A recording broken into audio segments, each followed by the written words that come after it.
This meeting is being recorded.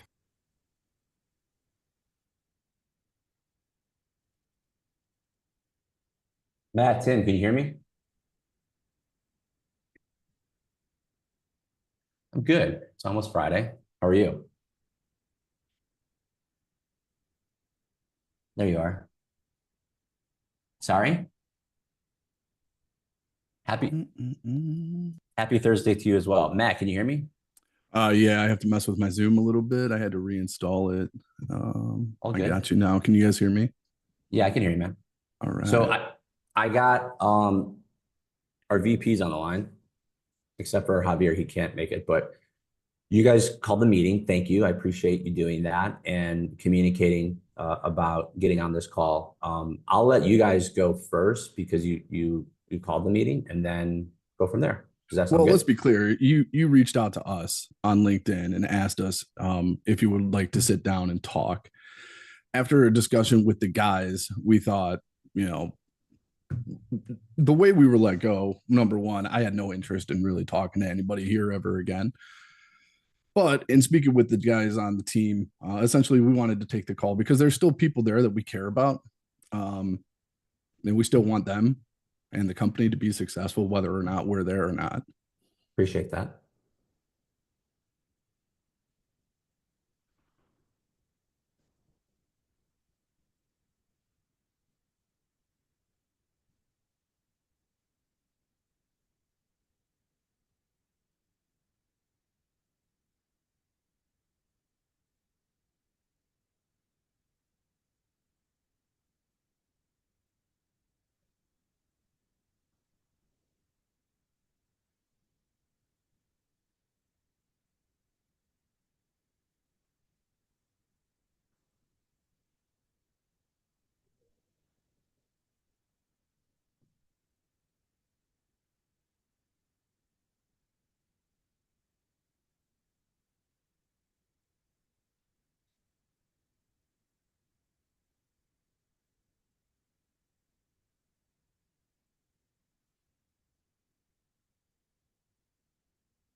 Okay. I appreciate that feedback. And Matt, a quick correction. I mean, the reason why I reached out was because you said you should not have done that on my LinkedIn post. And then Tim, I think you reacted to it. So that was the reason why I reached out, because of the note that you put on my LinkedIn, which sound concerning when you said it that way and the words you used to say it. So I offered an opportunity to talk.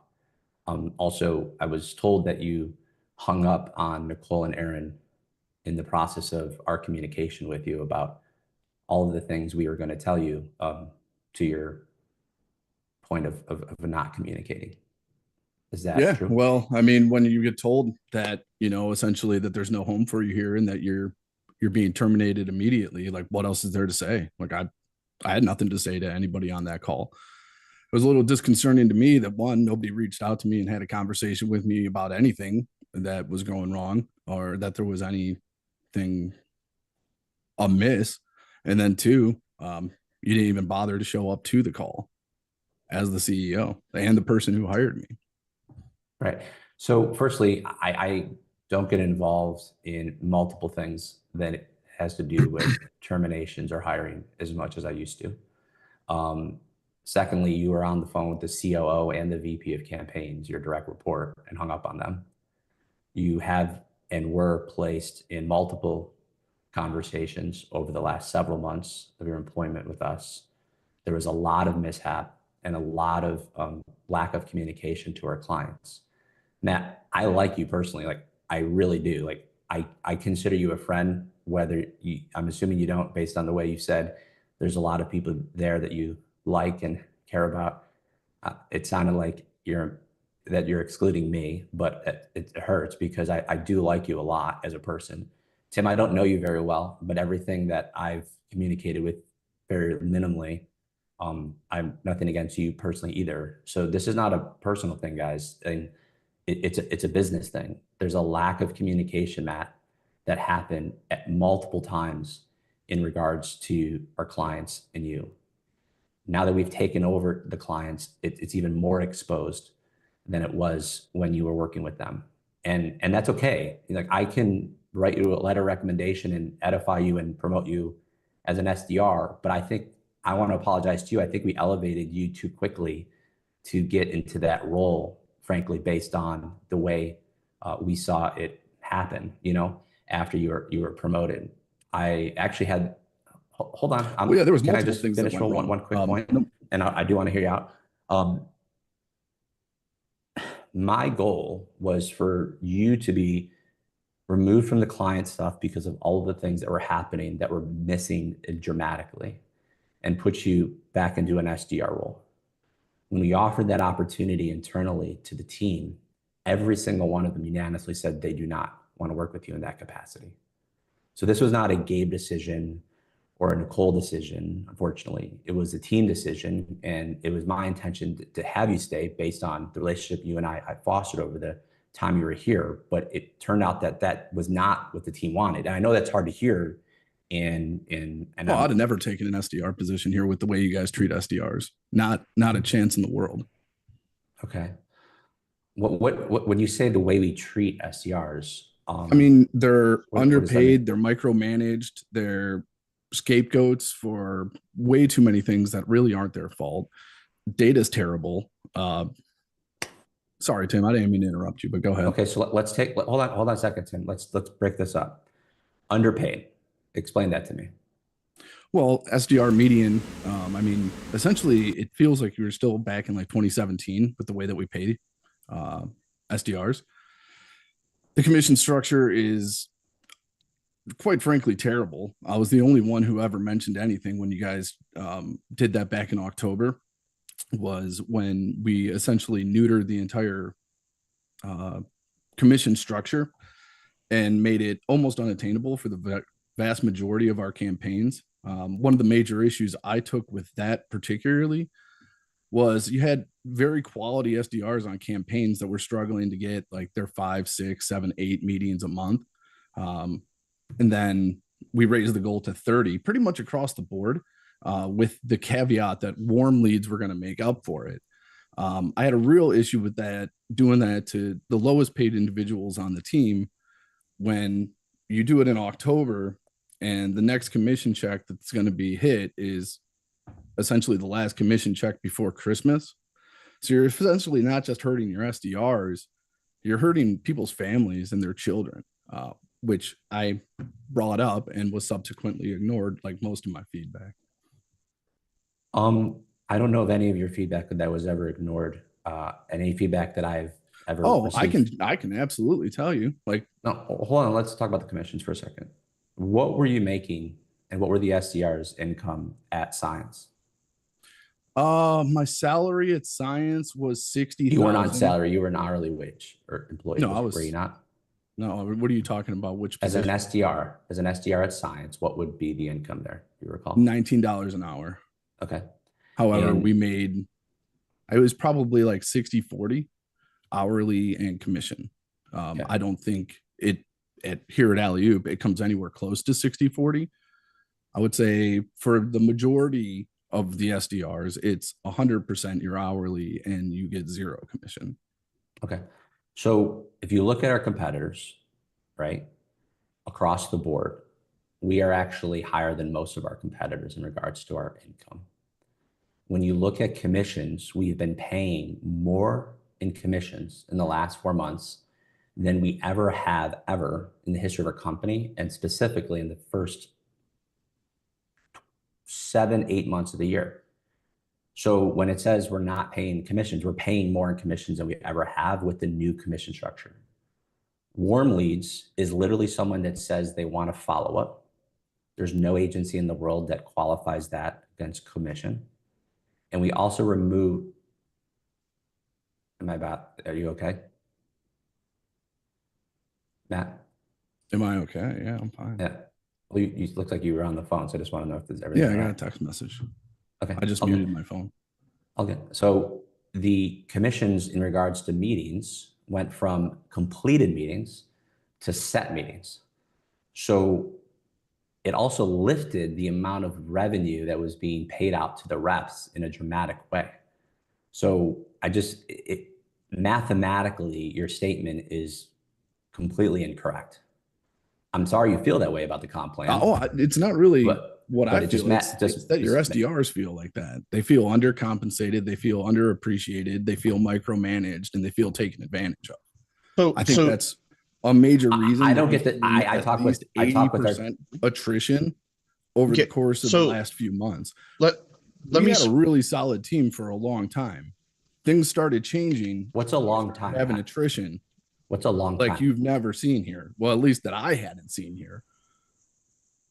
Yeah. I guess we have to agree to disagree. Obviously, your sales team's not happy.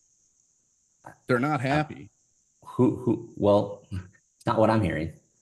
Well, no one's going to tell. I can tell you. I don't know. Gabe, so I wanted to talk to you for just a second because sure. You say that we don't know each other very well. We haven't had a lot of interpersonal conversations. But when I was hired, do you remember our first conversation? Right. What specifically? Well, I recall us having. You brought up you brought up a specific concern with me because remember in the interview process I spoke to you as the last step, and you said you had mentioned something regarding my resume, right? About me having been at several different employers before this. And I told you that when I came onto Alley-Oop, I wanted to plant my roots and I wanted to give you 110%. When I came on board, I came out swinging. I was your top performing rep.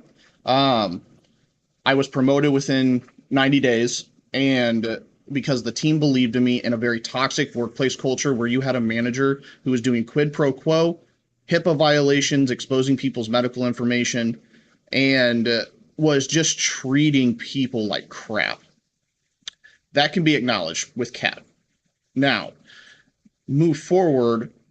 I'm promoted. The team genuinely believes in me. They confide in me. I was in. So Matt. So not Matt. Tim. When you say that, right? Yeah. What did we do when you brought some things that were not to our attention? What did we do? Did we listen to the feedback? No. Okay. So it was not listened to my feedback. Instead, things were said about the reps behind my. You said specifically that you don't want to work for the manager that you just put into question, correct? The manager that I put into question. You're talking about Kat? Yes. So you did fire. Was your feedback that you don't want Kat to be your manager anymore? Yes or no? That is correct. Yes, I did. Did you tell us that information? Yes. Was Kat removed from the company? Yes. Were you then elevated to the manager role? I was. Yes. So by definition of those questions, we listened to your feedback and you got elevated to the role, correct? That is correct. In part. Were there specific gaps in your production? Specific gaps in my production? What so? Were there idle times as in you weren't actually doing the work that you were supposed to be doing at the time in which you were doing it? I was always consulting with my reps, which they can attest to that. If I was not making dials or I was not on a coaching session, I was always in some type of conversation with them, helping them with their calls, giving them feedback, or sending stuff to have things done for them, whether it was with clients, getting data, having conversations, being a fly on the wall, or being the squeaky wheel gets the grease type of thing, trying to get them what they need to be successful, because that's what I was under the understanding. My job was to make sure they were successful. And that's what I did. Your job was also to get hot leads, correct? Yes, absolutely. And at the remaining part of your before your termination, was your hot leads count high or was it significantly low? My hot leads were a lot lower. I did bring concerns to that with Excel for you, and I was scheduled to do training before I was let go for that. Okay. Was there a conversation with you when you were elevated to the manager role that management and leadership conversations must be considered confidential before we introduce and invite information to SDRs so there is not misinformation being completed to those SDRs? Manager meetings are confidential. Yeah, that's fine. Okay. Was there information that you were sharing in those meetings to SDRs after the fact that you weren't supposed to? No, I never told them anything that we talked about in management meetings. Okay. And there was never a shred of proof shown to me that there was anything told to SDRs from management meetings. Okay, understood. Carry on. Okay. So, no, I was never privy to any proof or anything like that I had shared anything to the SDRs about any management meetings. And they can even attest to that I had shared nothing that you guys shared with me directly before it was rolled out. And being close enough to the SDRs, I can attest to the fact that they are not happy with your commission structure. I can tell you that. And you're going to have a bunch of resignations, I know for a fact, within the next week. And okay. I have done nothing but try to give you communication from my end. I have done nothing but try to motivate them. And there are plenty of SDRs who have told you that and said this to other people that I'm the reason they stay. I'm the first manager they've worked for at Alley-Oop, that they don't feel targeted. And here's the thing, the response can't be, oh, well, if they don't want to be here, they can get off the train at any time. It should be, why do you feel that way? But no one feels comfortable enough to come to you and say, hey, I feel this way, because they've seen what happens to people in the past. For example, you just fired Rob Melendez for spilling confidential information on a company-wide meeting, which he never did. Instead, there was a staged conversation where Mike Schaefer texted Josh Beck, or Josh reached out to Mike. Mike said, fuck AO, and was talking shit about AO to Josh Beckwith. Okay. And then Rob thought it was funny, so he took a picture of Mike looking annoyed and sent that to Josh and said, Mike looks annoyed, because Josh made that conversation public. But that's not spilling any confidential information, because we post our company meetings or you post to your company meetings and pictures of the employees on LinkedIn all the time. Mike literally has on his LinkedIn page a picture with my face and everybody's face on it from a company-wide meeting on his LinkedIn. It's his second most recent post. So it's not confidential information, which means you terminated an employee wrongfully, one that had already been discriminated against and also put on HIPAA violations, because I was told by Alyssa that Rob Melendez will never be promoted while working at Alley-Oop because he made a complaint against Nicole Wasilnak about being, and that was out of Alyssa's mouth. He will never be promoted here. While he did good in his interview, he will never be promoted at Alley-Oop because of that. He can't think that that's a thing that's going to happen. That is one of many comments that was said, including the one against Josh Beckwith, which she said, and I'll quote, but I said, listen, hey, Josh is going to... I just want to be super clear. Yeah. I will not talk about Josh Beckwith on this call. Okay. Well... Period. Okay, we don't have to talk about that. That's it. I don't want to hear his name. I don't want to talk about him. Okay, that's fine. I'm not saying it in a sense of... I have way too much information that has been brought to my attention, black and white information about that individual, and I do not want to speak about him. Well, I don't know about that information. What I'm speaking to is an experience. I fully appreciate that, but I don't want to talk about him on this call. Okay, that's fine. But in regards to what I've said, that is an example of many toxic conversations that have been had behind closed doors, including... Listen, I apologize that you felt like you were in a position where there was toxic conversations. But 99% of the things that you just mentioned, I'm not aware of in regards to that toxicity. And I never would ever want anyone to be put in a position where they're feeling in a toxic environment. So I'm sorry you felt that way. Well, here's the thing. Why, with the comment from the same individual that I mentioned before, saying that $12 an hour in Puerto Rico is a fortune to them, with that mentality, why is that? Why are the management meetings not recorded? I know your SDMs are, but why are the directors? Why is your chief operating officer not recorded on their Zoom rooms? Why are those things that aren't happening? Because these conversations, when you fired Kat, you met with each of the SDRs and you said, I'm sorry for this toxicity. You should not have had to deal with this. If you ever feel like this, speaking up is the way to go. But how do you speak up when it's he said, she said? How do you combat that whenever you have a director that's saying, I didn't say that, but then you have a manager coming to you and saying, well, they did, but then you don't have a recording to prove that anything happened? How do you hold your management team accountable?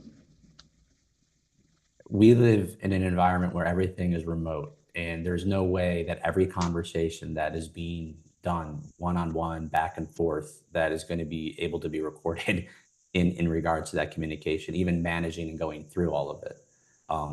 I listened to your feedback when Kat was terminated. We elevated you to that role. Everyone, including you, felt like you were heard, listened to, and that you raved about the culture, about being here. Matt, you and I did probably 200 interviews together. And every single time I turned it over to you about when they asked, how do you like working at Alley-Oop? You were the biggest cheerleader ever.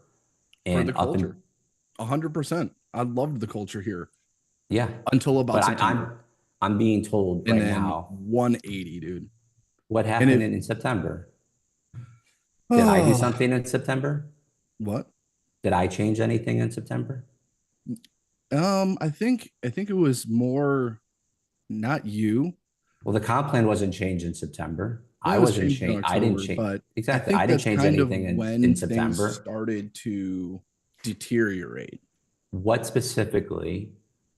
Because here's the deal, Matt. Our position is that's when your work product started to deteriorate. Oh, you mean when you assigned me 2 full-time jobs and told me that I wasn't going to get any more campaigns because I was taking over onboarding? And then that didn't happen. I was still assigned campaigns while I was directing onboarding. At one point, I had 16 active campaigns and 15 accounts in onboarding. You don't think... I am not surprised that some people said, hey, maybe Matt's not communicating well enough. Maybe Matt had a little too much on his plate. And no one cared. Did you mention that to me or Nicole or Aaron, that you had too much work on your plate? I'm sorry, what? Did you tell Aaron, me, or Nicole that you had too much work on your plate? You do a check-in with your team manager every single day. Yeah, I did.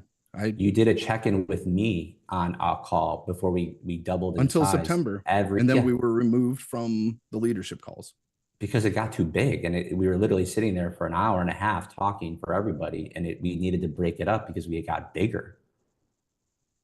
And I was under the impression that the calls that you were having with Aaron were highly productive, and you were not mentioning anything that you're mentioning now on those calls. You also mentioned something about data. You guys know we work with sales. Yeah, intel. I think IT having a hand in the data is one of the largest mistakes that we make as a company. Sorry, you guys make as a company. There was 2 campaigns I did not feel comfortable launching. Do you know other SDR agencies, including Memory Blue, the #1 SDR agency in the world, that doesn't even have a data team? Their SDRs are the ones building their own lists and making their own data work. I think if that were the case, you guys would be in a much better situation, because IT does not. We've tried it many times and we never were. We tried it many times and we never were. We churn through data so quickly because we sequence 1,000 people at a time. Somebody's TAM may only be 1,000 people, and we sign people for 6-month contracts. The one example I definitely want to bring up is Adaptive 6. When we were working on onboarding Adaptive 6, and they filled out their ICP form and they submitted it. Right. You know how many targets we came back with as their total addressable market? I don't know. 30. Okay. 30. You know what I was told when I said we can't launch this campaign? We don't have the data to support it. Oh, what we typically do in this situation is we'll send a sample with those 30 contacts, get approval, and then just fill it with fluff. Okay. Nicole, is Adaptive still a client? Yeah, we just went through a renewal. And they just renewed? Yeah. So what we're doing is working. Been completely ghosting us for the last 3 months, according to what I've heard, that the client isn't even responsive. Nicole, can you speak to that? Yeah. So there's been a lot of changes since your departure with client updates. And obviously there's a lot that's confidential that I can't go into. But for any clients that we had with campaign issues, we've gone in, we've completely readjusted their TAMs and reloaded brand new lists based on a brand new approach. And we're not seeing that as a problem right now. And how's that campaign performing?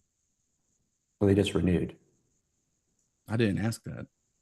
Well, isn't that the effort of performance is a renewal?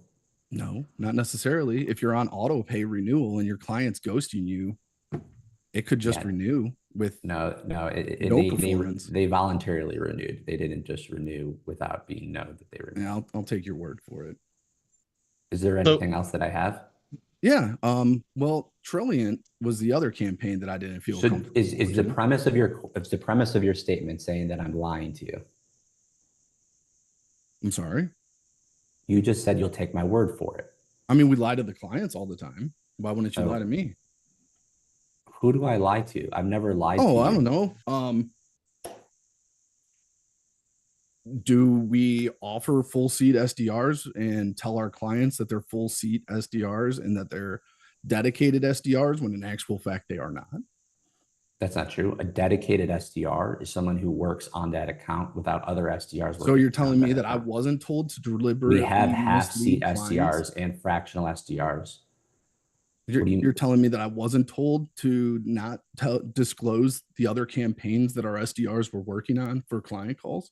Right, because it's confidential information. Yeah, you can't disclose what other clients or what other reps are doing with other clients. But do we tell them that that's not what I'm asking. They're working more than one campaign? Yes. So we do disclose to clients, hey, this SDR is going to be specifically working your campaign, and they'll be working 1 to 2 more campaigns in addition to that on a daily basis. We tell them that, correct? The clients ask and what they're looking for. If a client is specifically asking for a completely dedicated SDR that's not working on any other campaigns, we sell different models based on that. So we don't transparently tell them that. We don't tell them that. Hold on a second. The day before I was terminated, when I was told to tell them that they were getting a dedicated SDR now in Zach, and then you gave me a long little diatribe to send over to them. That maybe I think Zach you're confused on the definition of the word. Immediately a full-time SDR, and then they have to tell me, hey, why isn't Zach working full-time? Because they have a time tracker, and I get told, well, the reason I told you that it was 30 to 32 hours so that he could still work the VGM campaign for Aaron after you told him that he was going to be dedicated. Yeah. You put me in such a difficult situation. Let Matt continue. Let Matt finish your point. Yeah. So essentially, Zach and Josh were hired on that campaign as both half-seat reps. During the sales journey with Homegrown, they were told that at some point they were essentially A/B testing the reps, and that they wanted to, at a certain point, whichever one was outperforming the other, be able to hire the other one on as a full-time dedicated resource. Josh was basically no-showing with what was happening with his father, multiple other situations that he had come up. He was just not coming to work, right? And I don't know if he's there anymore or not, but essentially the client was like, hey, look, like, we really like Zach. He's in the neighborhood. He's been to our office. Like, we want to bring him on full time. I said, great. That's understandable. I'll go to the team and see what I can do, because I've learned that I can't just, promise stuff on these calls. I have to take it to the team and see what the team thinks. I was told in no uncertain terms, one, the client was called terrorists for even requesting that. Two, that they didn't want to take Zach off of VGM because VGM was performing well with Zach. So what I was told to do was offer another SDR to take the place of Josh. We sat down and we had a meeting with Nicole S. They said, we don't have the bandwidth to bring somebody else on. It's a plug and play. They're work within their CRM. It's closed. They were traveling. They have business stuff going on. They didn't have the ability to train a new SDR. So I took that back to the team. I was like, look, this is now what they want to do. Like, I was told, Zach would take at least a month to transition to a full-time SDR because the situation with VGM. So they said, hey, look, Josh hasn't been here in 2 weeks. We don't know when he's coming back. And ultimately, we don't want him back on the campaign. We don't have the bandwidth to train another SDR to replace him. Can we just drop down to a half a seat until we can transition Zach to a full-time employee for us? I was told in no uncertain terms that's not an option, so that they have to pay even though they're not getting what they're paying for. So I said, puts me in a real rock and a hard place situation, right? So the kicker was they were I was sent a message by Nicole to send to the client on Slack that said, hey, effective immediately, Zach's full time. He's going to be dedicated 30 to 32 hours for your campaign. Right.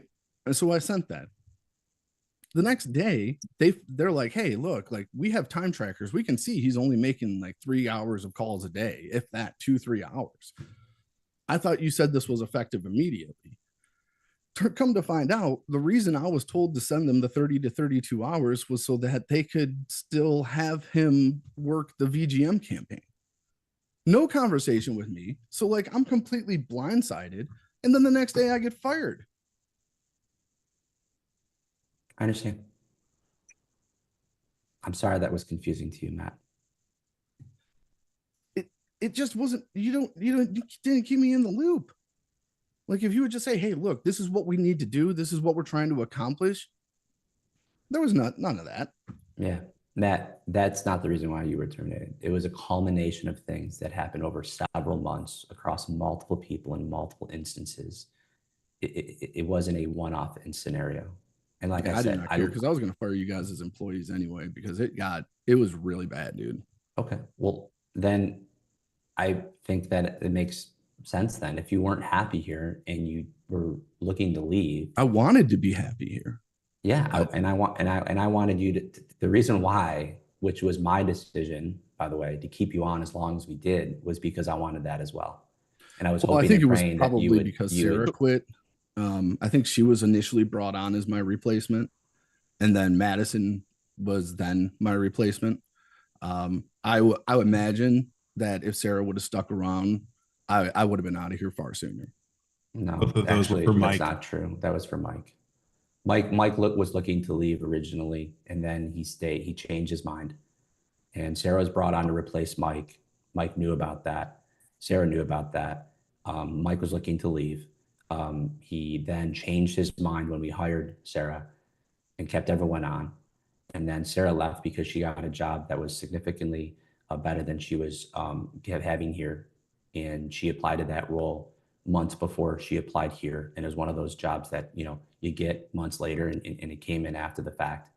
And then she had to be exited. And then we brought on Madison to replace Mike because Mike said that he wanted ultimate leave, and he obviously has left. But yeah, I've been advocating for you to be here for a long, long time, as I mentioned before, and because I like you as a person, but the work product was just admittedly getting worse and worse. And it seems as if that is synonymous with your attitude towards the company getting worse and worse as well. So it's almost running in parallel. And I'm really sorry that happened, because I was hoping that you were going to be here for a long time, frankly. Yeah, I mean, you're working 10 hours a day, every day. You feel like you're always behind the 8 ball. Like I said, the way I feel, what we do is hard, man. I totally agree with you. Yeah, as long as you're being and it's not a question of, it's not a question. It's really disheartening. And one of the things that really does irk at you was when people like Alyssa are brought on for significantly more than what you're making as a tenured employee, doing twice as much work. So if you don't think that's going to affect the quality of work that I'm putting out, or that if my plate is overloaded, that things are going to fall by the wayside, you're naive. So you're saying you purposely let things fall by the wayside because of Alyssa's employment here? That's what you took out of that? Is that what you not said? No. You said that you were disgruntled because Alyssa came in and said it's making significantly more money, and to let things fall by the wayside, that happens. Did I misread that? Yes, you definitely misread that. Okay, then reiterate it. By the way, Nicole and Aaron have a hard stop. They have a client meeting like 6 minutes ago. So if you guys can hop off, that's fine. But Matt, you want to repeat that so I can hear you right? That'd be great. Yeah, it goes without saying that if you're being underpaid, you're being overworked, that things may fall by the wayside inadvertently. Ultimately, what you guys need for a campaign director is you need somebody who does not have life outside of work, because the work is so encompassing and there's so much of it that I could not get done what I needed to get done from an onboarding and from a client's perspective from 8 to 5:30. Okay. I'll I take was working that. 60 hours a week. Do you know what my W-2 was this year, Gabe? No, I do not. What do you think would have been a fair compensation for a campaign director and onboarding coordinator that was here for 10 and a half months? I don't Like, know what how would to you answer have that. liked to have seen me made? Are you saying you were undercompensated? I'm asking you, what Okay. you think would have been fair compensation for the job I performed for 10 and a half months? What you were paid? $39,000. No, I'm saying what you were paid. Yeah, I made Yeah. $39,000 last year. I Okay. haven't made that much since I was a teenager working at Taco Bell. And I think that's why a lot of the people that you currently employ, particularly on the SDR side, are becoming Mhm. incredibly frustrated, because people will deal with being underpaid if the culture's good, if they feel appreciated, if they enjoy coming to work every day. Right. What's happening currently But is that they're just so you know, they're Matt, I'm feeling getting a underpaid. lot of feedback that is quintessentially the opposite of it. And I understand you're saying your position is, well, they're not going to tell you that, but I'm not even asking for it. And sometimes I do ask and I get great responses, but I'm getting feedback that is very different than what you're saying. So if you're in communication with someone who feels that way, I was I in suggest, communication with your entire sales team. I'm just saying, if someone feels that way, So- then have them come talk to us about it. But I'm not getting that feedback, Matt, at all. Do you see what I mean? And the feedback I am getting is we don't want to. That's The why I feedback wanted I to am have this the meeting, because I feedback. truly and Yeah. feel like at a certain point it felt like you kind of took a step back from a lot of the stuff that you were doing on like a day-to-day basis. For sure. And Not because of any other reason that I hired people to do those. things, Sorry, go ahead. the culture was very good. Okay. At a certain point, when you kind of took a step back, shit started rolling downhill and it snowballed, and it snowballed quick. Okay. Like I've always told you, I'm a big believer in culture. Yeah, me too. Culture eats strategy for breakfast.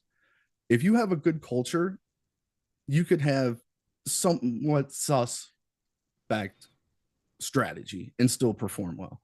However, you could have the best strategy in the world, and if your culture stinks, you're not going to get anywhere. I agree. And We're I on the think same one of the page. biggest things I wanted to get out of this meeting was to make sure that you were aware how your culture is right now. Because, like you said, I was a big advocate for it. I know. Coming from where I came from, coming here was a complete 180. Right. You But told me that multiple times. It honestly, in the last few weeks of my tenure, was just as bad, if not worse, than what was going on at Science. Okay. That's sad to hear. I do appreciate, like I said, the reason, and no offense, Tim, the reason why I took this and made this call happen, and you're right, it was mutual though. You did message a very, you could take that sentence however you like, but I didn't. Yeah, I think you may have taken it the wrong way, like I was going to do something. Like that's not how I operate.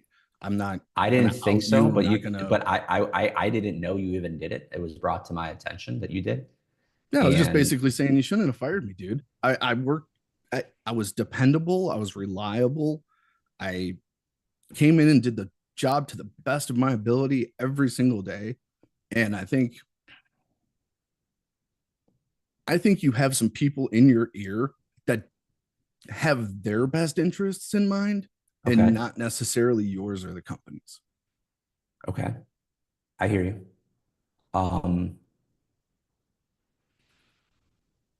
Tim, I'm sorry for monopolizing. No, you're this. Please, if you have other things that you want to bring up, please. Guys, I don't want a negative culture. I don't want a upset sales team. I don't want somebody who feels like they're being undervalued or underpaid in my company. So my apologies to you guys if you felt that way. I was not aware that you felt that way, Matt. I do hear things from the team, and I did ask what has met Matt's performance level, and the reviews were not good. And again, I don't like saying that because in a group format, because it's hard to hear, but I'm just letting you know, like, it was not good for a long time. And I just want you to know that. And it's not because of you as an individual. I just, maybe now that we've talked, maybe you're just checked out for reasons that, checked out. Okay. I worked every day as hard as I possibly could. Okay. Well, I'm glad. Whether or not I felt undercompensated, I have a job to do. Yeah. And I did it. Yeah. Like I'm sure some clients weren't happy. There were a lot, man. There was emails, but I also had multiple clients reach out to me like, "Oh my God, dude! Like, what happened?" Yeah, not just employees at Alley-Oop, clients. Yeah. What do you mean? What do you mean? What do I mean? Clients reached out to me. Clients said, reached out. What happened? What happened? What do you mean? What happened? Like that you were gone? Yeah, like, why are you no longer there? Gotcha. I understand. I enjoyed our time together. I thought we did good work together. Yeah. I mean, that's why I elevated you, and that's why you were there as long as you were. But it got to the point in hindsight, I really would have benefited from training. I really would have benefited. Gabe, my biggest thing. So one of the things that I wanted to focus on today was hold on a second. We do everything collaboratively. We're the most accessible. I'm the most accessible CEO I've ever met. You know what I mean? Like, Aaron was not available to you for training. Is that what you're saying? Like, we always supported you and had your back. We asked you to do things multiple times and taught you exactly how to do it, and you didn't do it. Like what? Dude, just emailing someone back, being hyper responsive. I have 3 clients right now that literally did not get emails back from you at all, that they would just send you at 10 a.m. in the morning, and you never got back to them at all. So, like, I understand things you said fall through the cracks, but those things can't happen. That's not a training problem. That's a communication problem. And that was one of the biggest problems that we had, was that there was a lack of responsiveness, not a late and delayed responsiveness, just literally no responsiveness. And that can't continue at all. We've talked to you about that multiple times. I say it to everyone. We have to be responsive. Yeah, like I said, like, essentially I was basically doing 2 full-time jobs. I was told 2 things. One, when I took the position, that I wasn't going to receive any additional clients because they wanted to ensure that my workload didn't become too much for me. That did not happen. I was still assigned clients and did onboarding. I felt I was essentially doing 2 full-time jobs. Yeah. And being compensated for 1. Okay. Do you know what your hourly rate was when you were talking about the money? Well, it was salary. Yeah, but it's broken down over across an hour. I mean, whatever 47,890 divided by 26 or divided by 40.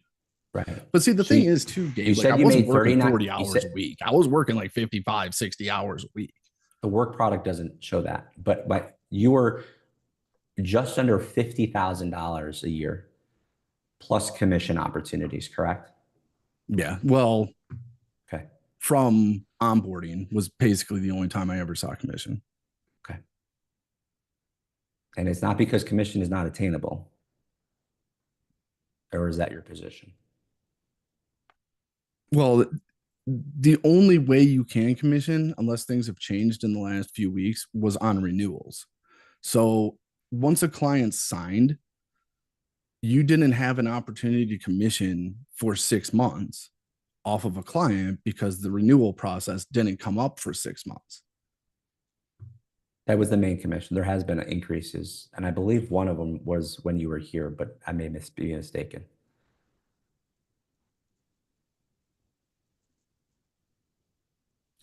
The other one I really wanted to bring to your attention, and it really rubbed me the wrong way, was Trelliant. Okay. Trelliant was sold as an ultimate assist. And when we were on the onboarding call, I don't know if you're privy to any of this or not. I'm not. It probably would be a moot point, honestly. Oh, why are they gone? I mean, you're welcome to tell me, but I can't respond to it because I don't know. Well, I think it's vital for me to tell you just so that it doesn't happen again, or Sure. that you can have a conversation with the growth directors and make sure that they are doing the right thing because it's the right thing to do and not because it's better for their pocketbook and better for the company's pocketbook. We were on that call. It was sold as an ultimate assist. And we were on the call and they said, we went through our entire kind of agenda. And then at the end, we kind of started asking the questions like, how do you kind of see this campaign going forward? And that what they wanted was they wanted a dedicated full-time SDR in their Salesforce instance to work leads, inbound leads as they came in. So, be it website visitors, be it form fillers, be it, event attendees, things of that nature. Obviously not ultimate assist, right? We have plug and play for that specific instance. But what I was told, and I was told this by Joe, like early on in my onboarding process, is that plug and play, I know from looking at the pandas that plug and play doesn't cost as much because we don't have to integrate the tech stack. Yeah. Makes sense. But I also know from conversations with the growth directors that they don't make as much if they sell plug and play versus paying for ultimate assist, that their commission structure is set up in a way where they actually make more money from selling ultimate assist. Is that true, Olga? We pay the exact same amount for a plug and play seat as an ultimate assist seat. Then this would be just gross incompetence then, as opposed to like trying to like make some extra money. I was told after that call, I was like, hey guys, we need to pivot. And this is what always made me feel like I was a director of nothing, right? I was like, hey, we need to move this to a plug and play. Like this, they want us in their Salesforce instance. Like this is going to create a litany of issues for us trying to pass data back and forth. It's going to be too much work for the SDR, for the IT team, for the campaign director, basically from the bottom down. I was told they already signed. You got to figure it out. So Joe said they've already signed. You got to figure it out. No, not Joe. Okay, because Joe, I would never ever Joe would ever say that. I will say in the onboarding process. So who said that to you? Do I have to throw people under the bus on this call? Well, what's stopping you? I mean, you brought it up. You think it's very important. You said you need to bring it up. You're meeting with me because you want to help the company, even though you're not longer employed. And I'm just trying to, if you truly mean what you're saying, how can I fix a problem if I don't know how to fix it? Yeah, I mean, number one, Holly's the one. But this is right there. What you just did is the problem that you guys are complaining about. Okay. You don't want to throw people on. No one wants to throw anyone under the bus, and therefore no one brings anything up to anyone to get anything fixed because people don't want to throw people on the bus. And it's not because of here; it's literally life. So can I say something, Gabe? Possibly. My wife doesn't want to throw someone under the bus who her manager is at her company that she can't stand because she's an incompetent manager, but she doesn't want to bring it up to her vice president out of just pure fear of no reason at all. There's no proof to any fear at all.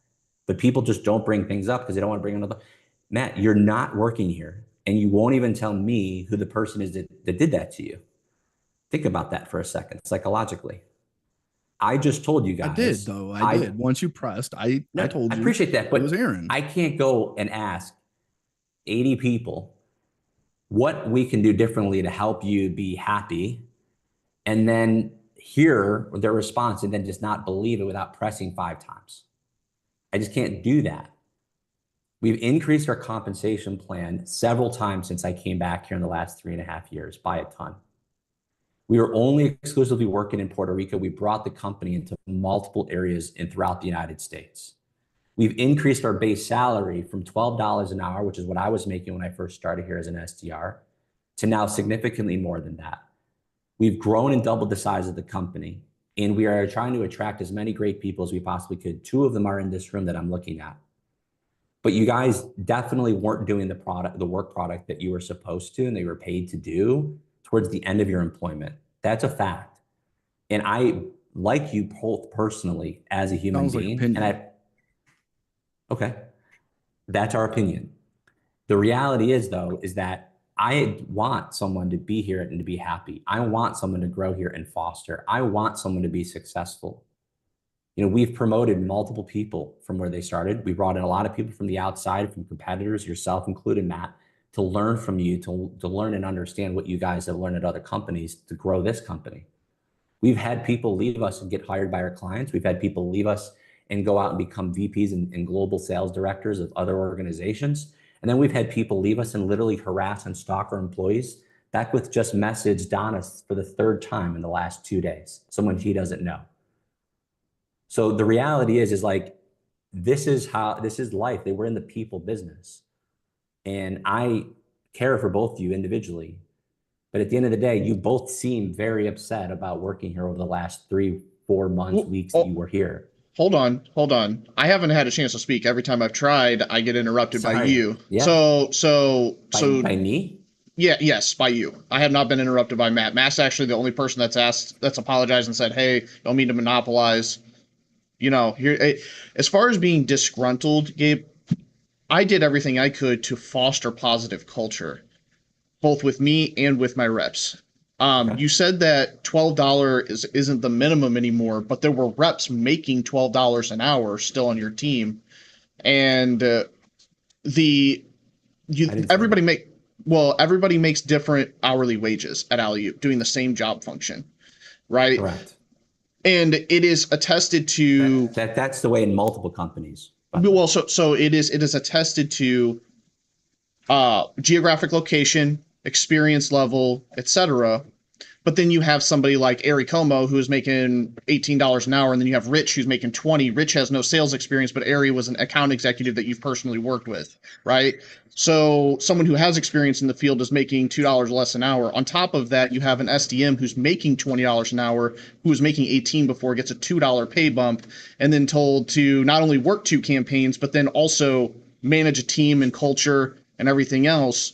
And then that their pay is going to be heavily reliant on their team's performance, a team who had been greatly wronged before their promotion. And then I am never, anytime I ever had a coaching game with Alyssa, it was, how's your team doing? We were over it. There were no concerns. Hey, what could I be doing better as a manager? How can I lead better? What can I improve on? The only feedback I was ever given by Alyssa was, they need to fear you. They love you, but they need to fear you because they need to fear you because they're too comfortable around you. I actually have text messages on my phone from Alyssa, and I'll quote, because I was in a chat prior to me getting promoted, and Nicole asking me to leave said chat on Discord. It was on Discord. Okay. Discord is you probably are familiar with. Was anything not professional in that chat room happening? No. I mean, they vented about their frustrations with the company, but that's not my job to monitor or police what their opinions are. Okay. So I was in that before I was promoted. I stayed in it with the permission of the reps. I made sure to meet with them and tell them that, but then I was asked to leave by Nicole, and I did. Now, but when I was in that chat, I found out that thou who shall not be named was leaving the company. I told Alyssa about it, and I'm only mentioning it to give you an example. I said, hey, they're going to leave this Friday. No, you mean next Friday? No, that's not what I meant. I mean this Friday. Okay. Well, he can't do that. Well, there's nothing stating he can't. We can't hold him here. Oh, well, we'll just withhold his paycheck for the week. Okay, well, that's against labor laws. Oh, I think we'd be petty enough to make him sue us. He probably doesn't have the money to afford the lawyers anyways. But because the Zoom room's not recorded, there's no proof to it. Again, conversations that make me feel uncomfortable, but make me feel like I can't go anywhere with that, because a few weeks later, I speak up about something. A few weeks later, I'm getting let go. And the only feedback that I've gotten, Gabe, was, you're doing great. There's nothing else I have for you. You're doing awesome. if the work product was not there, why was I not given that feedback? Why was I not given the opportunity to improve? Where is that documented at? Where is any of that? Where is any of that? Where was I ever given the opportunity to be accountable for that? Where would, again, never a memo, never a PIP, none of that. No punitive conversation, no alarming conversation was ever had. So anybody calling me into a room and saying, hey, my conversation was, oh, you were inactive on Insightful for an hour. Okay. I was speaking with my reps. Just because I wasn't making calls doesn't mean I wasn't doing something. And, oh, well, things from management meetings got back to the reps, and we don't know if we can trust you. No proof was shown to me that anything from a management meeting was mentioned to the reps. None of that. That's the first time I've had any feedback that was what sort of negative or it wasn't even constructive. It was just negative. I haven't even had constructive feedback. So how can you, or in earnest and honestly, how can you feel comfortable terminating someone that you promoted, that your reps believe in and actually loved enough to Tyree's a perfect example. Tyree praised me on LinkedIn while also having issues with Daisy and Alyssa, with them being condescending and disrespectful to her, or at least that's her words. Tyree's an SDR, right? She was an SDR. They moved her from Daisy's team to my team, and the conversation that was had was, hey, we're moving her to your team because she had a falling out with me and Daisy. She's crazy. Okay. We're just looking to get rid of her. I said, okay, well, can I work with her? Can I find out if this is the real thing? Because there have been reps that have been moved from Daisy's team that didn't mesh with her and moved teams and did very well. So I asked if I could work with her. Oh, you're not allowed to meet with her unless me or Olga's present. So I went 2.5 weeks, not even getting to have a conversation with her. Finally, Alyssa said— Hold on a second. I know you don't want me to interrupt, and I apologize. My intention was not to interrupt you, but yeah. I was trying to respond to a lot of the stuff Matt was sharing, and I think I've only talked like 10% of this call, so I'm trying to listen as much as possible. So yep. I appreciate you. I'm not leaving this call, guys, until it's done. Sound fair? Fair.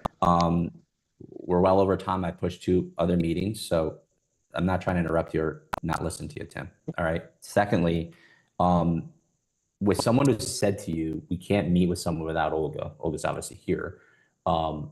Why would that prevent you from not meeting with someone for 2 weeks because of that? I'm not challenging you. I'm just literally asking. Anytime that I scheduled a coaching and asked if Alyssa was able to be present, I was told that she had something pop up or something was going on either with Poppy or with a meeting that popped up. There was always a conflict. You do have access to her calendar, correct? That is correct. Yes. Every time I scheduled something, it wasn't. Every time you scheduled something, it was pushed out. Yes. With Tyree, is it? Yep. And this kind of leads me to my whole point, is that Daisy messaged me weeks after Tyree was already on my team and said, Tyree's a toxic person. Was bashing her on Zoom. If you can pull the messages, you can see it yourself. This isn't the first time she's done that. She did that with the other person you didn't want me to mention. Bashing them and saying that you need to be careful with this person, et cetera, et cetera. And they're not even her rep. Daisy asked for collaboration on a project she wanted to work on when we transitioned to Outlook, and that person that you won't let me mention, that person, I suggested them. Whose rep? Tyree is the rep. Yep. Whose manager was Tyree initially? You from the beginning? No, it was Daisy from the beginning. No. So Daisy was telling you. So Daisy was managing Tyree at a point. At one point, yes. Okay. So she's telling you this in a debrief about the handoff, or why were you guys talking about? I got a random message weeks after she had already been on my team, late January. And she was put on my team in December. And I was told the goal when she was moved to my team was to move her out of the company. I said, why are you putting a rep on my team if your intention is to fire them? So that was the first feedback that I gave. The other thing is I was asked that I kept positioning new and posing new issues with the Tyree situation. For example, We took her off of a project because she was asked to be removed from clipboard because of performance related reasons. I was attempting to work with her on that, but it was a little too late, right? We never put her on another campaign. We left her on Adaptive 6, which the most meetings that were booked up until the point that I had left was 4 in a single month of anything. And that was by Tanish in December. Tyree, at the time of her firing, had 4 with a week left to go in the month. So she was performing better than the other 4 reps who had an opportunity to work that campaign prior. Now, we never put her on a second campaign. She was a senior SDR. It's common sense and known knowledge by everyone in the company that senior SDRs get 2 campaigns. We left her off of a second campaign for nearly a month. And you cannot sit there and say, why was she discouraged? Why would you not be discouraged? If you know this is the case, you know you've had a falling out with a sales development director, and you can see that other people are getting put on campaigns and you're not given a campaign, then we throw her on alley-oop and take her parallel dialer away and say, hey, power dial Adaptive 6, who she's already having trouble getting connects on. And then she's let go. I'm told about it just a couple days in advance, and I'm told I won't be on that call. I don't have any say in it. I've already posed that we have not put her in a position to win. I actually had that meeting with Olga, and then the whole time they're talking about, oh, she's race baiting, she's doing this, she's doing that. That's the conversation by Alyssa. She wasn't doing that. We never had a conversation with Tyree and said, how do you learn? And when Tyree said, hey, this is the best way that I learn, we never attempted to coach her. Well, I'm sorry, I coached her like that, but nobody else ever attempted to talk to her in the way that she learned best. Because nobody learns the same way, Gabe. You know that. You've been in sales too long. You have to meet people where they're at in order for the things to resonate with them. So she was oil and water with Daisy, gets moved to my team, and this narrative has been painted the entire time. She was never race baiting. She asked for recordings of a meeting because she started to feel targeted, and she was. That's just this. It's a fact. It's not an opinion. She was targeted. People wanted her gone above my head, and I could not do anything to help her with that. I had tried because I had tried to coach her. I had tried to help her with Adaptive 6. Everybody on the team was collaboratively working with her, but instead of attempting to have a quality conversation with her, we just dismissed her as insubordinate, incompetent, and wrote her off within 2 months of her being here. She was started in December, and within 2 months we were already firing her without ever actually giving her the opportunity. She was only here for 2 months? Yeah. I mean, the way you said this, like, yeah, you were working with her for weeks, and she was with Daisy for, like, the way you, again. Yeah, she was off Daisy. What you said, the way you explained who this individual is, seemed like she's been working for like 8-9 months. A lot of this happened in 2 months, and within 2 weeks, she was off Daisy's team, and she was put on my team. 2-3 weeks, something like that. I don't know the exact timeline off the top of my head, but I don't have access to the tools to tell you. Do you have issue with? I obviously understand you have issue with Alyssa based on your conversation today, but do you have an issue with Daisy? No, not necessarily. I do kind of, but there's. Matt, it looked like you just unmuted. Did you want to say something? Never had a problem with any of the work Daisy did. I actually think she's a really good employee. Okay. I also feel that she would stab her own mother in the back to get ahead. And what makes you think that? I'm pretty good at reading people. So nothing really to back it up with, but so what makes you think you're pretty good at reading people? I've been in sales and working with the public since I was 16 years old. Okay. So I'm not challenging. I'm just asking because that's not the response that I was expecting you to say. I thought you were going to give me. Yeah, like I said, I think she always does. Try to be a factual guy. That's why I think that her personal getting ahead, getting promoted is the number one priority for her. Now, sometimes that works very well with the business, right? Like you want people like that because they do good work for you. However, there are times where decisions get made potentially to make yourself look better or I don't know, I'm kind of losing my train of thought, but essentially, okay. I saw you on mute and it felt like you were got going to the jump in. vibe So I wanted that to, she okay. definitely prioritized herself over the company, over her SDRs. Okay. Tim, let's come back to you because I didn't mean to.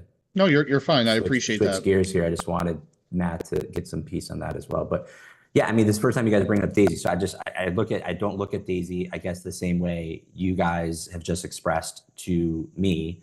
I just find the reason why I brought it up is someone who's brand new who couldn't work with Daisy after 2 weeks.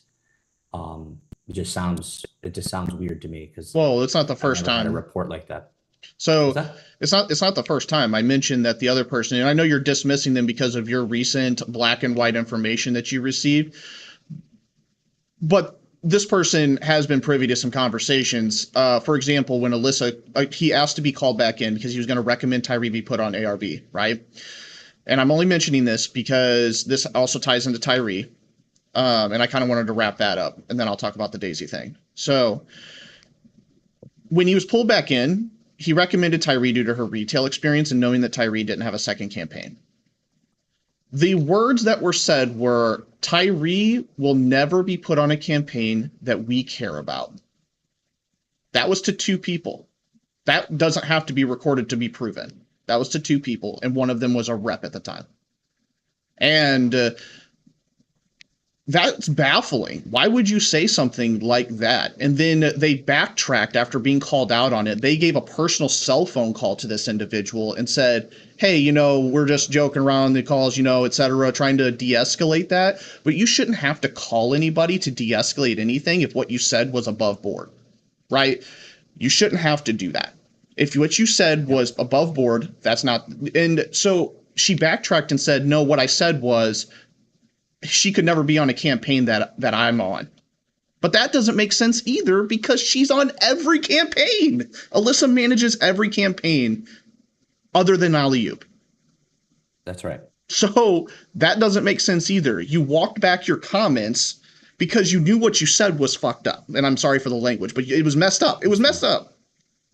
So it's instances like that, though, that make me really uncomfortable. And when I say something about it, that's what makes me feel like when I'm trying to de-escalate situations and they're exacerbated by people that are above me, and then I continue to work on this culture, you know what, we can talk about my work product all day long, but the reps staying as long as they did because all of them were ready to leave is a testament to what I was doing with these individuals.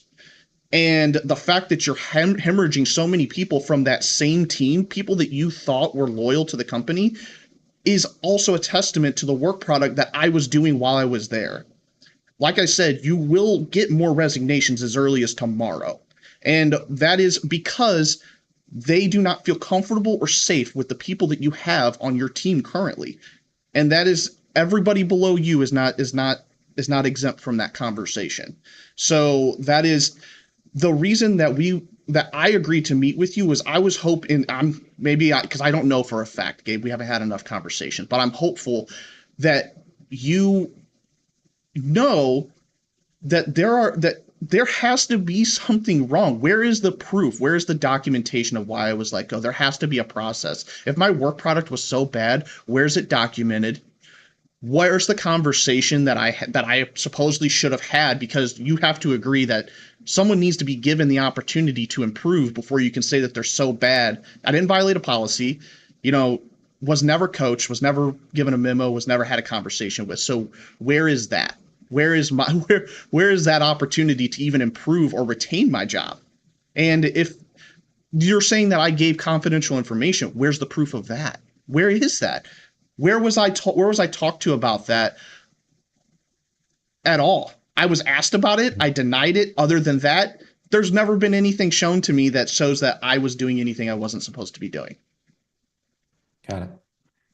I'll have to look into it. Like I said before, I wasn't involved in the termination of your employment, as I expressed on the top of the hour. And that was one of the big reasons I wanted to take this call too, was because I just feel like I owed it to you to try to keep you in the loop. And I feel like there's a lot of stuff going on internally that you just aren't privy to. Yeah, sounds like it. Very much. Let me ask you a random question. Do either of you guys want to work here again? I have found another opportunity. Okay. Everybody that I know that was on my team when I was there is probably not going to be there at some point. So I have that on good authority. So I can tell you that if I was to work there, it would have to be under the pretense that I would want to answer to you, Gabe, but I would not want to work for Alyssa again. I would not with the stuff that I've heard I would like come out of her amend mouth. my answer too. If we could get back to where we were the first 6 months of my employment, I would happily work for you again. Yeah, I would not like to work for people and not like for companies. I enjoyed working for you. However, things got so batshit crazy towards the end. Like if that's what I would be walking back into, I wouldn't. You could pay me $150K a year. I won't take it. Yeah, again, I wouldn't work for Alyssa again. No, but okay. You sure, Gabe? I've never had a problem with you. Like I said, we haven't had enough conversations, and obviously weren't privy to a lot of this stuff. But I mean, I would also request that there's some accountability. I mean, obviously, in terms of recording Zooms, things like that, making sure conversations are recorded and people are held accountable for things that they say. Because if I have an issue with something, I want to be able to bring it to someone's attention. Something as alarming as we will withhold their pay, something that's literally will get your company sued. It takes the one person that decides to record that conversation, Gabe. One person to record that conversation in confidence. And like I said, I have text messages where she said in words, I didn't read this part. Just to be clear, the only time in which pay is ever withheld, which is in our documentation, is if you don't return the computer. That's not what was said. That's it. Yeah, I'm not saying it wasn't. I'm not saying it wasn't, buddy. I'm not. Have I challenged what you said? No. You haven't. No. I'm saying that legally, the only reason we would ever hold anyone's last paycheck, which we do, if you don't return your computer. And there's people, 7 of them, in the last 2 years that have not returned the computer, and it literally doesn't work. So I'm just saying that's $7,000 out of the completely paid, right? That we lost. But whatever was said in that context, and to your point, I don't know if it was said or if it wasn't, and I'm not saying it didn't get said, but I am just stating a fact that that's the only time in which anyone would ever have a paycheck withheld if a computer was not returned. Okay, I just wanted to clear that up. So the text messages I was referring to is I had brought to her attention that the individual that I won't talk about again, I won't say their name, but did a final interview. They've emailed background check and is waiting on an offer letter. Company reached out to him. Now I'm keeping her in the loop because that's what my job is to do, is to keep her in the loop without violating the integrity of people confidentially coming to me and saying, hey, this is what's happening. Because I believe people should always have the opportunity to upskill their life however they want to and take care of their family. If they feel like they're not being paid fairly, and I know that it's way outside of the price range that we're willing to cover, because I have never seen, I don't think you're going to pay a rep 55 grand. I don't think you're going to do that a year. But discovered how. Because I told her that I discovered that, Alyssa. I need to know where these leaks are coming from. I said I noticed it in Discord on my phone. Okay. They talk about this shit and chat with you in it. Are these the dumbest people in the entire world? That was her comment. So I have that in text message proof from Alyssa that she is berating the reps. And I said, they trust me. I don't violate it unless it affects the business. I wanted to give a heads up, though, because it isn't concrete yet, and I didn't want it to screw us. I don't have a lot of details, just what I've been told so far.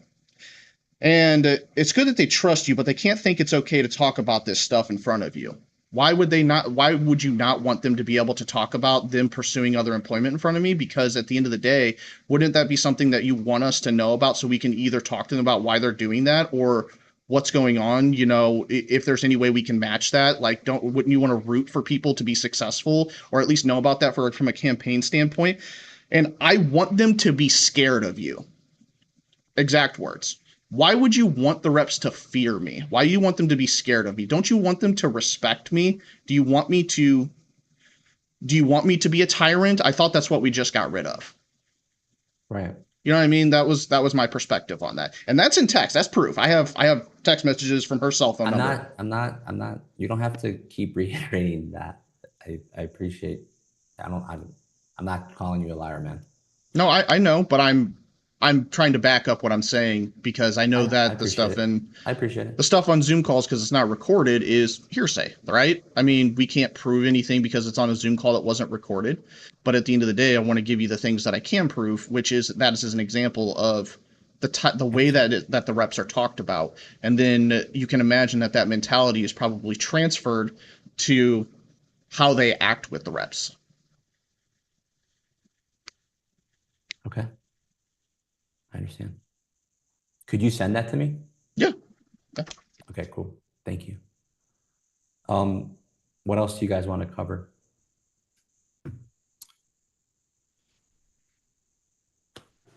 For Gabe, or I might send you an email with some of the details of some of the stuff that really did frustrate me. Okay. I don't feel like really hashing it out. We've been on this call for an hour and 20 minutes at this point, but I just, I think my main point was you got a culture issue. There's some things that need to change if you guys want to continue to be successful and you want to continue to grow. And just be careful with like people's workloads and like having them wear too many hats. Be careful when you make promises and then don't keep them.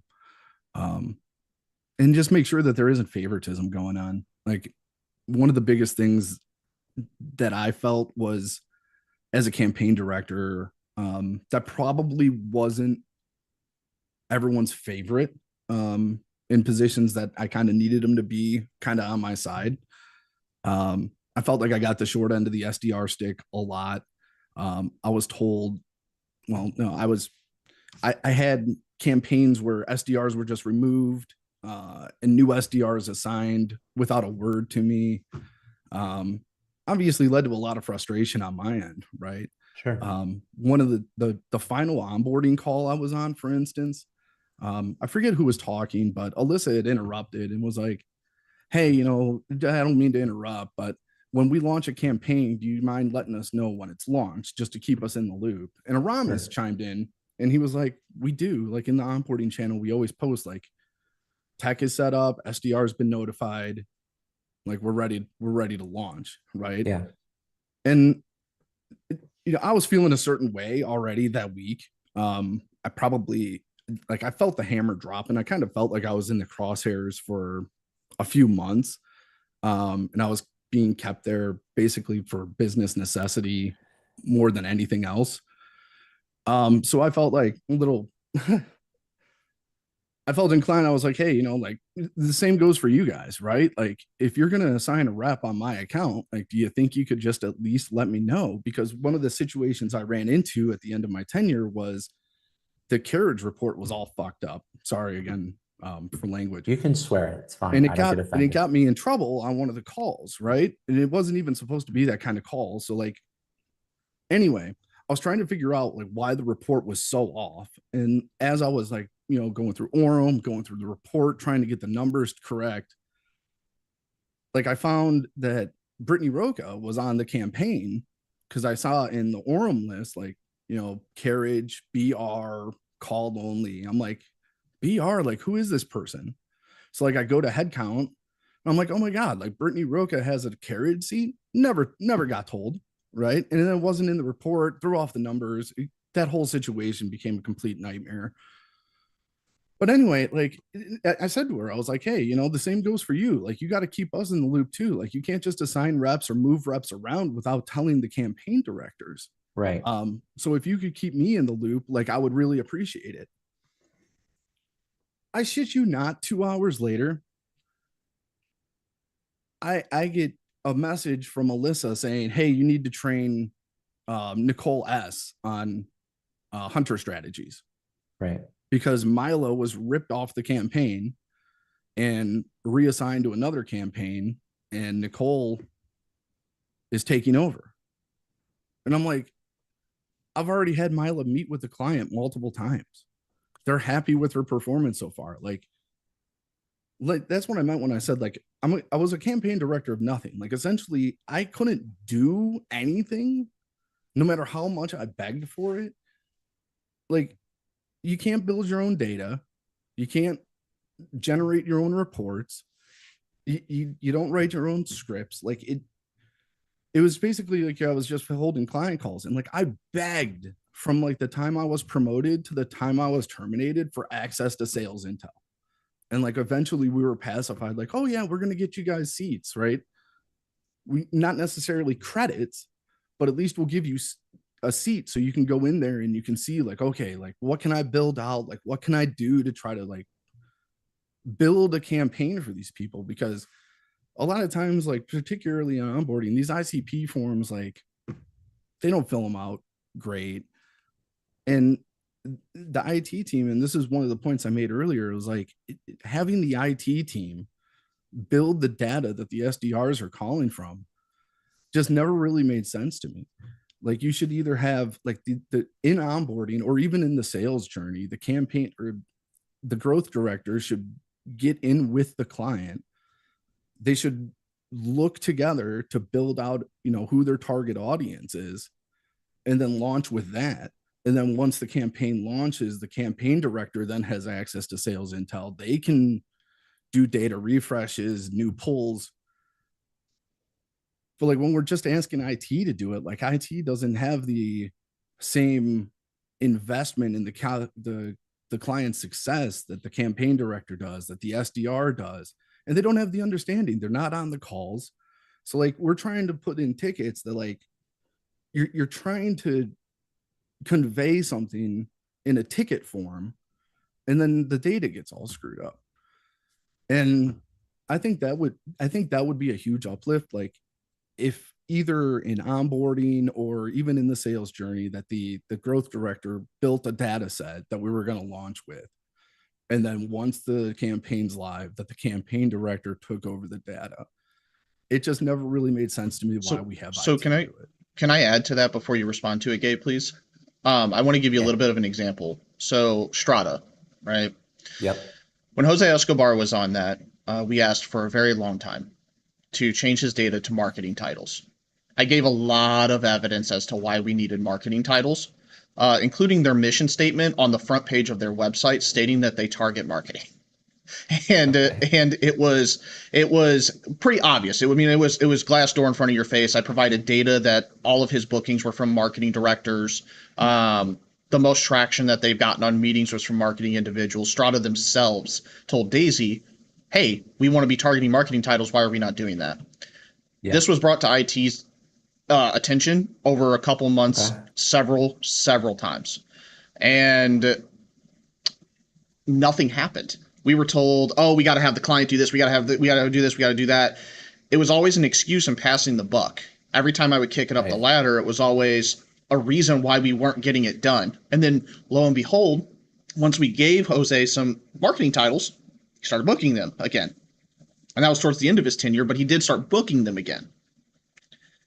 That's an example of like, if Mike or Matt or Madison now has access to sales intel or can pull the data, the people who are more closely tied to these campaigns, it makes more sense because they're like, it was obvious. Like, I couldn't have provided any more proof as to why we should be targeting these titles. And that will not only make your campaigns more successful, it'll make clients want to stay longer because their campaigns will be successful. And it'll make your reps want to stay longer because they'll have the quality data that they need and to make so. No, that's a perfect example. Thank you. Anything else, guys, that I can write down? Well, another one of the issues that I kind of took, I was kind of given, I don't know what the best way to, I was being penalized on my commissions. So we have the 3-week launch rule, right? Where once the client signs pen to paper and the Panda doc signed, we have essentially 3 weeks to get that client onboarded. And for months, like when the attrition started, like when pretty much in October, when the commissions changed and things really started to go downhill and we were having a lot of attrition, it really affected us in client onboarding because we didn't have the personnel to take the amount of counts that we were having come in. And it was frustrating to me because I was getting penalized for not launching campaigns on time when we literally didn't have the personnel to be able to launch it. And then, I get questioned like, why did this take so long to launch? Like, what do you mean? Why are you asking me that?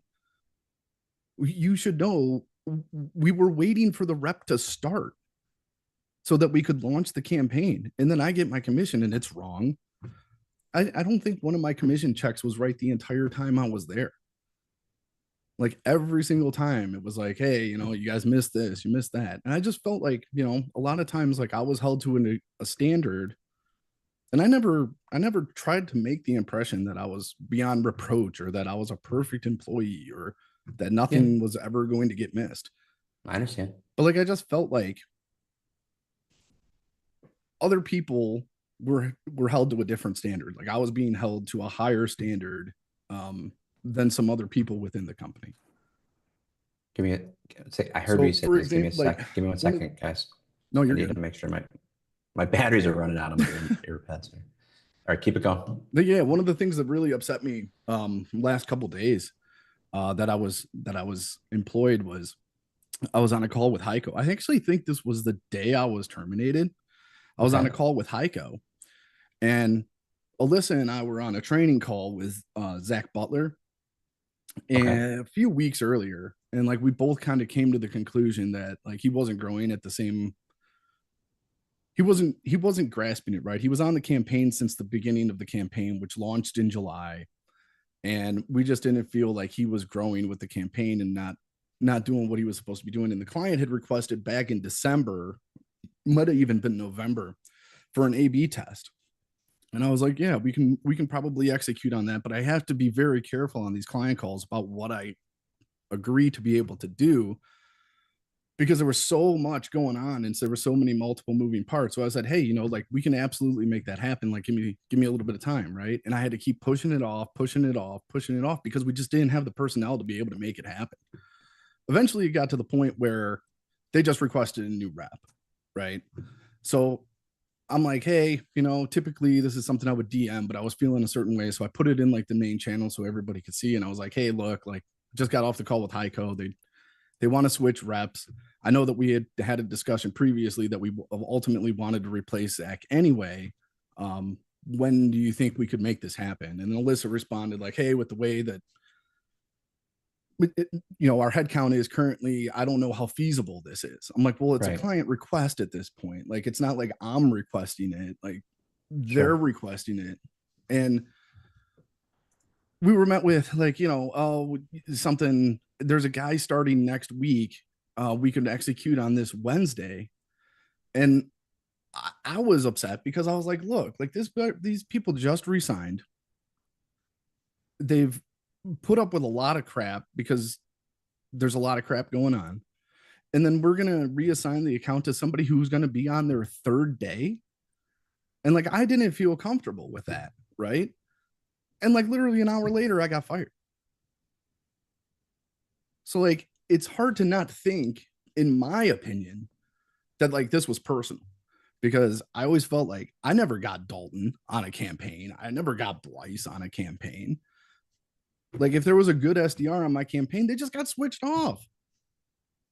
And then I had two campaigns, Articulate and Bungie, Matt, which are ran by SDMs. There's never in a billion years been a conversation between me and Nicole about adding reps that are not good or too good or the I best wouldn't reps. think it would be you or Nicole. Okay, well, to campaign directors. Well, Nicole's in charge of headcount. And when she was off of, for maternity leave, does that make sense? That's the only time in which she wasn't, but she also did stay on majority of the time during maternity leave to be in charge of headcount. I'm just telling you, and I want you to continue, but no one ever like tried to sabotage me? your campaigns by adding reps that are positive or negative in regards to performance to anyone, including you. I mean, why would we ever do that? Think about it. Well, I don't know. Like, I mean, why did it doesn't make sense, right? We had to tell we had to tell the reps on the 2 campaigns I was running with the SDMs to literally fake dial because they were so overloaded that they weren't being able to hit their daily quotas. Okay. So that, I can attest to that game with showing them how to fake dial so that they could hit daily KPIs. Who said that they have to fake dial? Aaron, Lucas, and Alyssa. Aaron, Lucas, and for Alyssa. What account? So I know for a fact. Bungie and Articulate. And I know that was also Bungie and Articulate. And I also know that that was also said for Clipboard Health as well. Okay, so Bungie and Articulate and Clipboard Health, right? And Clipboard Health. Mm-hmm. Well, isn't Daisy on Bungie? Do you remember when you guys tasked us with the Hold on, isn't Daisy on Bungie? Yeah. So we're telling SDMs. Daisy to fake dial for Bungie? Yes. Okay. The other thing is that on Articulate. Sorry, Matt, I didn't mean to interrupt you. I apologize, sir. No, I just wanted to make sure. So that has been a conversation that's been had on a few campaigns. So that the reps should fake dial to hit numbers to meet contractual obligations. And who was that said to? Because the SDMs are the ones you're literally accusing of doing that. So the conversation with Daisy, just doing what we were told. I have heard from Daisy to do whatever. Daisy and Laney are the 2 SDMs on both of those accounts. Correct. So who is it that's saying to fake dial to them on those accounts? So Aaron. Yeah. So here's the thing. When I was there, Gabe, that was said to me. Sense, but okay. No, when I was there, I'll tell you why it makes sense. We were Can you explain? I'm sorry, Tim. Guys, I just really put yourselves in my shoes. Mm-hmm. Why would it's kind of hard to believe? Isn't it? Why would your colleagues, by the way, Tim, right? Mm-hmm. Your 2 colleagues at the point, be told by Aaron, the VP of campaigns, to fake dial on 2 accounts? Can I speak to the Clipboard Health situation at least? And then I'd rather not. I'd rather talk about these because frankly, it's more. So I'll tell you exactly. Okay. What happened. Not that I don't want to. It's just like these are more concerning. Would you concur? Do you remember when we were tasked with the we were assigned a task to get what the minimum KPIs should be for each account, and then we held a meeting and basically gave you guys those numbers, and we added. Right, but we have a parallel dialer. Like minimum dials is not a problem. I can make 200 dials in 10 minutes if I wanted to. And I was like, hey, look, like what's the minimum dial count that you can hit on this campaign? And everybody kind of told me, right? And then I was like, hey, look, I need to be transparent with you here. Sure. The reason that we're asking this is because there's going to be a system that we're going to put in place where it's going to memo you automatically on the back end if you don't hit that minimum dial. So I was like, so with that in mind, do you want to revise your answer? And almost every rep did. And they were like, hey, if that's the case, because I was like, what I don't want to have happen is I don't want to set your minimum KPI for 150 and then you hit 148 and move on to your other campaign and you get a memo the next day. I was like, that's what I'm trying to avoid here. I was like, so what is the minimum dial count that you can hit on a daily basis? When I got to those conversations with Alyssa and Daisy, like the number was obviously quite a bit lower because they have a lot of different responsibilities. Things come up on a daily basis that they really don't have control of. They might have to put out a fire. Who knows, right? Like that's just the life of a manager. Like shit happens. Okay. Right.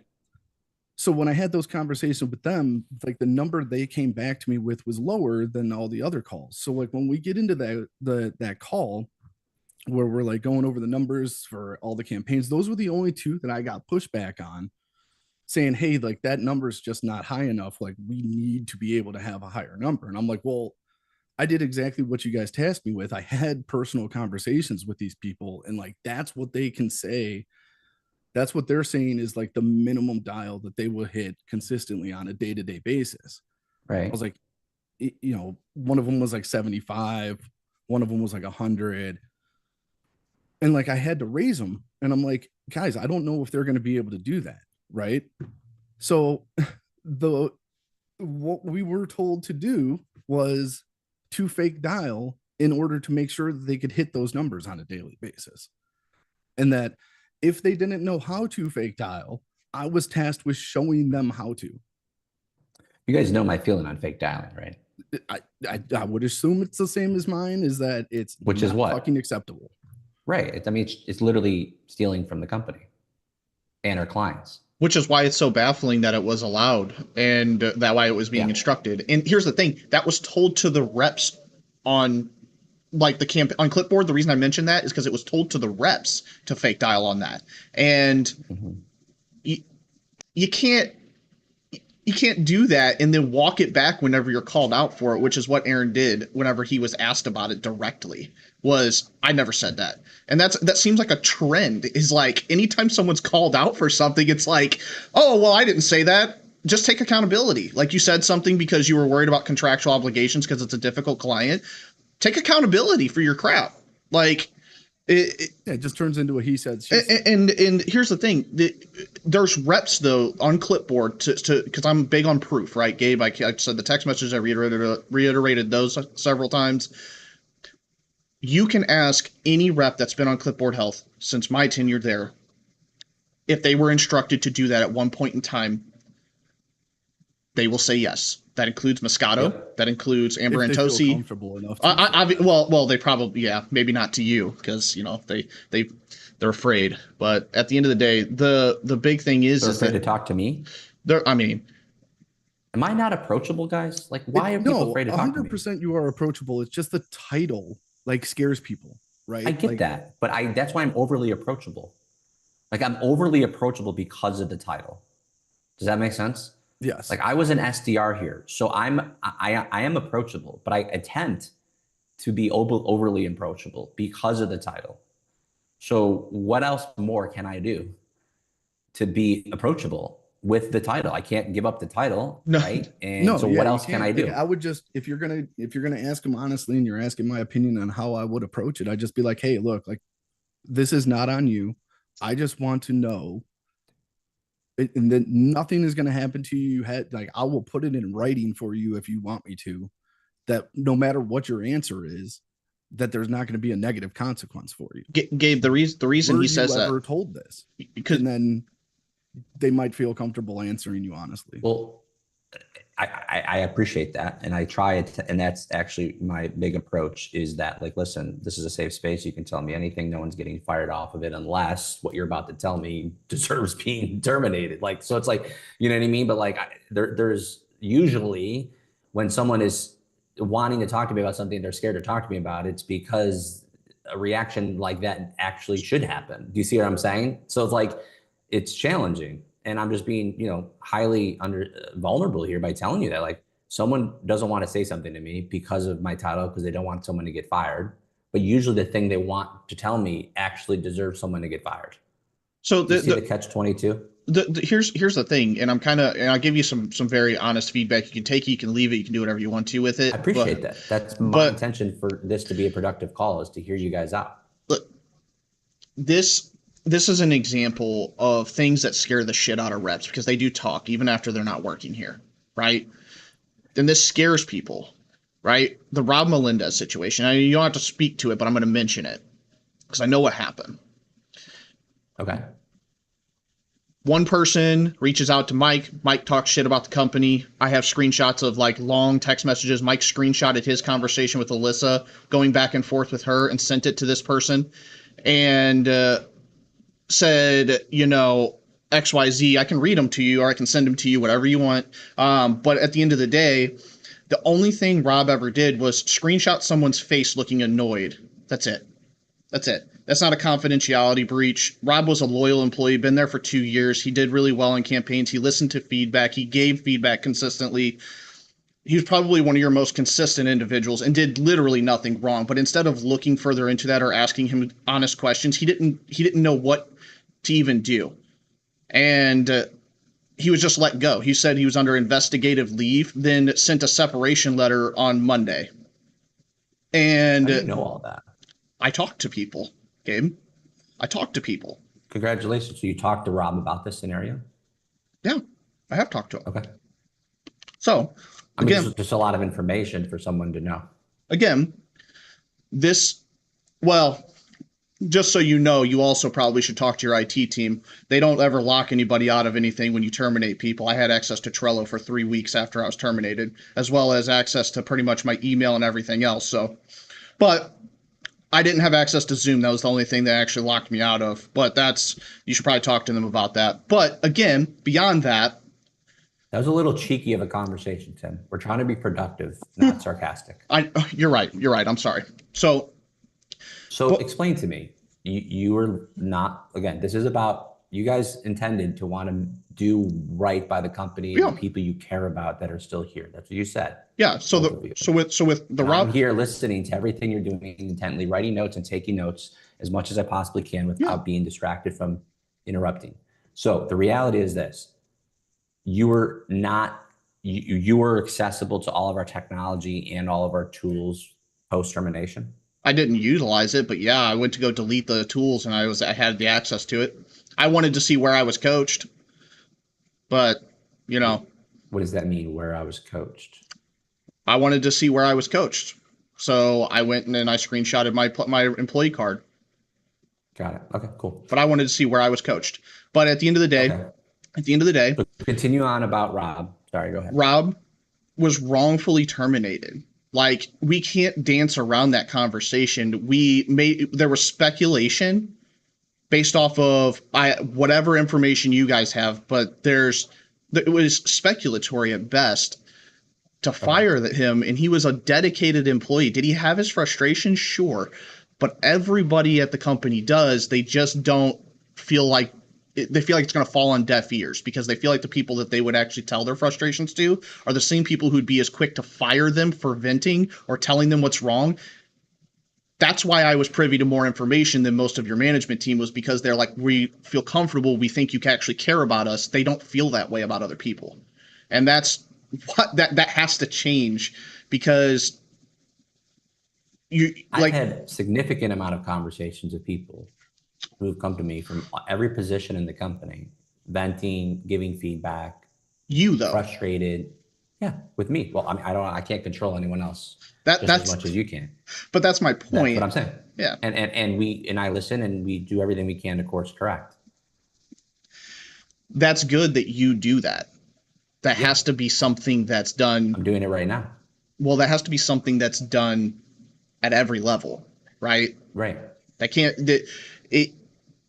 People can't hold grudges. Like with the Tyree situation, you can't hold a grudge. You can't have a conversation where you're talking about where the employee may have given you feedback on how they learned. Maybe you didn't like how they gave the feedback. Instead of de-escalating that or trying to have a conversation with them that is mutually accountable, instead you as a company, that process was handled very poorly, because that person was instead targeted, constantly looked at as a problem, and moved out the door.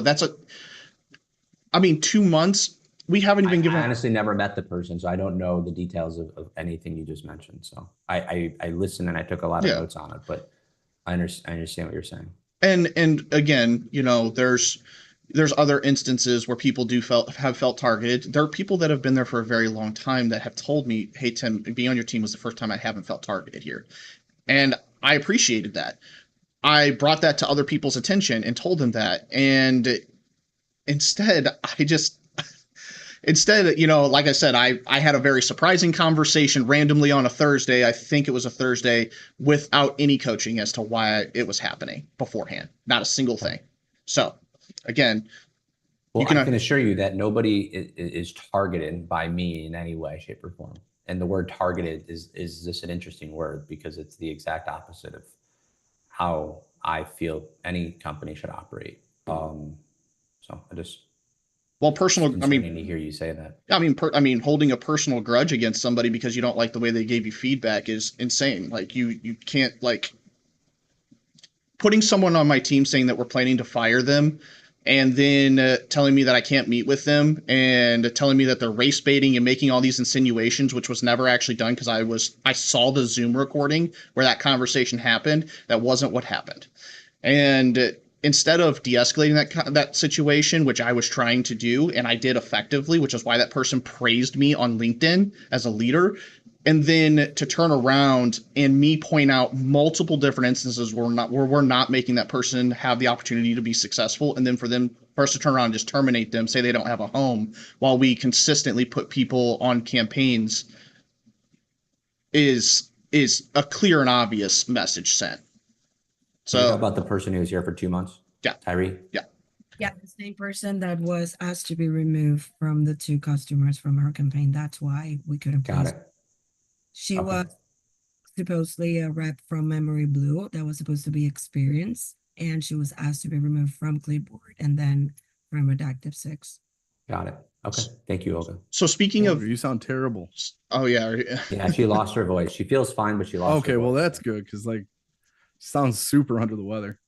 Yeah, So- it's been 3 days of laryngitis. Okay, Tim, thank you for that. I appreciate it. well, there was one other thing I okay. wanted to mention, Gabe, and this is about transparency and leadership, right? So when do you remember Matt Yoways? Yes, I do. Matt was a I know plug and who he play. is, but I don't know. Don't ask me what accounts he was on, and don't ask me why he was terminated or why he resigned, because I'm not sure. So plug and play rep, Clipboard asked for him to be removed, right? He was making a high dial count. Way, I will say this: a majority of terminations happen because of that sentence right there. Well, we give people a lot of leeway, even though it sounds like you feel like we don't.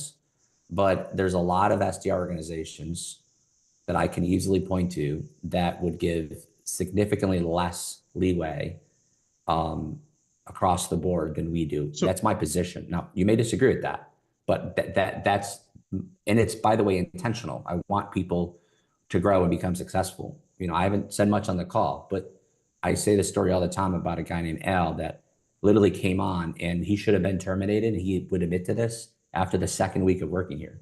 He was hiding under his desk making phone calls because he was so scared to do it.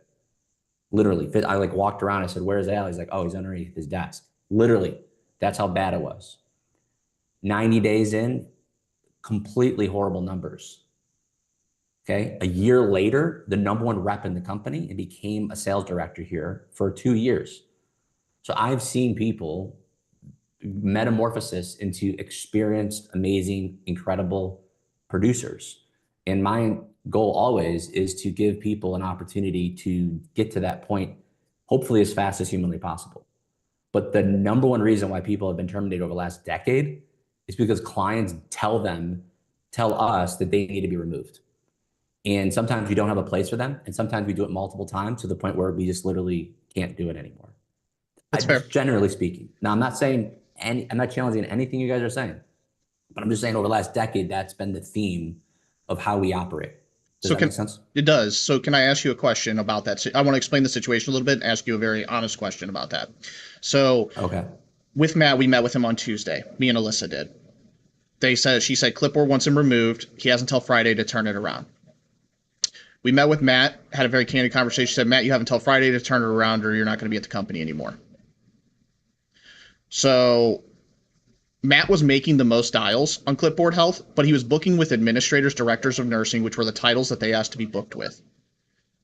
Amber and Chris Moscato had significantly more bookings, but they were booking with receptionists, people who had no decision-making power or weren't even titles they were asking for.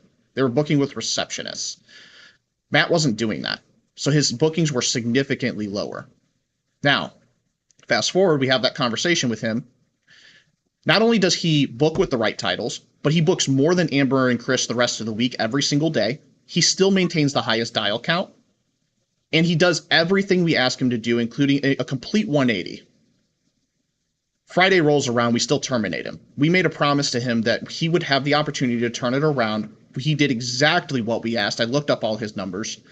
He was productive throughout the whole day, and we still terminated him. We still took his employment away, his livelihood and he did exactly what we told him he needed to do. I need to push you back on that one. We gave that guy a ton of chances. I was his biggest fan. I took the risk on bringing him on with 0 sales experience. I personally did one-on-one coaching with him, and so did Robert when he was on LU. And we invested in him immeasurably. but he was asked to be removed by multiple accounts across his career. Well, so that's what I'm saying though, is why would we have that conversation? Like, you have this opportunity to turn it around, but he never had the opportunity to turn it around. Why would we make a guarantee we're not going to follow through with? Matt Yahweh's, we invested in it. I'll repeat what I just said. And multiple times, Becker, you know about this. He was on multiple accounts. You were a part of the meetings that I had that we talked, and I said, no, he's a good guy. We can't terminate him. Give him a chance, keep training. I got on the call with him multiple times. And then he was asked to be removed by multiple clients. He sat on alley-oop and made more calls than anyone else and still got 0 meetings all day long. Yeah, to even add to that, as opposed to terminating him, we put him on a plug and play for a Savage account. Would you have wanted him on your campaign? Matt, would you, if you had a brand new client that you just onboarded, would you have, you said you wanted the best reps, you said your reps were asked, we're taking the best reps, were taken up, would you have lobbied and drafted Matt if you were on the NBA draft and he was on your team for your next campaign? Tell me yes or no, honestly. No. Okay. That's all I got to hear. And I'm not saying that he shouldn't have been fired, Gabe. That's not what I'm saying. What I'm saying is we shouldn't make assurances to people and then not follow through with it. For example, we shouldn't say you have a period of time to turn it around and they do what we ask them to do and then still fire them anyways. We should just do what we like that. We shouldn't make assurances we're not going to follow through with. And that was the big thing. Do you think that those decisions were made because of business decisions that we needed to make? Again, yes, that conversation should have been had and taken care of before assurances were made to individuals that hey, you have a period of time to do something different, and they do something different, and then I mean, that's just my, again, I think that's the right thing to do ethically, is to tell them, like, if we're going to give them an opportunity, give them the opportunity. But if we're not going to give them the opportunity, I agree. Hey, maybe he should have been fired. I wasn't privy to those conversations prior to that. But again, we should be transparent and we should be honest with our communication, not say you have this opportunity and then strip that from them when they do exactly what you asked them to do. I personally believe that we did significantly right by Matt Yahweh's in tenure with our company in a big way. That's my opinion. I don't know the specifics of what you're saying, and I don't want to speak to him, and I'm not saying you're right or wrong. But from my involvement from his tenure here, I think we did significantly right by him. And Matt's involvement of me working with him and him seeing me work with him personally, I think, Matt, would you agree with that? And I'm not going to even ask, but that's my position on it. I'm not disagreeing with what you're saying. I'm not saying you're wrong, Tim, but I think as a company, which is what your topic is right now, we did as much as we possibly can for his tenure while being here. Okay. All right. And I'm not saying you guys didn't. Again, that was never my position. My position was in that instance. I understand. Yeah. I understand. All right, cool. But again, I think there needs to be a more transparent position for the reps too. I know you're doing the Itero and the training boot camps, but there are reps that are getting put on campaigns that, either the day they're hired, the day after they're hired. And maybe that's for campaign reasons, but at the end of the day, there wasn't a single rep that ever came out of training that knew how to really use Orem unless they've used it at a previous company. They didn't know how to do certain things. All those things I did help them learn how to do, but I think the training process needs to be shored up because there's so many people. Do you know how many people applied to our company last year? I do not know. Over 400. No, sorry. So over 3,400. Okay. So that to me is a great LinkedIn presence, which is forced and fueled by reps. 3,400. Do you know how many people we actually hire? How many? Across the entire company, 77, not including SDRs and managers, right? Okay. That's about a 2% hiring mechanism. Yeah, and again, that engine is fueled by the backs of reps that are forced to do LinkedIn work that isn't in their employment contract. That's your position about the way we do LinkedIn? Most of the reach is from the reps. So your position is we force people to do work on LinkedIn? Yeah, we are told them it's mandatory. to do their connections. Is LinkedIn not a profile of your company? Not their personal LinkedIn, no. Their personal LinkedIn is not something that can be dictated or managed, but we do actually write people up and we have conversations about punitive action over them not doing LinkedIn requests. Yes, and those were several conversations, and that isn't. I mean, I would want to know where that's legally enforceable. Who So let me ask you a question, Tim. Let me ask you a question. You said you have a new job lined up, right? I do. Yeah. How'd you source the role? How did I source the role? Through a previous rep from Alu. Okay. So the way your LinkedIn presence is, having more followers, having engagement, creating content for you to share and post, and growing your network and having competitions and making money doing it, your position, you think that's wrong and that's not a positive thing as you move on with your career and taking it should be LinkedIn optional. It should be optional. It should not be something that you require people to do. No. Okay. Well, it is optional to do our LinkedIn, to be a LinkedIn creator and to generate meetings for Alley-oop on LinkedIn. To do the connection request. It is. The connection request should be optional too. No, that's our position. We don't think that's true. Is that discussed with people as a term of their employment whenever they sign the employment contract of their responsibilities on a day-to-day basis? Is that something that you guys have in there? I don't know. But I mean, it is known that we if people don't want to do it, and if people is against it, I'm not going to terminate them because of that. I've never had anyone. Okay, I'm just telling you. If you came to me right now and you were an employee here and you said, "I do not want to engage on LinkedIn," I had somebody. She had a husband who's an ex-husband who batted her. She had an restraining order on him against his son, and she would not put her face on the internet. She would not put her face on LinkedIn, and she would not take advantage of the opportunity to grow her LinkedIn presence at all with her company. And she came to me and said that she doesn't want to do that. And I said, absolutely, totally support you 100%. Don't ever go on LinkedIn, and you have no issue here whatsoever. Okay. All right. So, I mean, that's fine. That's your stance on it. That's not what's told to people. You have to do it. It's mandatory. That's not the case. I've never, even when multi-channel prospecting is literally defined as social, LinkedIn, phone call, and email. What tools do we give the reps though utilizing LinkedIn as a prospecting tool to grow your business is a function of an SDR. Well, we're talking about a traditional SDR. To hold standards and metrics across a LinkedIn activity is part of the SDR function. Okay, I mean that's fine. But we don't really have traditional SDR roles. We have them power dial. Sarah Uwe, Sarah Plowman, worked for Pareto, our competitor in New York City. And she built her LinkedIn following to 70,000 on the back of Pareto, the company. And she was employed to be an SDR utilizing LinkedIn as a way to generate appointments. We pay people here who want to make money as a bonus to generate appointments for our partnerships and pay them to do so if they'd like to do so as a volunteer opportunity.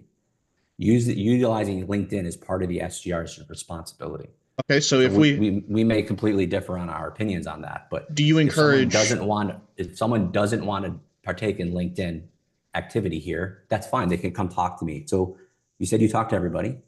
If someone is that you're talking to at my company would not want to do LinkedIn or have issue with it, they can come talk to me. They don't have to do it. Okay. All right. Well, that's perfect. As far as multi-channel outreach, so would you guys are getting lost in the sauce a little bit? Yeah. Matt, how many followers on Matt? How many followers on LinkedIn did you have before you came to work here? 1,500. How many do you have now? 10,070. Are you happy or not happy? I'm happier with 10,000, but so a year ago you had 1,500. Yeah. Add an SDR agency. Today you have 10,000, correct? Yes. And who taught you how to do that? Well, Who taught you how to do it? How to do it, but okay, it who was helped foster and teach you how to do that? I did it, and now I have over 10,000 followers. And is that your is that yours? Is that your LinkedIn? Yes. Do we tell you that you have to use Alley-Oop's email, that we can control it like Sales Hive does? No, I have no. I think you might be putting something on me that I have no problem with what we did on LinkedIn. Okay. I was excited. I was really close. We give away money. We give away promotions. We make it volunteer. We encourage people to do it. I tell people they can go out and be an Alley-Oop alumni. I encourage them to go be their own bosses one day and be successful. And Tim, your position is that we shouldn't be doing that on people's LinkedIn. No, I find that to be very frustrating. Up until this point, I have not been frustrated with either of you. Well, no. So my position is not that it's mandatory. It's the mandatory aspect. People have had punitive conversations where they haven't done LinkedIn requests and they have been told that they will be written up and it will affect their position within the company. So we're talking about fixing a culture and we're talking about protecting people. If that's part of, if we're talking about traditional SDR work and that's a position of their function, we don't have traditional SDR work.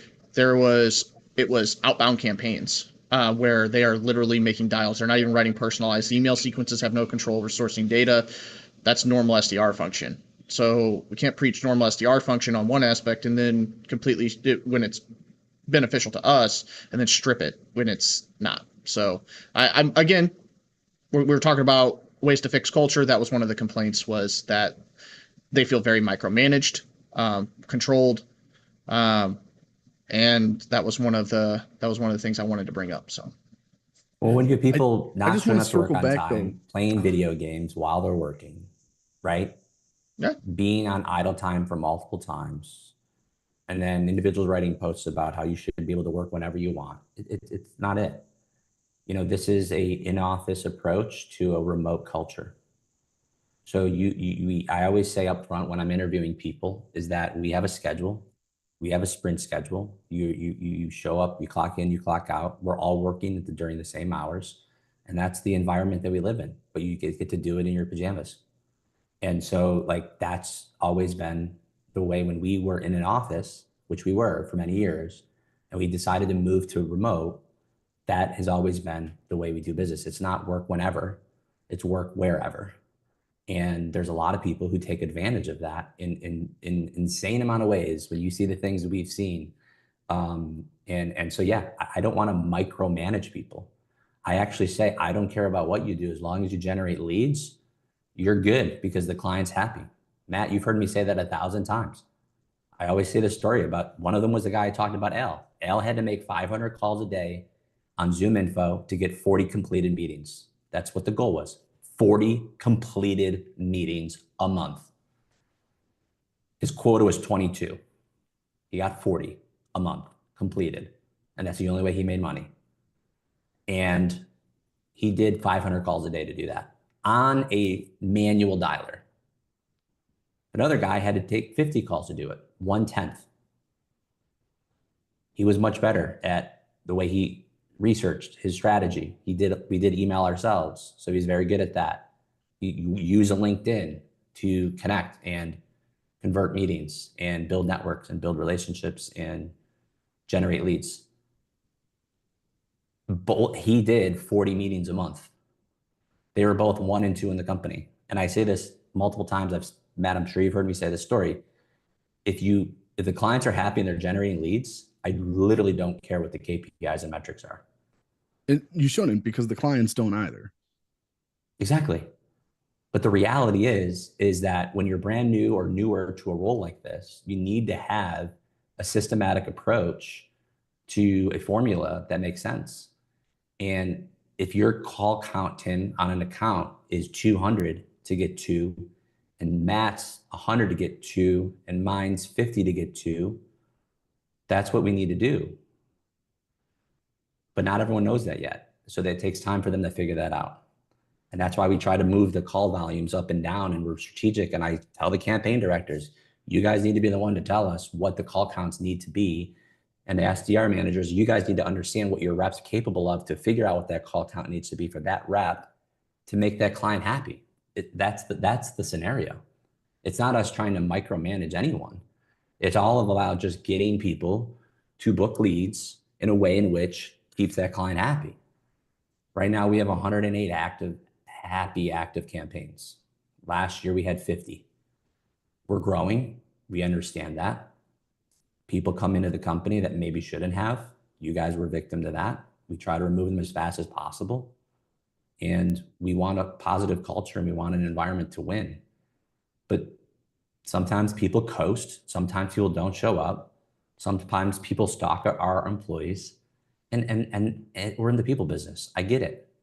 But we're all just trying to do our best. At least I am, at least. And so I really appreciate you guys meeting with me. I've moved all my meetings. I will literally repeat. I will stay on the line until you don't want to talk anymore. But that's just my position on like the response of everything you've heard. No one's trying to target anyone. No one's trying to intentionally hurt anyone. No one's trying to hurt anyone's livelihood. Like, you guys are fathers. I get that. So am I. But when you hang up, Matt, when you hang up with your manager, 30 seconds into a conversation, and then put a questionable comment on my LinkedIn, it doesn't sound exciting. What was I supposed to talk about? Was I supposed to fight for my life? Like, I was just terminated. Like, there was nothing to say. I was told, you're fired. We have no home for you here. Okay, bye. Like, what? It's a reaction that is understandable. I'm not judging that. I'm not saying you should have done anything differently. And I'm not saying what you did was right or wrong. That was your reaction, and you deserve that reaction. However, it was either yell at people, but the reality make myself look like a jerk. But the reality is, Matt, is that you then went on and said you should not have done that. You shouldn't have. Okay. Well, first off, it was a group of people that decided that, not me. And I should have done that based on what we've already discussed on this call. And I think you would agree with that. I just said you shouldn't have. Really? I have a very wide skill set. You didn't want to be here based on what you've said. You don't have a home for me when there's so many issues internally is flabbergasting. But we did move you around, Matt, in multiple ways. You've worn multiple hats here for a very short period of time. And I keep getting reports. And I kept getting reports from the SDR, growth director, campaign director, onboarding coordinator. And I've gotten reports throughout your entire tenure from the growth director specifically, the campaign directors, your colleagues, and SDMs, that they don't feel like you should be here. That's what was told to me by them. That is not surprising to me. Okay. Well, then how else am I supposed to make decisions?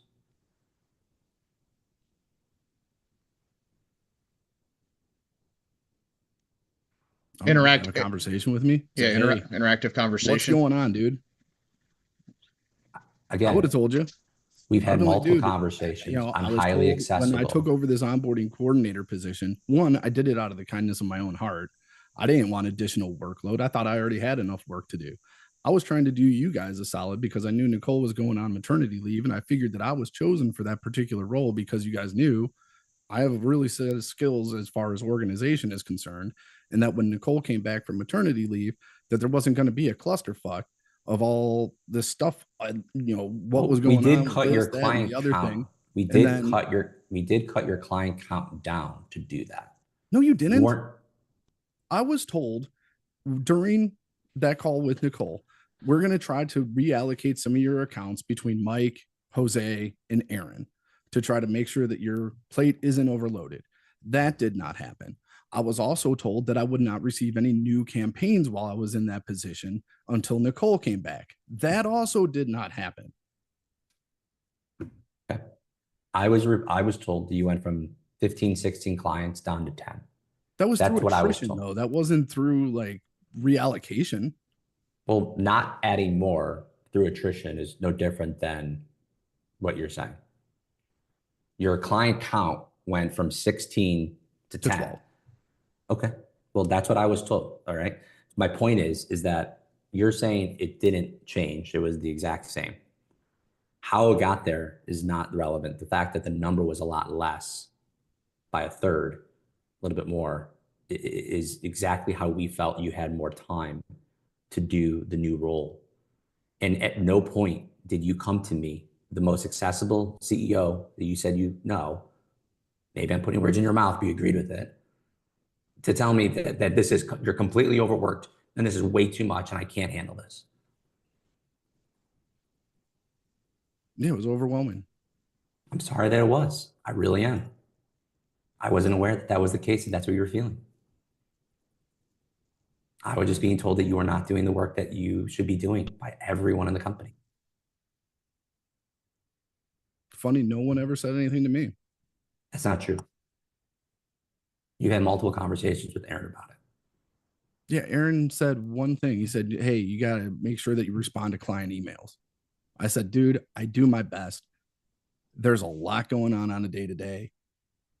There may be some stuff that slipped through the cracks. I'm not trying to tell you that I never missed a client email because I know damn well I did. Yeah, I understand that. But and I'm not saying you were terminated because you missed one. 999 things right. Yeah. And the 1,000th thing you miss, to be held accountable for that 1,000th thing doesn't seem fair to me. I understand. I understand your point of view. I do.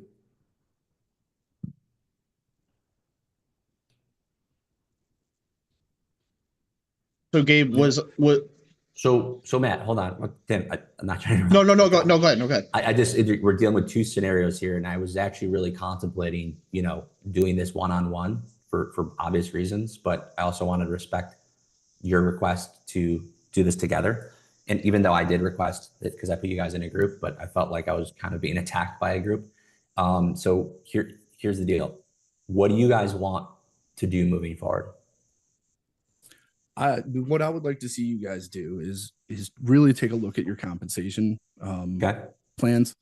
Yep, I have that down. Particularly with like the commission structure. I don't think hourly is as big of a deal, provided that people can honestly make a good living. I think that would go a long way. I think, just so you know, that Memory Blue has 400 reps. I don't care what Memory Blue does. Hold on a second. But I do, because it's called marketplace and competition in business. I have to care. The reality is like, that's your competitor. Coca-Cola doesn't say, I don't care what Pepsi does. Okay. Right. Okay. I can understand that.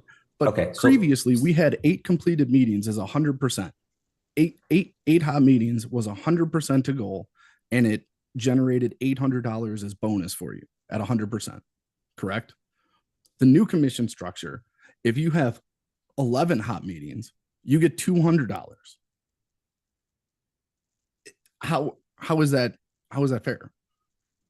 I don't think that's accurate, but I don't know the specifics of what you're saying, but that does not sound accurate. The intention. The only difference is, are you aware that okay, that's what I'm about to say. It's not an only difference. That's like do you understand? Guys, keep this in mind. Every sales organization complains about the commission structure in any sales organization you go to, whether you're making $1 billion a year or $1 a year, everyone's complaining about the commission structure. And I literally don't sleep at night most nights thinking about ways we can actually structure the commission structure to be more fruitful for the rep, not for the company. Okay. So the reality is we are paying out more in commissions than we ever have as a company. I don't have to do that. I would say how much is going to the very highest top performing reps and how much is going to the rest of the team. Because here's the deal. I am so willing and open to learn as much as I possibly can. I've studied commission plans left and right. I'm open to evaluate everything under the sun. And I truly mean that. I want a commission plan that's wildly exciting. But I also need a profit margin for a company. And I also need to have enough money coming into the company to operate the company and not turn into Science and Sales Hive, which are both going out of business. So I need to run a company here. I don't make $1 billion a year. You guys realize this, right? So the reality is like, I am trying to pay as much as I possibly can to operate a company. We've had more managers than we've ever had as a company, ever. And we're trying to keep manager to rep ratio as low as humanly possible for the reps training and ability than we've ever had before. And at the end of the day, we want a commission structure that's exciting, but going from completed meetings that I've been told for a decade is out of our control. It's a client. You have no control over getting the meeting completed. There's no opportunity for the SDR to make that happen. And so I made an adjustment that I've been told for years to move to a lead creation only system, which is what we've done. And we've modified it and modified it and modified it over the last several months, and we'll continually do so, all to make it as simpler and easier and as more effective to attain, not to do anything else out of that. But keep in mind, I have a flat fee. I have so much money that the company is paying me. I can't pay more in commission than the client is paying me. Then we make zero money, we're out of business. No, so that's one of the issues that we ran into over at Science was there was uncapped commissions, and some of the campaigns were so successful that it was costing the money. It was costing the company money to have them as a client. Correct. So with that in mind, what I've done, and here's what's coming out, and we just started selling it in January, is we are now doing a hybrid program, right? Memory Blue charges $10K, $11K a month, right? All the companies that are mostly offshore are doing a paid per appointment only. Most of them are email only SDR agencies, $400, $500 a lead, period, nothing else. I can't operate that way with the tech stack we have. It's too expensive. And the manager ratio I have, I can't operate that financially. I also don't want to charge a client $11,000 a month flat. Memory Blue just removed commissions from their SDRs, period. They only make a base. Okay, they only make a base. They are not getting paid commissions whatsoever anymore after they were acquired by a private equity company last year. That's our number one competitor. I'm not subscribing to that. I don't want to do that for anyone here. So we went to a lower base program fee by a lot and a meeting lead creation fee, which we are now sharing in the rev share to the rep, the manager, right, and the campaign director. So that if a client campaign does phenomenally well, the rep does phenomenally well, the campaign director does phenomenally well, the client is doing phenomenally well, and on the antithesis of that, if they're not doing so well, we actually are losing money on the deal. So I want a strong commission structure, guys. I don't want reps coming to you and complaining. I don't want people coming to you and complaining. I don't want you complaining about our commission structure. That's the last thing I want. But I only have so much fixed money coming in. I can't go out of business. I have to pay all of, the managers who, by the way, aren't on the phones except for the SDMs on one client. Like, it's math. No, so, I appreciate that. I just feel like a lot of people feel that the goals are unattainable and that for their efforts, they're not being rewarded. And like I said, if you, but you know more than anything, Matt, that the client is wanting a certain amount of leads, and we are using that information to create the goals. So if the client's goal is unattainable, we push back. And I've taught you need to push back. The clients are not always right. What I mean by that is the goal that they want, their expectations that they want, is not always right. They want 500 leads. It's not even possible to get 20. Right. Of course you want 500 leads. Like, we can't support that. There was campaigns in onboarding. I think Madison right at the end, like one of them was like, yeah, we want 80 leads a month. And it was a half a seat. It's like, guys, we can't do that. The other big point that I wanted to make was training. I do feel like Lapergola is a great trainer on calling. However, there is not a whole lot of training that takes place on the tech stack itself. And I know a lot of this is done out of necessity and not necessarily because you want to do it, but putting new reps on campaigns on their third day, it should not be happening. There should be a stable of SDRs that we have. And I know maybe it doesn't make fiscal sense, and maybe you might have to adjust some of your fees. Let me just pause. It has nothing to do with that. It's not money, right? I agree with you. I want a bench of SDRs as well. But remember I told you that we interviewed 3,400 and only hired 2%.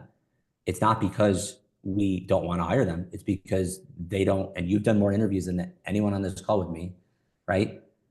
You see some of the talent that we interview. Like, we hire people based on the ability of them coming into the door and we thinking that they're good enough to be here. It's not because we don't want to hire more. Does that make sense? And I do agree. But when you're growing at twice this, at literally doubling in size, which we did last year, there's going to be opportunities that come up where we don't have enough people, right, that have been on the bench long enough to be allocated. So we say no to a lot of clients because of that, but we also can't say no to all of them or we wouldn't have a business. So I totally agree with you. And it is a balancing act and it is difficult and it will always be difficult, but people coming in that are best in class and companies that are coming in, sometimes those numbers don't always match up and we have to balance and we have to adjust and we have to add people to clients that they should have been on a bench for 1 or 2 more weeks more. And sometimes on the flip side, we don't have enough clients coming in and they've been sitting on the campaign for a month and they're really excited to go to a client to make more money. So I totally get it. That's a balancing act, but it's not by a design that really is fully in our control. I think my point more or less is like, yeah, we do try to bring in as good of SDRs as we possibly could. A lot of the SDRs though still don't get the tech stack. They don't know the dispositions well enough to set them loose on a campaign.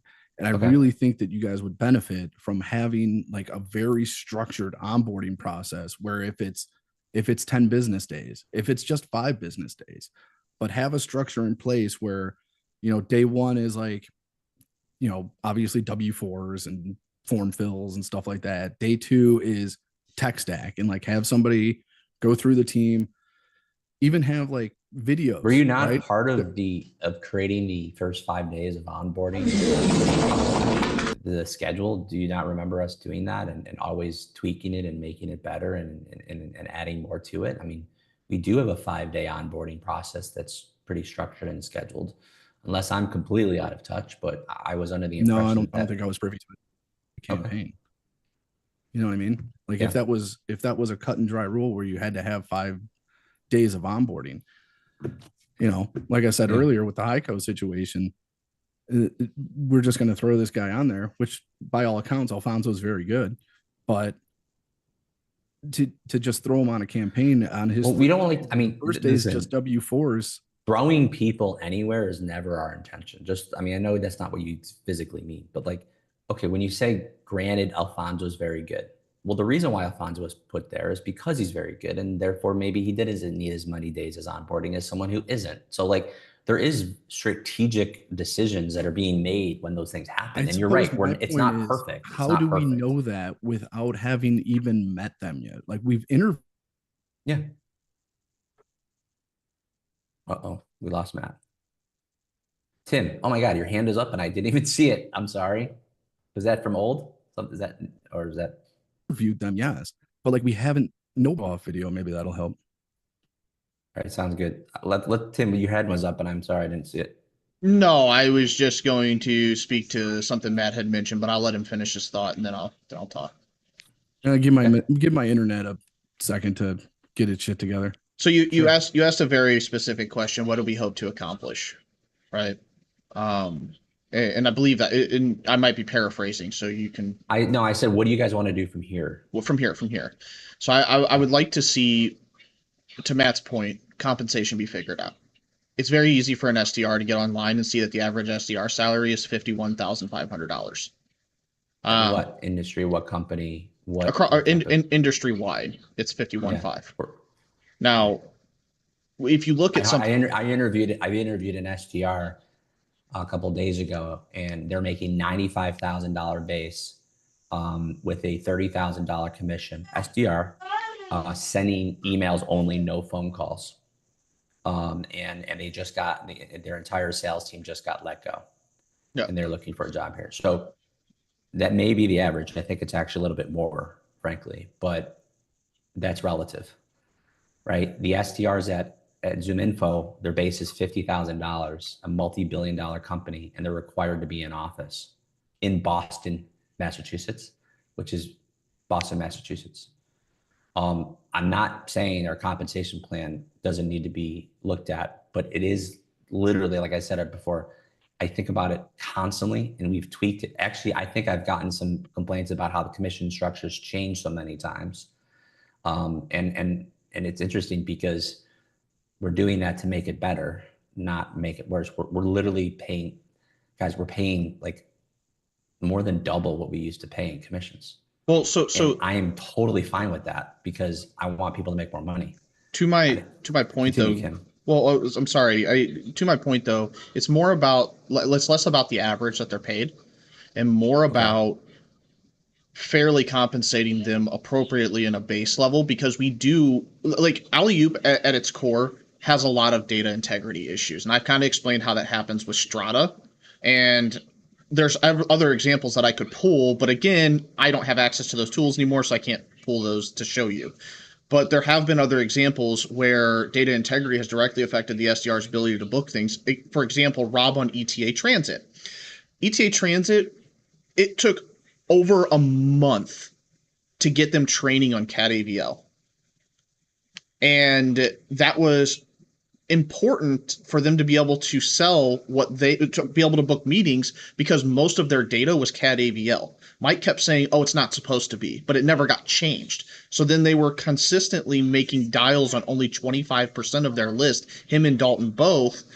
And it severely impacted their ability to make money. The solution was, hey, we prorate their quota, so we're going to prorate their commission. But how are we going to pay them less money for doing the work they're supposed to be doing with what they have, because the client, or because we're not getting the data they need? Like, how are we not taking that accountability and saying this is our fault?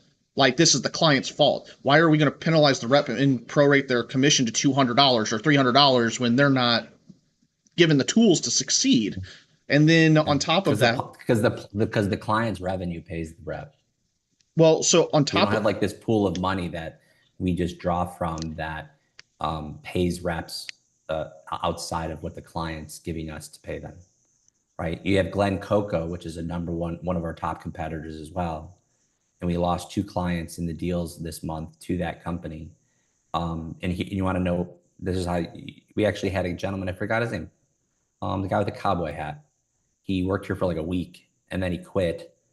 Again, another reason why sometimes we have to move people around or add people to clients, because we hired him and he quit to go take a job at a company called Glen Coco. And it's a commission-only SDR job. So you work whenever you want. It's like real estate. You work whenever you want. You work from home. You're in charge of your list. You're in charge of your CRM. You're in charge of Apollo. You're in charge of... This is all they do. Here's the ICP, send me leads. And they pay him $350 per lead. That's one of our biggest competitors right now. You have Memory Blue, who doesn't pay commissions at all anymore, right? You have Sales Hive, who actually pays significantly less. The director of operations just came over here and became a campaign director. And they literally hire people for, what was it? What was the hourly rate, Nicole, that his offshore team was running? He had a huge offshore team. An hour. What's that? $600. It was $600 a month is what they paid their reps. Yeah, we were doing the same thing at Science. We were paying $500 a month. Yeah, Science went to Uganda, Africa, to pay their reps $500 to $600 a month. Like, guys, we're paying as much as we possibly can on what we're collecting from our clients. I don't have a Ferrari. You see what I'm saying? Like, I don't make $1 million. Yeah, but I don't make $1 million a year. Okay, so let me ask you a question then, and it's a very candid question. So I know I have it on good authority that a rep was recently promoted to a senior SDR position in Puerto Rico and given a slight pay bump, but that rep still makes about $2 to $3 less than Rob Melendez did before he was given a pay bump in Puerto Rico. The rep that I'm referencing has been there longer than Rob Melendez as well. Why is there such a vast disparity in pay? Rob was bumped significantly as well after the CAT situation. I have to interrupt you because you have obviously wrong information. When Rob was promoted, he received a slight bump and was not close to what this new rep probably I know you're talking to.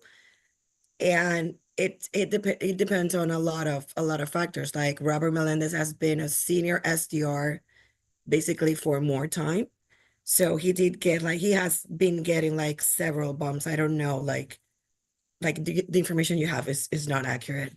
I'm sorry.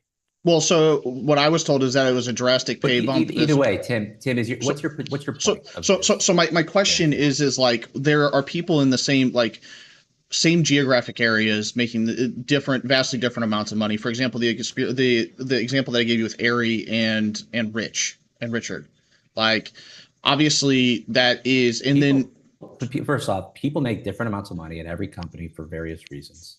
The fact that you even know all those things is actually weird, because I would never ask anyone as a person of an employment what they make or what they don't make at a company. When I found out before my previous job, I became the vice president of finance for a law firm, and I was in charge of paying everybody. And I looked at various comp plans, and none of it made sense to me. As in, I like, that person doesn't work as hard as that person. And we do our best, and we attract people for different reasons, but we have the ability to hire one person with one experience in one geography very differently than another area, and another person with another experience in a different geography. Like, we can do that. I don't know what else to say. We try to systematically and templatize the compensation plan and the commission structure across the entire industry. And think about it, we're representing dozens of different companies and clients, and yet we try to figure out a way to templatize and systematically make it very similar, if not almost the same, for everyone across multiple different companies and vendors and clients, that, who, by the way, pay us different amounts as well. We have some clients pay us one number, and we have some clients pay us another. Sometimes we have to give discounts to get people to say yes. It just what it is. I think hold on. Just take a look at it critically and be like, does this make sense for this campaign? Yeah. Like, all campaigns aren't created equal, right? Some campaigns are inherently more difficult than other campaigns. And also, client expectations are different, right? Like, you could have one client who's doing backflips for 5 hot meetings booked and held during a month, and another might be ready to take you to court over it, right? I think the point is that if you by the way, just said my point, so I'm not going to reiterate it. Like, you just literally said what I was trying to reiterate, is every single scenario, both on the rep side and on the client side, is 100% unique every time. I just know, as if I were to take a step back and I were an SDR, based on what the current commission structure is as of the new rollout, and I booked 11 hot meetings and all 11 of them held, and I got paid $200 commission, I would be furious. I would think that was a smack in the face. I can't imagine that any client's going to be upset with that number. I mean, unless they have multiple reps on an account. But I think that's more the point, is not like an argument about like this, that, the other thing. I just think, like, you just have to take a critical look at it and just, does this make sense for this campaign? If the SDR were to achieve this number, is that fair compensation for the work performed? And I think in a lot of cases it's not. So I think that's more of the point. I hear your point. I accept it, and I value it, and I assure you that it is always our intention to do exactly what you're saying. To be more specific to your number, like, that's a hypothetical, but at the end of the day, like, what if 11 isn't good enough? What if 30 is what the clients like, numbers are relative. I don't feel if someone is operating in 100% capacity on quota, they should be making $200 a month. That's why I raised the commission structure to bring it to 800 per campaign, and then add multiple campaigns to the program. Like, when I came here, it was $500 capped, one campaign per one rep. You can't make more than $500. When I came back here 3 years ago, that's what it was. Well, that's is it significantly different today? Yes. So I'm just saying, like, it's because of what you're saying, and I agree with you, and I will continually do that, and I take your feedback wholeheartedly, and I will continually do everything I can to continually invest in the compensation plan. And then I guess one of the other things that I just wanted to get out of this meeting is just, if you do have reps, like, it's got to be on a case-by-case basis too, right? Like, if you have a rep come in with years of experience, they know Orem, like I came in, right? Yeah. I knew Orem like the back of my hand. Frozen again. I used it for 3 years at Signs. I had on for 3 years. Like, I knew what I was doing. So I didn't need the training. right? So like you could just put me on a campaign and I was basically good to go. I think that's on a case by case basis too, but I would like to see like a more structured onboarding process in place for the people who need it, and just not. I know you didn't like me using the term throw people on a campaign. No, it's fine. I just want to make sure we're not But like yeah, like dismissing people. you know what I mean? like I a lot of times felt like I was set up for failure because people were getting put on campaigns that just launched and they didn't really know what they were doing. They were asking me like, "Hey, can you show me how on Orem?" They didn't know how to filter by time zones. They didn't know how to filter by titles. They didn't know there was so much that was being lost in the sauce. And I think that's probably the more bigger issue is just making sure that these reps understand and know what they're doing and how to use the system to their advantage to maximize their efforts, as opposed to just sending them out to the wolves and being like, "Yeah, figure it out." I think that's where a lot of the frustration is coming from the SDR side, is that they don't feel adequately trained. They feel like a lot of the goals are too high and they don't feel supported. I feel like there's the management teams in place that's not very well liked. I feel like the reps feel like they're micromanaged and they're being undercompensated. And it's taken what was a very good culture 6 to 8 months ago. And I think unless you have your head buried in the sand, like you know that the attrition that's been going on for like the last 6 months, and it's not good. We're losing very good reps who were happy here at one point. And I think that's probably just the bigger conversation. And then obviously the data issue, like I brought up with like the adaptive six situation. I really do feel like just removing that, or even if you had a dedicated somebody who was in sales before that was like part of the onboarding team, that like their job specifically was to procure data for the campaigns, because I feel like having IT do it, that it's not working. Like it's the biggest complaint. And I understand, having done this job for a long time, data is never going to be perfect. Like even if you have the best data in the world, like when you first get it assigned to you, 7 out of the 10 contacts are going to be wrong. They're either going to be retired, they're going to be. That's right. But when you're barking up the wrong tree with like Replicant, for example, like that was such a frustrating situation because we couldn't get the right contacts in place. We finally got the right contacts in place. We had some success in July.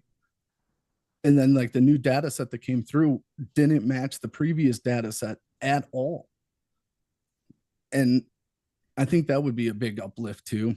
So, critically looking at the compensation and commission structure, taking a hard look at how we assign data and who's working on it, and then training. Like I think those 3 things would go a long way. I appreciate that a lot. Yeah. I think we made big strides, even though I think you would disagree. But keep in mind, a year ago, we had 3 campaign directors who are also in charge of the SDRs. We had no SDR managers. We had no SDR directors. And Robert was cold calling. Now, I know you're not a fan of one of the SDR directors, but we've elevated 2 people to literally be off the phones and just provide training and support. We removed the SDRs from the campaign director's day just to manage campaigns, and now have 3 sales development managers working with them in that capacity. So maybe it's not the way you would have done it, but to your point, I agree with you. And we're going to continually uncover ways to train and provide support to the reps as best as we possibly can. And I would just really emphasize too, like with keeping profit margins. A lot of times so we don't got a business. Just not being transparent with the client about how much time was being spent on a campaign. If they were assigned to multiple campaigns, just a lot of times it put us as campaign directors in very difficult conversations, because it's just much easier to be able to have a conversation and be able to navigate a call when you're speaking from a position of truth, as opposed to trying to manipulate what you're saying. Yeah. To make sure that you're not throwing the company. I'm sorry. Yeah, absolutely. I mean, the way we sell it really simply, like if you look at like a company like Superhuman Prospecting, they have 1 rep on 8 campaigns. Okay, so they spend 8 hours across the campaign. Yeah, I remember sitting in the interview with Mike and he was explaining to us, and it just doesn't make sense to me. I was like, I don't understand how anyone would sign with these people. So the way it's structured is when we say dedicated rep, we're very clear that the dedicated rep means it's not a call center of 10 people calling on your campaign.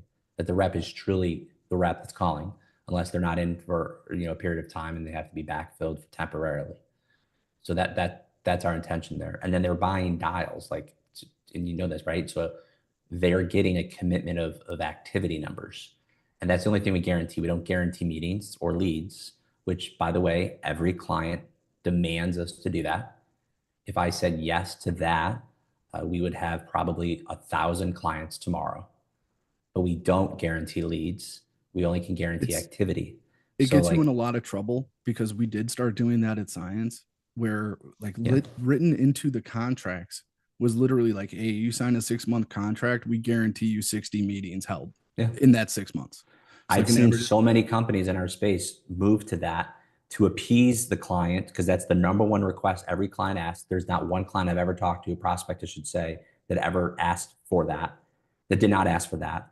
And as soon as companies start slipping into that, because it's really easy to take the bait and say that, and then all of a sudden you don't deliver on it, and then you get fired, right? So we only can appease activity. Now, people say they're being micromanaged. Well, if I'm literally charging clients on activity and I can't manage that activity with proof, then we're in a rock and a hard place.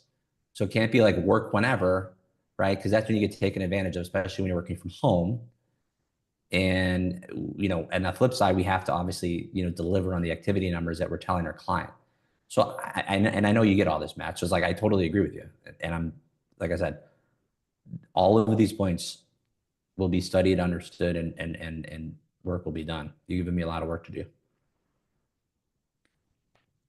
So I kind of just typed it up, Gabe, make it easy while you guys were talking. Oh, cool. Thanks.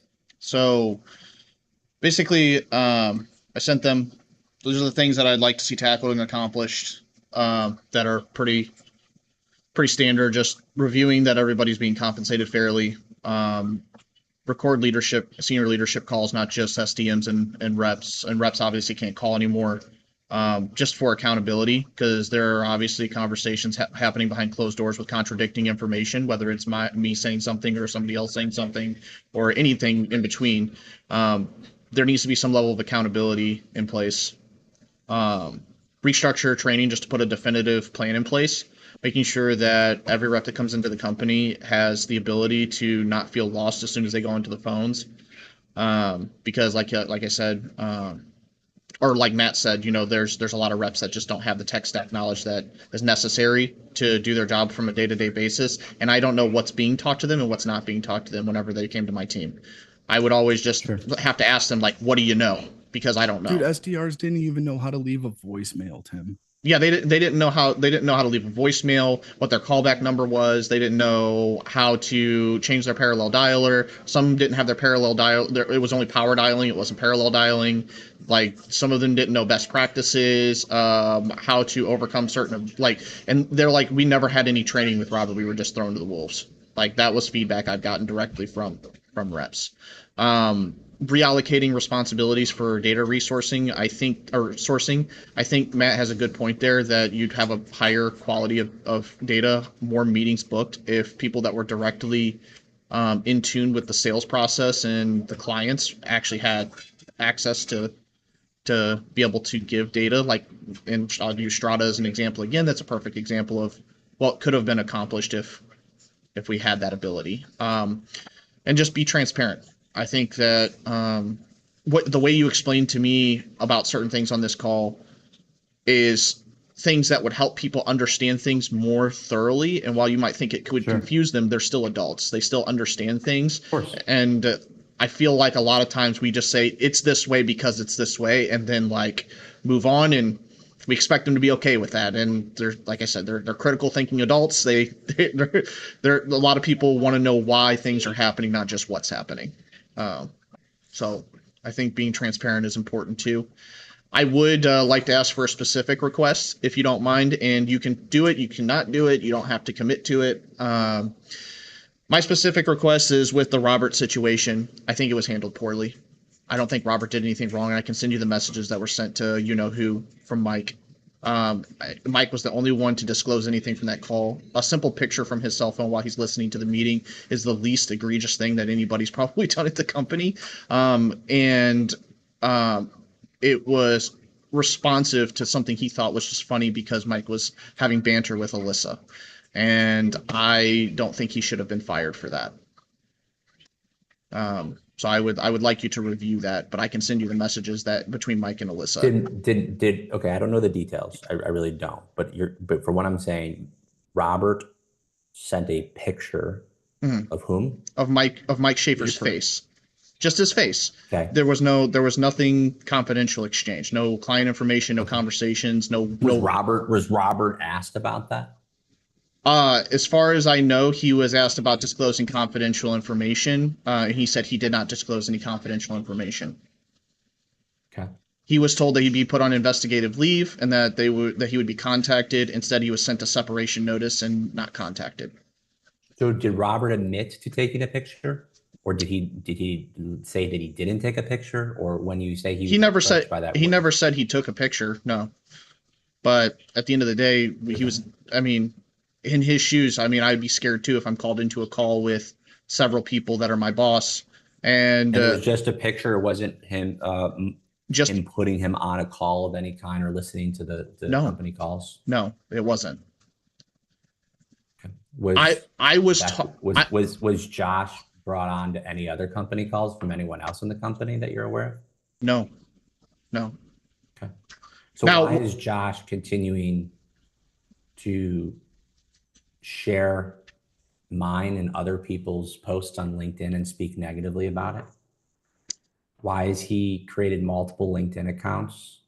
Why is he asking new employees that he's never met to be careful about me and leadership about working here? Continually asking them how it's going and speaking negatively, talking, literally absurd name calling and making fun of people who work here that I wouldn't repeat to my own friends, let alone my own mother. Why is he doing those things? And then making jokes about the way he's sharing the comments, saying, yeah, I do a positive comment and then I put some negativity on there and then I tag do hard things in the company so it could extend the reach. And I think it's hilarious. And that's his way of what? Boredom? I can't speak for what Josh's motivations are. Is he doing that? Yes or no? Is he doing that? I don't know if that's what he's doing. Yes, you do. So I know about the comments. I know about the comments underneath your post. I do know that, and I know that he has shared statuses. Sharing Lexi's, sharing Nicole's. Yeah, I see those things. I see those things. And then speaking negatively about it in the post. Yeah, I see those things. And then telling Mike specifically that this is the way I'm doing it, and he finds it to be funny that he's doing positive communication and then saying it negatively and then hashtagging do hard things, which is my quote, to get traction. Whether or not that's his motivation, Gabe, I'm not privy to. I'm really not. I see what he's doing. I see what he's doing. I'll send you the screenshots of what Mike has sent me. Yeah. And that's what he's doing. Well, okay. Well, then, I mean, I don't agree with that. I don't think that subliminal messaging or underhanded anything. I mean, I don't agree with that. But at the end of the day, like, I don't control Josh. I don't know his motivations behind it. What I do know is what I see on LinkedIn. And Tim, are you aware that it's not allowed to go work for a client that you worked on here at LEU? Are you aware of that?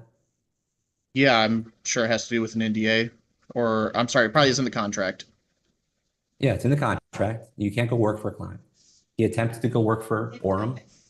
Our senior vice president of Orem got on the phone with me and shared me all the emails and all the communication. By the way, do you know that Josh was removed from the Orem account when he was working here because of lack of production, and that the senior vice president didn't want to move forward with Josh any longer and was asked to remove him from the account? No, I didn't know that. Okay.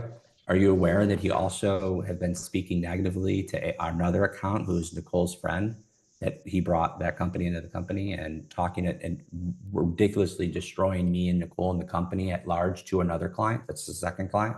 You know that he's doing that? You're talking about ARB? Yeah, no, I didn't. I knew he talked to Sean. I didn't know what the context of that conversation was. Again, ARB, I was largely kept out of the loop on. You know, he also tried to get a job at that company directly, and by negatively speaking about ours to get that job. No, I didn't know that he was negatively speaking, and I knew he wanted to work for ARB at some point. I didn't know when that point was. Okay. That's just a tip of the iceberg with this guy. So I'm sure you guys are friends with him.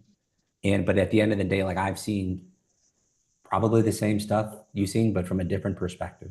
And it's royally disturbing, scary to a point where it's scary. And the reason why I asked to not have him on the call is because I respect you both immensely. And I really, truly do. Okay. I've given up my entire day to this, and I'll stay on as long as you need me until actually I can't. In 30 minutes, I got to go. I got to go sooner than that because I got to get my kids from school. I get it. I got to get mine after, probably you do. But the reality is this: what he has done and what he is doing is disrespectful in every possible sense of the word. And I'm just saying that. And coming from my perspective, that says a lot, because I give a lot of people the benefit of the doubt. But it's really an issue that he has. I don't know where that has come from. So he asked to speak with me. I did speak with him. He then, it was a 30-minute call, 25-minute call. I told him I'd love to speak with him again. I did. I asked to do that, and then he never showed up to work the next day. So I don't know what his deal is, or what is encouraging him to act the way he is, but it's so unprofessional on a level that I can't even explain. I've had, I think, over 2,000 SDRs come through our company, Olga, and I've never seen anything like it. Well, and by the way, I had a guy in office get terminated by Steve, our founder, for fake dialing and threaten his life. And we had to have a police officer outside of our offices for a week, the way in which he acted. And I still think what he is doing is worse than that. Can I interject? I'm not going to say anything about Josh because I can't speak to his motivations, but I understand your perspective. But you keep bringing him up, even though I no. Context to that comment. I don't usually, Yeah, well, it was something from a conversation like I did. It was important for me to give you context as to what I wanted to discuss because it was part of the situations, but that's why I didn't mention the name, because I was trying to respect what you were saying. So I just tried to mention the situation. Yeah, I appreciate that. So my whole point of saying anything was with Rob. It has nothing to do with Josh. Whatever the beef is with Josh, or whatever the disgruntlement is, that doesn't have to do with Rob. Rob was done very, very wrong in a very bad way. I will have to look into that, frankly. But I appreciate that. But yeah, I mean, if I can ask you for anything, it is to look into that. And you guys reach out and talk to him about it, because nobody did. And Rob, understandably, being called into a senior leadership meeting, might be afraid to talk about something as simple as that, because he's seen people get let go that he respects, he admires, he follows. So I think that that might be worth looking into. And the other stuff that I said, obviously, I've already found a job. It's fine. Obviously, there's a little financial strain, but going a month and a half without employment. But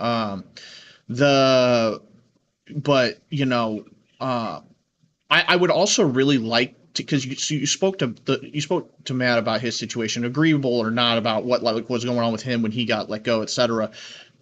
I never really, where was that scene? Was there any feedback for me? Like where was that feedback? Proof of that I was doing something I shouldn't be doing. Besides, I know there was insightful moments where you guys had gaps that you weren't aware of, but where was any of that discussed with me? Where was I ever given the opportunity to defend myself or given any approachable feedback? I don't have the answer for you. Like, as you said, I wasn't involved in any of it, right? I wasn't involved in your management. I wasn't involved in your training. I wasn't involved in your coaching. I wasn't involved in your termination. And I'm not hiding behind that. I don't have an answer for you, but I can look it up. I mean, I would really appreciate it, because like I said, there isn't anything that I've ever been asked to do that I just said outright, no, I'm not going to do that, or just didn't do. If I was asked to do something, I had a conversation about it. If I was falling short in some area, I asked multiple times a week. If I missed my one-to-one, I would send messages. I don't know if Zoom you can pull messages still after someone's deactivated, but I mean, I asked for feedback more often than most people probably do, and I was always told I was doing okay. And then so I would really, that might be another talking point is, before people get let go, maybe review the communications that have happened beforehand and not just make a unilateral decision based off of like what somebody has said or what they want to happen, and kind of actually research that a little bit. Okay. Understood. Thank you for that. Were you going to send me that email, or is the note that you just sent me what you were going to put in an email? What are you talking about? You're talking to me? I think both of you guys said you were going to send me some stuff. Yeah, I'm going to send you an email. I just think kind of outlining some stuff. I think I texted you the text message with Alyssa already. Got it. Cool. Thank you. Because I have your number, and to then my phone, to my cell phone. Yeah, I have your number from when you called me about Adrian Jules. No, that's fine. You have my number. I'm just saying, is that how you send it to me? Yeah. Yes. Okay. You sounded surprised. I was like, okay, no. That's where it's from. I mean, usually, yeah. I mean, yes, why don't you were just talking about my cell phone, but that's fine. You were just talking about Josh. I didn't want you to think I was stalking you now, Gabe. Now, come on. Huh? Oh boy. And then two things that I really think I just have one question. Do any of you guys have any issues with Javier? Because you haven't mentioned his name once, but you did mention IT not owning data. Do I have a problem with Javier? Yeah. No. He's not on this call for a reason. I do. And the reason why is because I wanted to know. Put on the back burner a few times. Okay. I never really had a problem with him. I do feel like at times I was kept at arm's distance from stuff. For what reason, I don't know. Okay. But like that was one of my, like, if I would tell you, like, one of the biggest complaints that I had as a campaign director there was that I wasn't able to really do anything. I could just tell other people to do stuff. I didn't have access to like sales intel. I didn't have access to my SDR's data. Like you couldn't even pull up in Orem because there isn't a seat assigned to see like what my SDR was going to be calling. We don't even have access to the CRM. Like it basically felt like you were flying in the dark all the time because it's like somebody would tell me something and then all I could do with what they told me is tell somebody else to do something with it, which was incredibly frustrating because over at Science, I did everything. I built the sequences. I wrote the emails. I wrote the scripts. I deployed the data. And then here, everything's delegated. And it was a big frustration to me because I was so dependent on other people's doing their job correctly, as opposed to like having ownership over it. If that makes sense. Yeah, I do understand. I mean, we do that on purpose, intentionally. Because when we did have it the other way, which we did, it also had problems and issues and caused issues. I mean, just same thing with Science. Like I think actually you complained about the way they did things in that manner before. I'm not saying it's not. Maybe it's a hybrid. Like you're right. We got to look at it. There's absolutely things we have to figure out in that regard for sure. Yeah, I would take a strong look at the email too, because while obviously the phone is king, right? I think it always will be. To have zero success on email is it's funny. I was just having this conversation yesterday. And were you? Yeah, because it's ahead. very rewarding as an SDR when you're burning the midnight oil and you're making 400 or 500 calls a day and you're getting hung up on, you're getting cussed out. To like have a couple easy wins come through on email. It does a lot. And I think we're blacklisted from like everything. Like everything goes to spam. We have no reporting analytics. Like for the last few months, like we just have these reports that show email statistics with just zeros. And it's like it shows you how many emails we sent, but it shows nothing. It just put us in a situation where it's like I would rather just not have it on the report. Mm-hmm.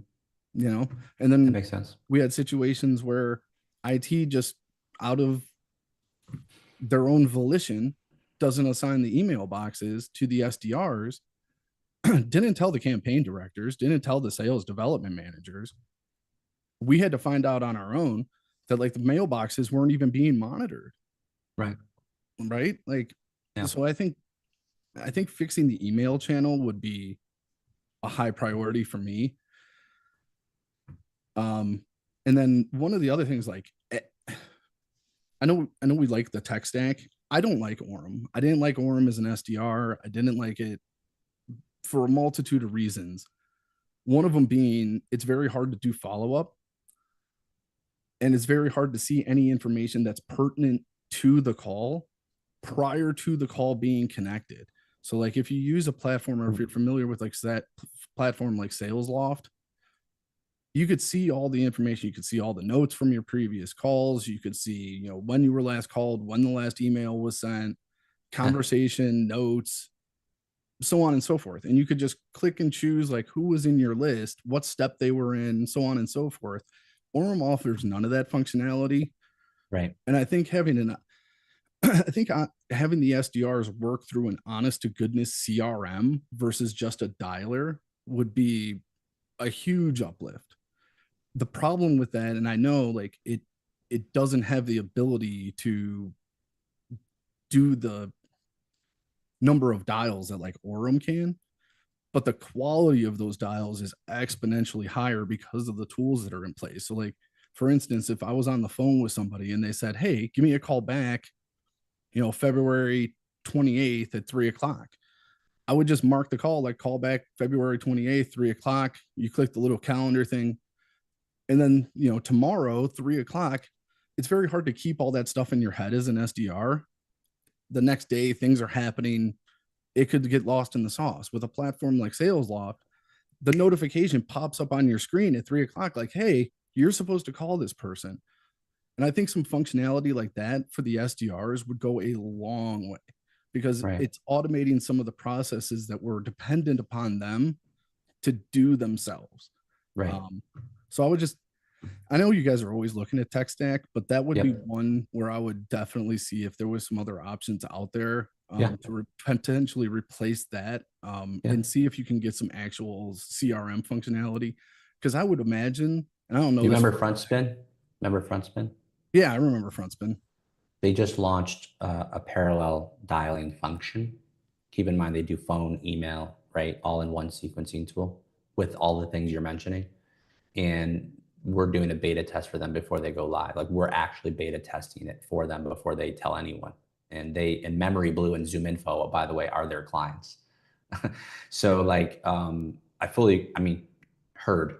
How's that for the essence of time? Yeah, that's fair. I mean, that's all I wanted from this call was just kind of put some things out there. By the way, that's literally what I assumed you wanted, and also I believe you understand what I wanted too, and I think that is just a productive way of hearing you out and learning as much as I possibly can.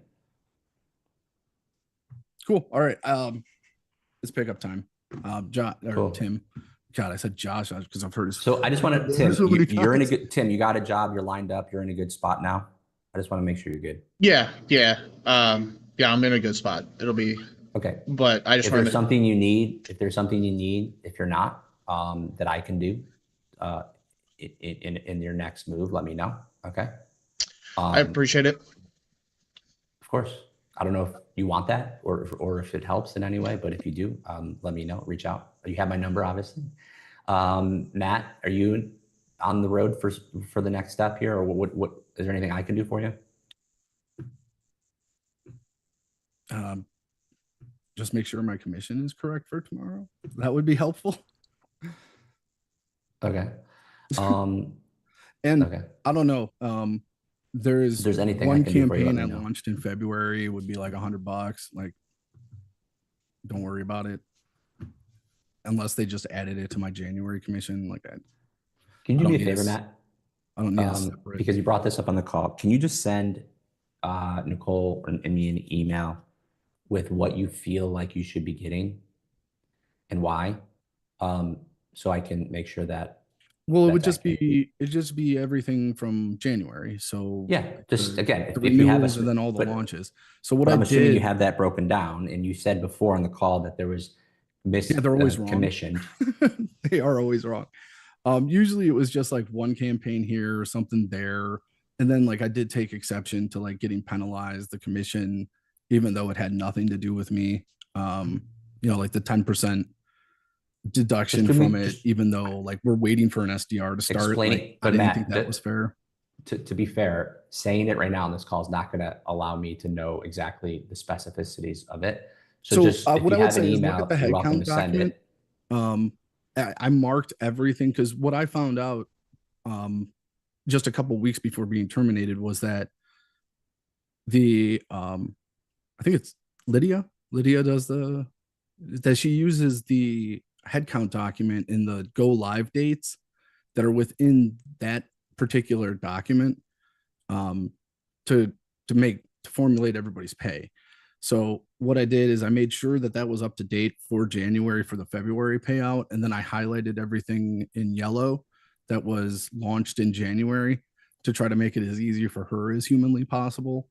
And then I was owed one from December that wasn't paid for January. Forget which campaign that was, but it launched December 30th. He said, hey, this wasn't put in the form until Looks good, right? Which one? Looks good.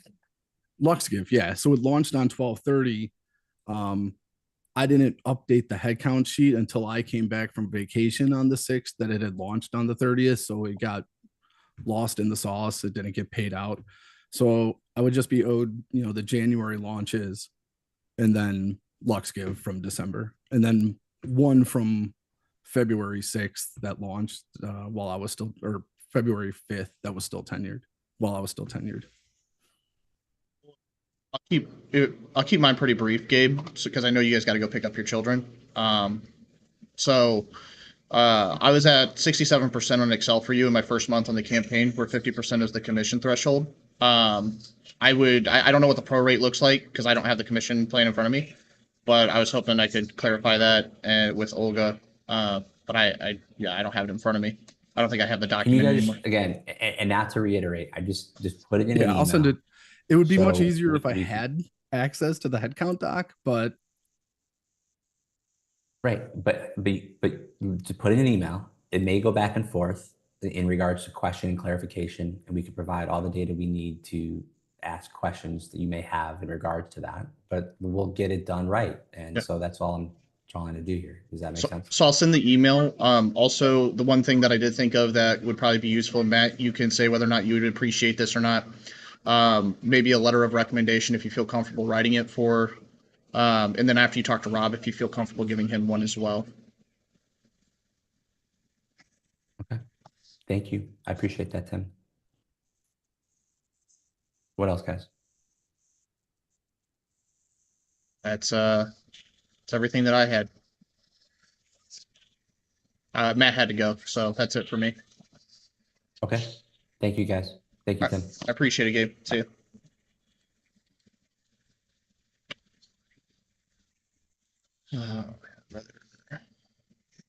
We'll pull this down.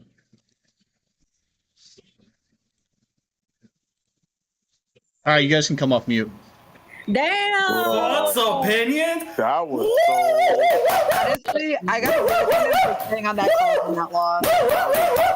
That was crazy. First of all, Josh is no fucking devil, huh? I gotta leave right now, so let me just say something real quick. Everything was great. You guys spoke great. Only thing I didn't like was what you mentioned about the PR rep. Just have gotten the senior SDR position part. I mean, that clearly narrows it down to 2 people. So I'm pretty sure that they'll either come to either Nicole or me. I asked multiple times not to, man. So I mean, if it comes to a future conversation, You're not gonna be in trouble for that, Omar. You're not gonna be in trouble for that. There's no way. Dude, I didn't say you were bitching or complaining. I didn't say anything negative about you. I just used you as a reference point. Yeah, that's the part that's the part I was glad that it was just a brief little mention. But yeah, at the end of the day, I don't know how they can take it or how it can backfire, So That's the main reason why I didn't want it to be mentioned. But It besides that, man, it was can't a good call. backfire. It can't backfire. It's on recording. This is live. This will be on every single one of my streaming pages. So if they try to have a conversation with you about it, pull the call or pull the recording, clip the No, shit, I, and I then was just told to leave the Team Garcia chat. I was literally just told, hey, I need you to leave every chat that is not the Daisy chat. You're now gonna be fully on Daisy's team, and I gonna have you being on any other chat. Which was weird. I mean, it just came out of nowhere. I've been chatting and everything all the other teams, but wait, when did? Oh yeah, I see you just got. I see you. Who messaged you? Josh, are you wanting to talk? Are you wanting to like? You said have a talk with me. Were you referring to Gabe having a talk with you or me? No, me. Like, tell him, like, you know what? Hey, I don't know what Josh does. I can't speak to Josh. Maybe you can have a conversation with him. Dude, I can't believe, like, he tried to bait me into knowing your shit. Like, I'm just like, no, dude. Yeah, I saw that. He tried entrapment. So that's a debate tactic, entrapment. So he pretty much points you with leaded questions from all four cylinders to trap you in this like virtual box of, because then what that does is going to essentially like try to say like, he's trying to get you to admit that Josh is a middleman. Here's the takeaways, okay? Here's the takeaways. Yeah. Nothing's going to change, but here's the takeaways. Here's the takeaways.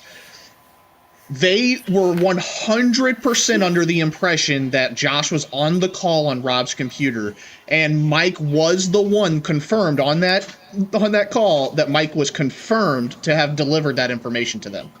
Yep. Oh yeah, yo, dude, I wouldn't be surprised if they call me later and be like, "Rob, we made a grave mistake, but you're not coming back. But we've made a grave mistake." Would you tell them to go fuck themselves? Oh yeah, I would. I would be like, yeah, no, given all that, honestly, I don't feel comfortable, but I understand why you guys would see the error of your fuck ups. No, you don't. No, you don't understand shit. No, I would because it's typical of AO for them to fuck up and then ask for forgiveness afterwards. So it's understandable why they would do it, but I'm not going back. Here's the other thing, right? The other takeaway is, so we know Mike is a rat, right? Like, so we all got that. Beckrest heard it too. Like, Mike's a fucking rat. We also know that there is somebody else that was talking about the negative conversations that weren't above board about the Discord to someone. So we do know that we do have confirmation that they have information from the Discord being talked about because he mentioned that. Well, we know that, but I'm saying that we have confirmation from the horse's mouth. You know what I'm saying? Yeah. So Mila went to them. Mila went to them, and also that Donna's going to them too. So just bear in mind, Donna and Mia all went to them. Yeah, because they can't see. It's not like they can see your screen on Insightful on a personal laptop. So yeah, Donna's kind of a knob. Sorry, Donna. So here's still bad though. Same. She's still bad, but go ahead. But here's that's the biggest takeaways that you guys can really gather from that, and they tried to explain away everything else. He said he wasn't privy to the conversation. I said, yeah, it's hearsay until you actually have the conversations. I said, but this was something that was said that people can attest to and speak to. Josh, I think, dude, I actually kind of understand. Like, I think Jaeger was right. I think Gabe might be looking at legal action, bro. Like, he's scared of you. Yeah. Yeah, he's afraid to comment on any He literally little thing. compared you to someone who almost committed physical violence against his previous boss. For real, like he's saying like absurd things that I wouldn't even tell my mom. Tell my mom what? Do smart things. You wouldn't tell your mom do smart things? Like what? Like he's grossly exaggerating. Oh, freedom of speech. I haven't done anything illegal liable, so I'm really not worried about it. Let him pay for his attorney fees, please. Yo, the fact that Olga lied on a call saying I got several pay bumps. I did get a pay bump. So I went from 1313 because of inflation. Then from senior SDRs, they said they changed it industry wide to 15 an hour for a senior SDR due to inflation again. And then they bumped me up to 17 due to the cat situation, but they claimed it was a performance bonus. Because I did ask, if I could get bumped up, and they approved it. So that was the facts. I'm sorry. I'm still just reeling on the fact of how fucked up I've made his brain. Yeah, man, Dude. you live in his head rent free. Rent free. Dude, from the beginning of the call when he says, we're not going to speak a lick of Beckwith, proceeds to talk about Beckwith. No. He said yeah, I did. I baited the shit out of him. He's like, this other guy, this other person, he who should not be fucking named. My God, Tim, make me Voldemort. Oh, that just made my day. He must not be named. Not gonna lie, I was stimming hardcore a little bit. Just a little bit of stimming. Love that. I was on a company Zoom meeting and I just started cackling. So, I mean, at the end of the day, like, I don't think anything's going to change, but it is very obvious, and Gabe admitted to it, dude. He's not privy to firing discussions. He says he knows about every firing, but he doesn't know what actually happens leading up to it. Yeah, that's why he makes this stupid, ignorant, company-wide post, nobody should be allowed in meetings. That's not what happened. That's not what happened. Mike Schaefer shared company-sensitive info to Beckwith. So, and all I did was a damn picture. Like, I will say this, okay? To be fair, y'all should not be, and this is coming from me who wants to know about it, y'all should not be audio, visually doing the company huddles, right? Because that's what that means. Like, so he was not in it. No, he was not physically on the account, but he heard the whole thing. That's just no, but they don't know that. I didn't say that. They don't know that. No, they thought I was legit on your computer, Rob. They thought I was on your account watching the meeting, which was hilarious. And proof that they can't prove it. There was no proof that the IP address changed, the login was changed. You were on camera the whole fucking time. They have nothing. Did you like the when I told him, I said, well, your IT team needs to do a more bang up job because I still had access to Trello for weeks. I fucking did. His face fucking he said we don't. He said, hey, now we don't need. We can hold some professional candor. We don't need any sarcasm. I'm like, oh, okay, yeah, you're right. Let's move forward. That shit was fucking hilarious. I know I'm not Jock, but I thought you were accusing me of stalking you there for a minute. And then he was like, yeah. Like he got like he's afraid, dude. Dude, the way he's genuinely afraid of. You guys are like, hey, we've heard this, we've heard that, we know this. You guys are wrong. That's wrong information. We don't do that. This, and this. And then he turns around and goes, so you know he said this, right? You know he did that, right? I have screenshots too, right? So you do agree that he did this, right? Like, bro, did you watch the Johnny Depp Amber Heard trial? Honestly, Rob, have you gotten a confirmation of a job? Not yet. So I got next step. So I was gonna say that just now, guys. I just finished my interview with Canary Tech, which was live during your call thing. I just got next steps for them. I'm meeting with them Monday, and I think after that is when I get an offer letter. But with Full Funnel, I'm expected to get an offer letter soon. Hell yes.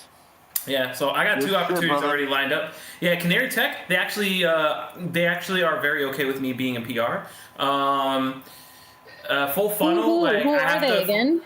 Canary Technologies. Yes, let's go, man. Yeah, I love that for you, dog. Yeah, thanks, man. And Full Funnel, like, I do have to file taxes out of Connecticut, and I have to go to Connecticut just to get the company laptop, and then they said I could work from anywhere, like work from home, work anywhere. So they don't care if I'm in PR. So yeah, I even stated that. Like, I told them, hey, I'm in and out of PR, so yeah, but I'm primarily based in Connecticut. Anyways, yeah, I will. Hopefully, you guys got what you needed out of that. Dude, I did not. Bad for me. I did not mention the last store reviews because he would have just brushed over them and not responded to them. Yeah. Okay.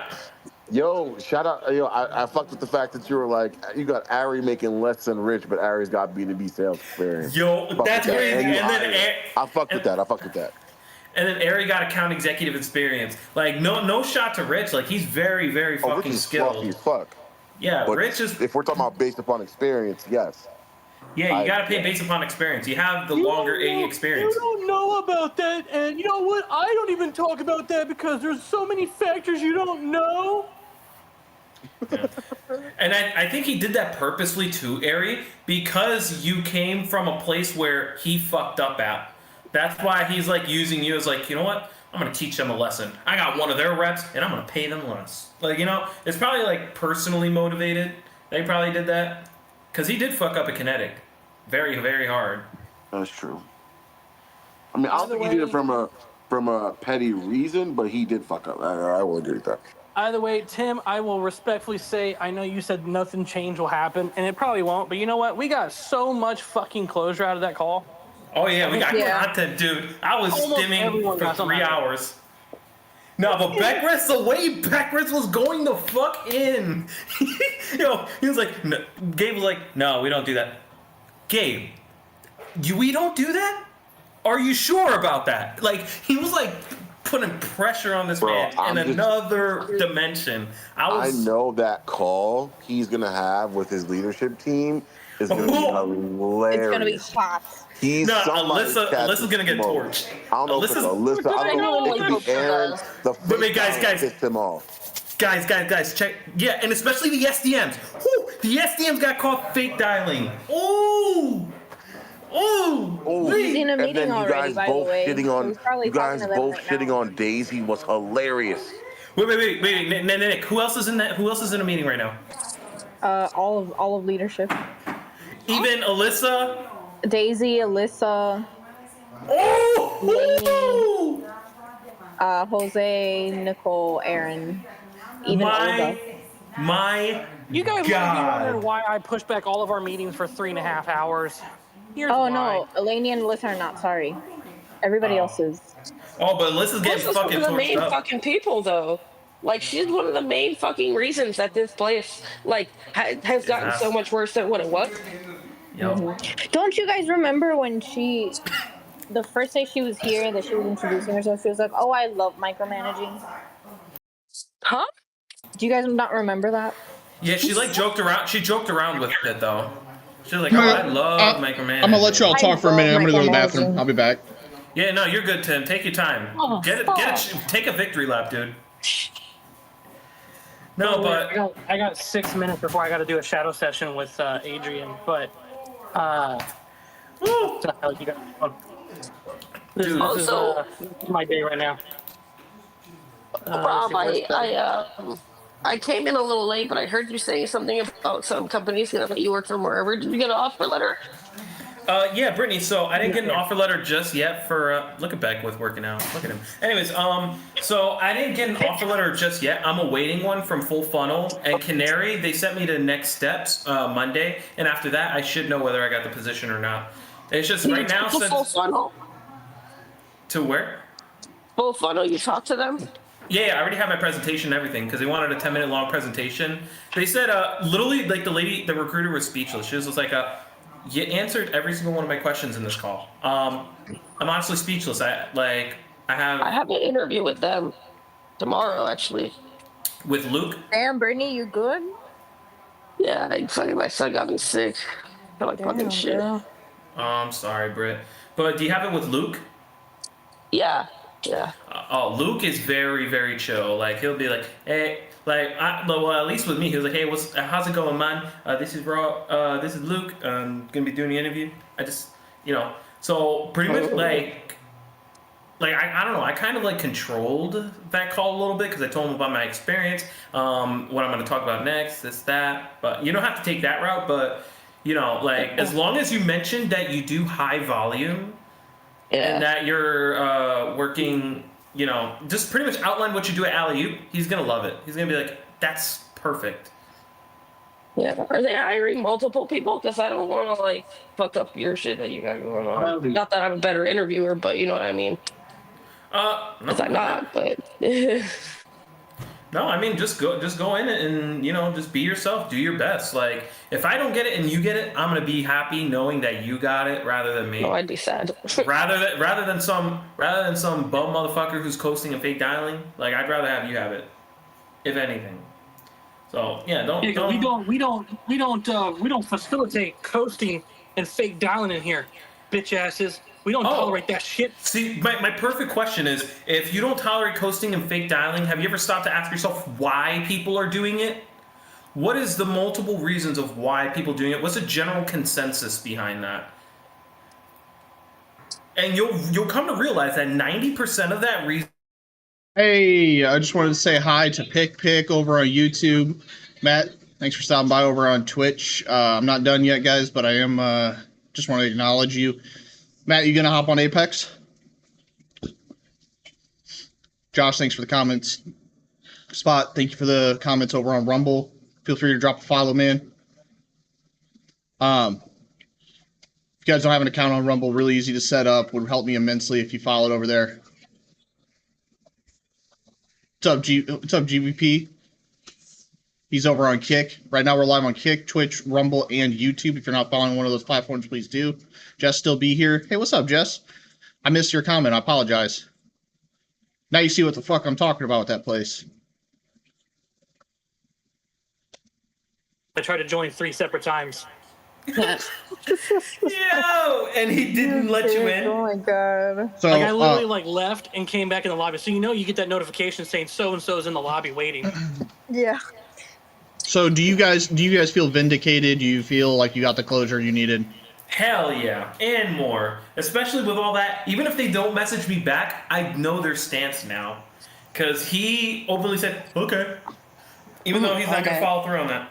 Look, it's good to know and have confirmation that even though you didn't mention the rep's name, he did mention Mike's name. It's good to know that Mike's a fucking rat and that you can't trust him. And yeah. Yes, I noticed that. I heard him. So what did he say about Mike again? Is what it is, and we know now. So, hell yeah. Yeah. What is it that he said about Mike? Because I was also out when he said he got the screenshots of mine and Mike's conversation. Yeah, I was like, as soon as I heard him say that. If he's sending him screenshots of my Discord with fucking Ayo's Kendrick, where it says, "Hey Gabe." Confirmed a rat. That shit be hilarious. I did, dude. I wanted to ask him. I didn't ask him in the moment because the conversation didn't flow this way. But he stopped. He said, "Would either of you guys want to work here again?" Oh yeah, I saw that. That was weird. Such a strange pattern interrupt. I didn't take it. He baited. Like that's the whole reason why he's like, I haven't noticed. It's like you guys haven't mentioned Javier's name one time, but you mentioned IT. Like he was waiting some way to edify Javier. He was hoping you would dog on fucking Javier, so he could hype him up as amazing. And also, he was going to use you as a statistic, because if he said yes, it's not going to give you your job back. Is the next termination call he has, he's going to be like, I talked to disgruntled reps. And you want to know what they said? They would work back here. Now, why is that? Is because what you're saying is invalidated because of what my experience. Like, that's all he's going to use. No, dude, I said, no, dude, I was honest with him. I said, look, I said the only way that I would ever come to work for Alley-Oop again, it would have to be in a managerial capacity. You wouldn't be able to bring me in as a rep, and I would only answer to you, Gabe. I would not answer to Alyssa. I would never work for Alyssa. I love how you and Beckers buried the shit out of Alyssa. Yo, guys, expect guys, I gotta go, but I'll be back. Yeah, right, keep me updated on what the fuck Alyssa's status is. Watch tomorrow. She like. I think around what time was the Alyssa conversation? Like beginning early? It was like close towards the end. Close towards the end, but close towards the end, I was there and I didn't hear, so it gotta be before. Yeah, none of them. Listen. So none of them fucks know that I stream, so they don't even know that this is up. So if they find out, one of you motherfuckers that's gonna get an ass kicking. No, I don't give a shit. My shit's getting put into. No, but I mean, Tim, can't they see it? Can't they find it on your page? They could have find out that it was. Well, they can, but they don't know that I stream, and none of them watch. Gabe doesn't watch. Video games or anything, or doesn't. What about Aaron? Isn't Aaron into that stuff? Yeah, Aaron doesn't watch my shit, bro. He's not a part of my Discord server either. And Laney, all 3 of them are gamers, and they like to watch streams and shit. So no, but they're not watching me, brother. Josh sent out your stream information or whatever. They could have saved it from that. That's fine. I mean, I don't really care if they watch it anyways, to be honest with you. I mean, they recorded it, so I don't see how, like... Oh, they did record it. Never mind. Yeah, what the hell? That's what I'm saying. They recorded it, so I don't see how it would be like... it's no problem. It's recorded on both sides. That's it. Yeah, fuck it. Also, I think it's funny because a lot of the shit that's in my resignation letter is a lot of shit that you brought up, Tim. So I hope it just kind of, like, at least opens his eyes Dude, a little bit. Like yeah, Tim, if I were you, I'd privatize the stream video because it showed the Discord. I don't care. In the beginning. But then they're gonna start building cases against people who are still there. What are you talking about? The stream in the beginning, it showed. It didn't show the Discord. It did. We'll see. Yeah. Well, go on Rumble, because like the stream directly takes me to Rumble. I wonder why the fuck they just told me to get out of every other chat out of nowhere. Did they really? Yeah. As soon as like literally as soon as that conversation was done, when I went back to my computer, I had a message from Daisy saying, "Hey, I need you to get off from any team that is not from my team. You're gonna be only full Daisy's team, and you cannot. We're not allowing reps in any other chat." Yeah, brother, I didn't have this. I didn't have Discord pulled up. And I asked her, I was like, why doesn't an admin just kick me out? Oh, because that's their fault, not yours. Because the chat was created by Mia, we got to change that. And right now the admin is not available, so I need you to leave the chat. Yeah, brother, I didn't have Discord up at all. Hold up, because look at this. Look at this. It's in the rant chat. Like, I can hear Omar and everything. What? Or not the beginning, sorry. If it's not the beginning, then it might be at the end. What do you mean you can hear me? Oh, at the end. Look at the tail end of that, Tim. Dude, because I'm still streaming. Oh. Dang, you fucking dang. You couldn't finish the stream before coming into the Discord? I didn't think about it, to be honest with you. I'm not even gonna lie to you. Yeah, I fucking noticed. Yeah, really? Yo, I said something during that. I mean, I'm leaving tomorrow. Does it really matter? Never mind. You're leaving too? Tomorrow? Fuck yeah, bro. Wait, talk about this. What the fuck are you talking about? What you mean? I thought you were leaving like next week. No, we all agreed that we were doing our 2 weeks tomorrow. 2 weeks. Oh no, I'm doing my not 2 weeks. Not 2 weeks. I'm sorry, not 2 weeks. Resignation letter, but I might do like 2 days. I don't know. Yeah. Are you even showing up to work tomorrow or no? Me, I feel bad because I want to tell Daedra. I feel like she deserves a lot more than AO, and I want to tell her about how like they don't value their PR reps. Oh yeah. Which is quite fucking obvious from the comments that have been made, and so I might go up in there tomorrow and do like oh hi, I just want to say bye to everybody. Here's a couple reasons why I don't want to work here, and I hope you guys get something better. But I enjoyed working with you guys, kind of deal. And then I'm gonna send my shit to them. I feel that. I might do something similar. I'm gonna message Gabe just outright, like, "Hey, man, I wanted you to be the first to know, but yeah, like, I'm handing in my resignation for the day. If you need like a day or two, I'd consider it, but yeah, I'm not working here anymore. I'll do something like that." The whole pay. Also, he was fucking blasting Sales Hive when everything he was saying about Sales Hive was wrong. Yeah, doesn't Memory Blue pay like 40, 50K salaries, and so does TPG? TPG pays 50 to 55 for an SDR. A senior SDR gets paid about like 65, 70. Yeah, and then on top of that, Glen Coco, they pay per lead. That's why they pay per commissions. lead. He said 350, which he's wrong. They pay per lead depending on what campaign you're on. You can do all of them if you fucking wanted to. It goes up to $700. So I don't know what the fuck he's on about.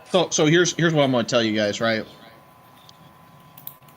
Take what you want from that call, and find another job and move the fuck on, because nothing's going to change, because it is large. It is a known fact that Gabe is not privy to the conversations happening within his own company.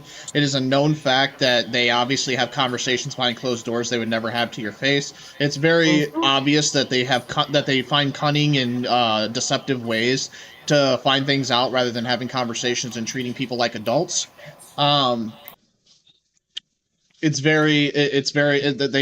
made it very transparent that the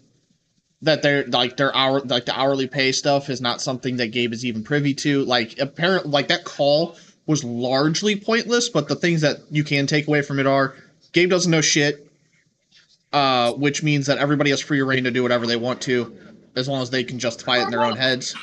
And that Mike's a rat, Milo's a rat, and that as long as you're there, they're going to consistently have people that will spy on you. Sorry, Tim, to interject because I came in and I left again. Did Mike never really leave? No, Mike left. He got another job. He got another job, but he is a rat. Gabe confirmed it. Yeah, he for sure did. So Mike. So okay, so that whole thing happened with Robert because of Mike. Yep. Gabe confirmed it. Oh my god. Just fucking yo. He also knew not. He also was so taken aback about the information he was dropping. It was hilarious. Here's the craziest part, though. He didn't know about the Tyree situation, but if I thought there was an employee on the team that was race baiting and looking to sue Alley-oop, don't you think Gabe should be the first person to know something about that? He's bullshitting, by the way. I know I know he's full of shit because he said he hardly knew who Yoays was, and then all of a sudden he knew exactly who he was.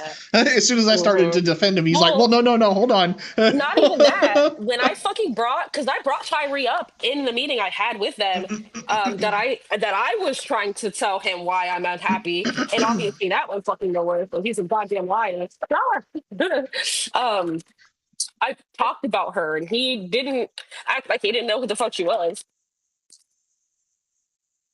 And Tim, okay, so did you tell him about what he said to what Alyssa told Tyree to phone until they sue us? Did you say that to him? No, he didn't. What?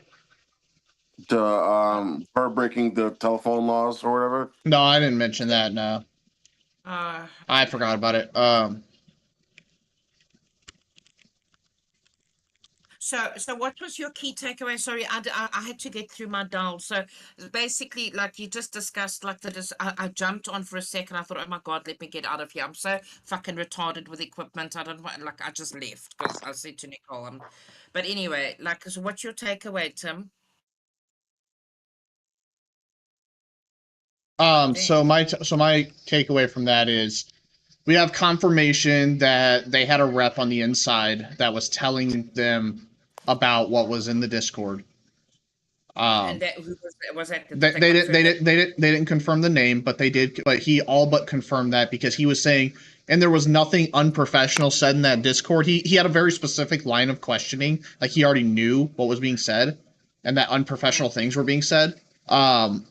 So somebody was telling him something before Mike, and then because Mike was never part of the Discord, and then he confirmed Mike by name, saying that Mike told him XYZ about Rob and Josh and everything else. So so Mike burned Rob, and then so it wasn't, Josh can say indirectly it was his fault, but Mike was the one who was a rat fuck and decided to be deceptive and then tell them about so we know Mike's deceptive. We know someone was telling him. So we have more confirmation that Milo was feeding information because someone was. Gabe confirmed that, and she's the only one that is in here now that could have been doing that, unless somebody's really good at fooling us. But yeah. Nah, it was her, dude. The other thing is that we do also nothing's going to change at the company. I don't think it will. They didn't have an explanation as to why I was terminated. Nicole didn't say a word. They gave Matt a nice thorough explanation, but then when I asked them about me, they didn't say shit. They just said that I wasn't performing as well as I was when I first started. Yeah. But I was like, yeah, but when was I ever coached that? I don't know. Okay, well, so I was never like they didn't have an answer for me. So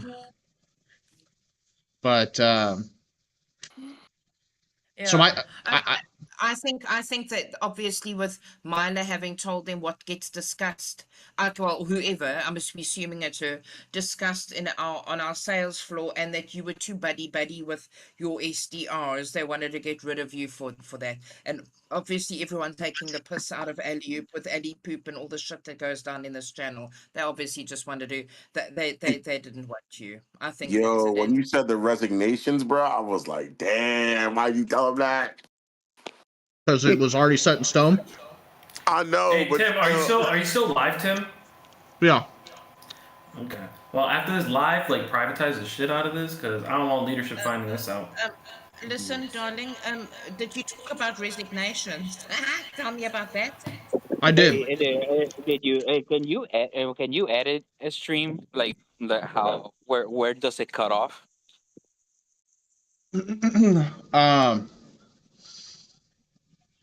I can't edit it. No. I can remove it, but. Yeah, but that's not the point. The point is that at the end of the video, it shows you coming into the Discord, into this channel, and everybody in it. Yeah, but it doesn't show your names. Yeah, but they can track voices. If Myla snitching the way she did, they got a list of who is each name. Hold on. What was that? Sorry, that was inappropriate.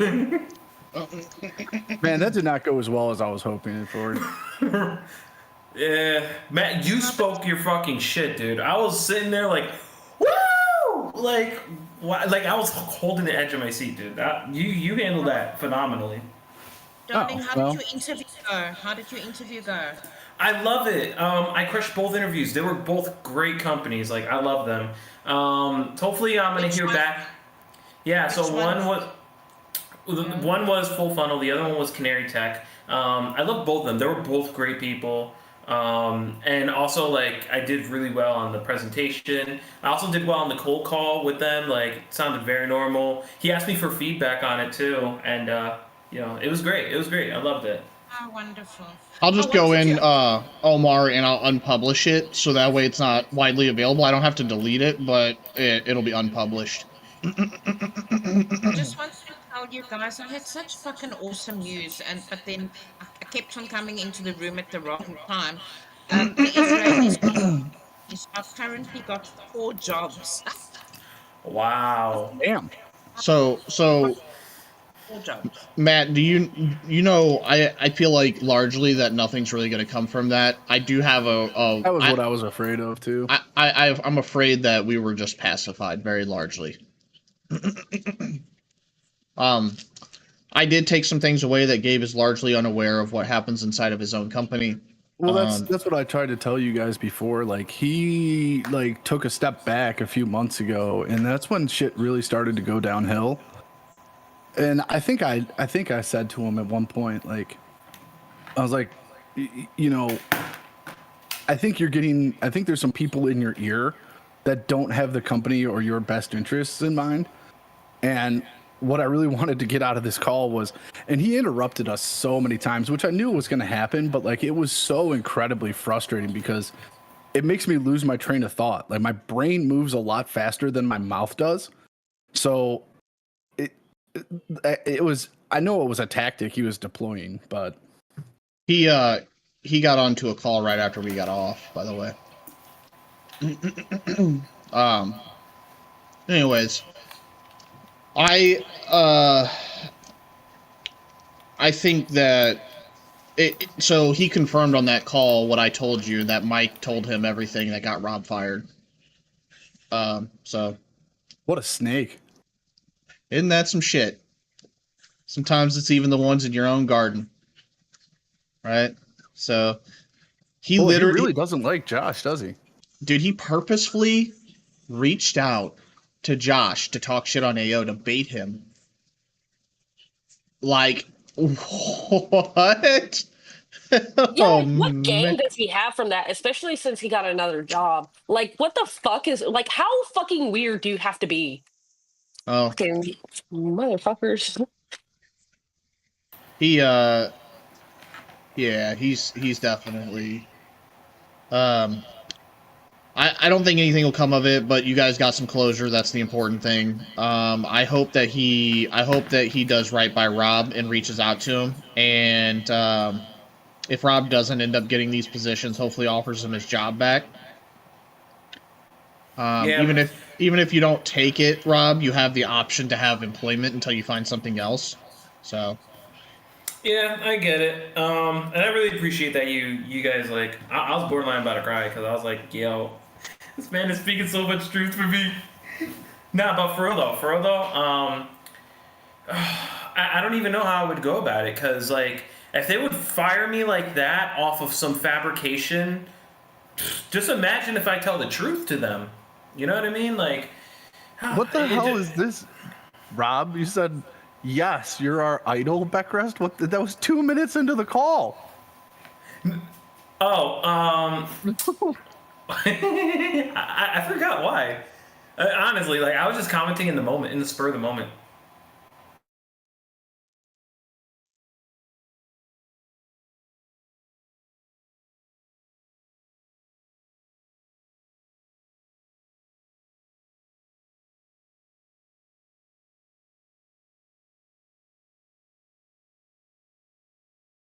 I'll be back, guys.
and I know I'm not going to make commission on it, so I don't want to take Maha. But then she's like, well, if they take away this campaign, you're never going to be put on a third campaign. Just know that. Good. Remember that, Brittany? Yeah. Crazy. Yo. Yeah, Jess, I'm back. Sorry about that. I had to take a quick break. My daughter's school called. And then what's up? Tomorrow. Tim, I can still see the stream. I sign into like different profiles and stuff. I still see your stream up. I know.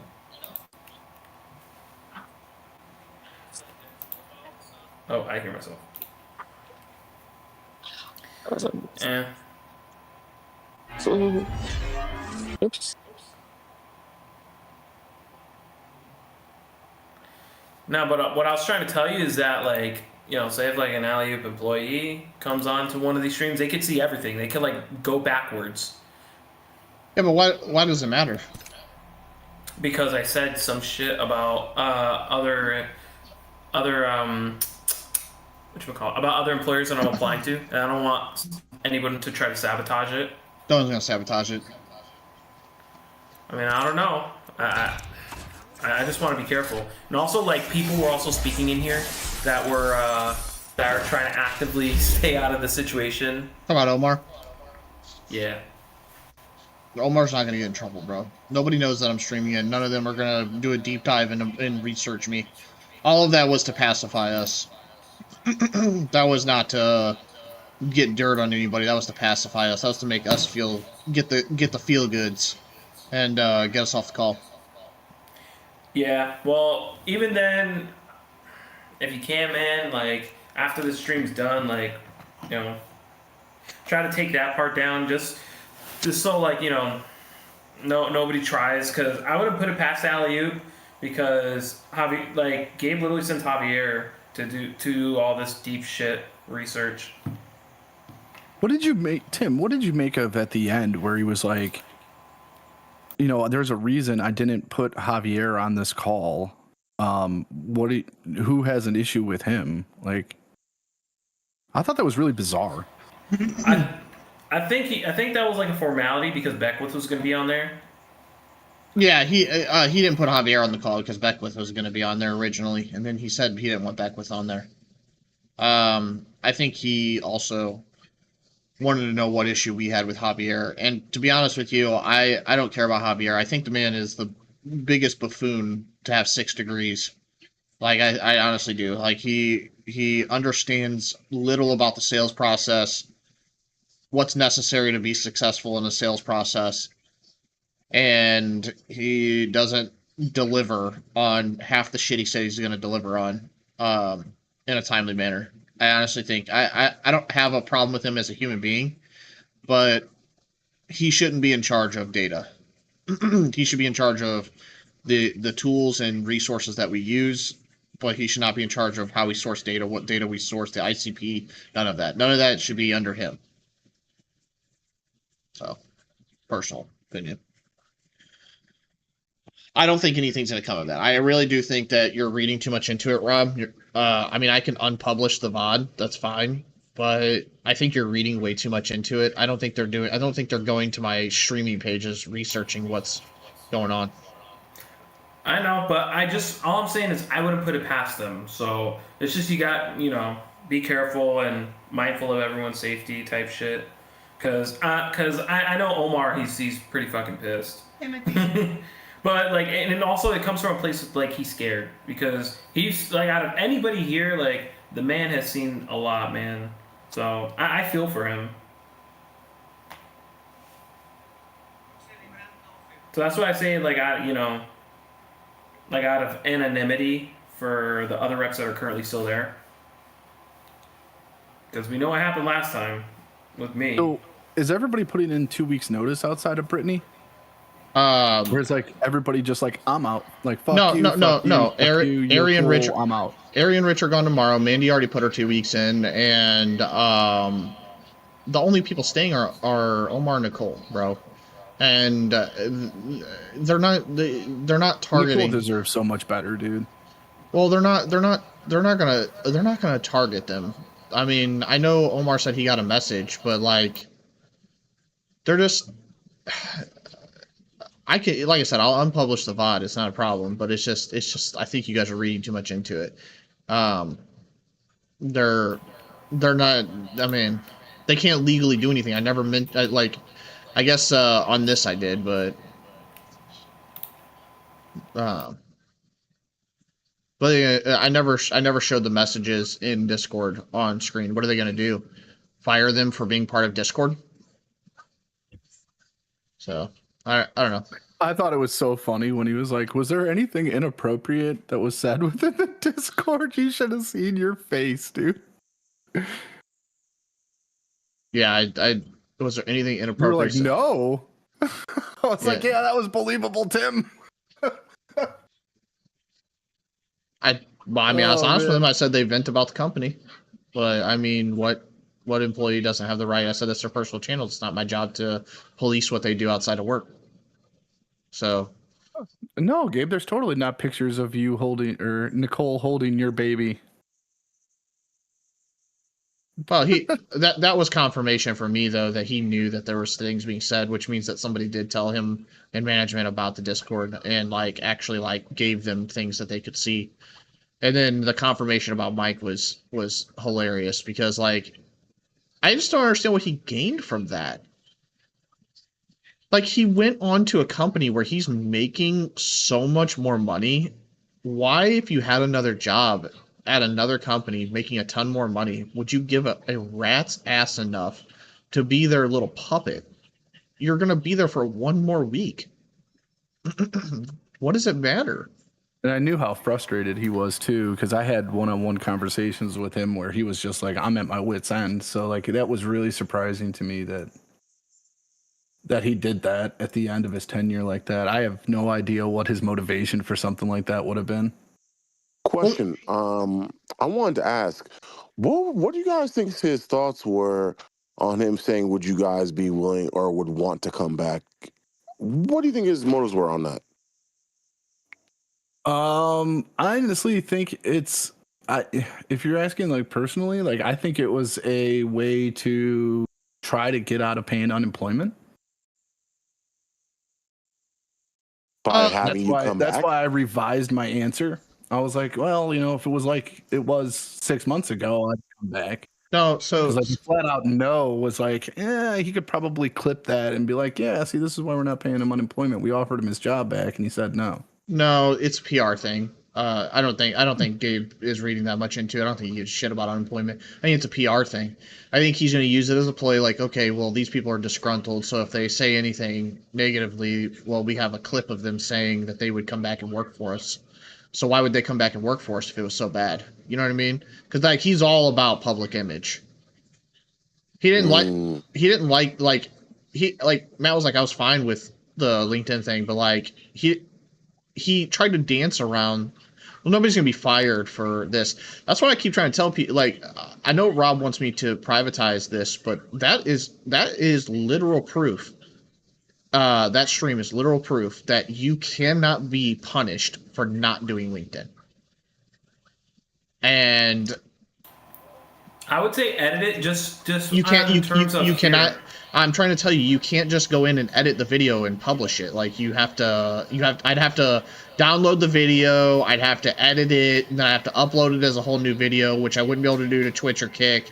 I'd have to do it purely to YouTube and Rumble, and I'd have to go through so many steps. So it's just easier for me to unpublish the entire VOD. And actually I can't even do that on I can do that on YouTube. I can do it on Twitch. I don't know if I can do that on all of them though. Okay.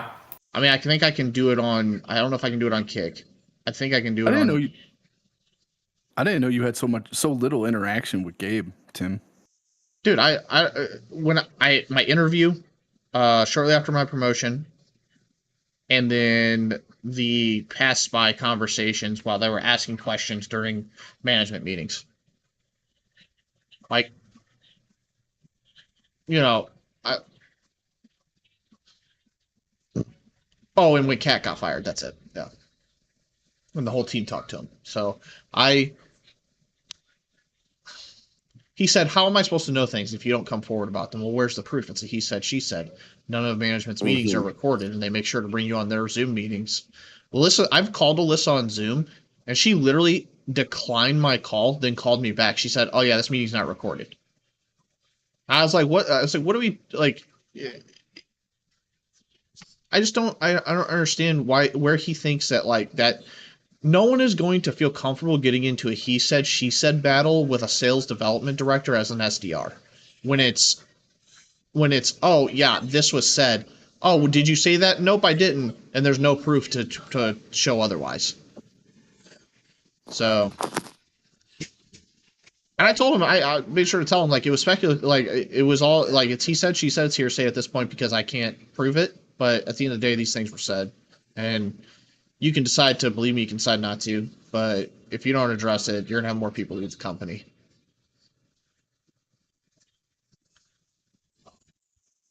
Mm-hmm. I don't know. Well, it looks like he's going to pay you guys your commission, which is great. Well, he fucking better. Yeah. Well, he didn't pay. I'm just curious on what he's going to do on my situation. Like, what's going to happen from that? And he's not going to do anything with it, Rob. He's going to brush it under the rug. Probably. He's going to brush it under the rug because it's the best thing he can do. If he calls you back and says, hey, we were wrong to fire you, you could sue them. He immediately opens himself to a lawsuit. If he says, hey, we shouldn't have let you go, do you want your job back? He immediately opens himself to a lawsuit. Because that means you have wrongful termination. And you could probably even push to go as far as retaliation and discrimination. And he has a nice little fucking 3-banger lawsuit on him. So he's not going to do that because lawsuits are public knowledge and he's all about public image. The minute he gives you something to sue them over, and if you ever publish that online, and 1 month, like it'd be over with for them. No one would ever want to work for him. Yeah. So I guess they're just, I don't know what they're gonna do then. They're gonna brush it under the rug. That's what they're gonna do, and that's that's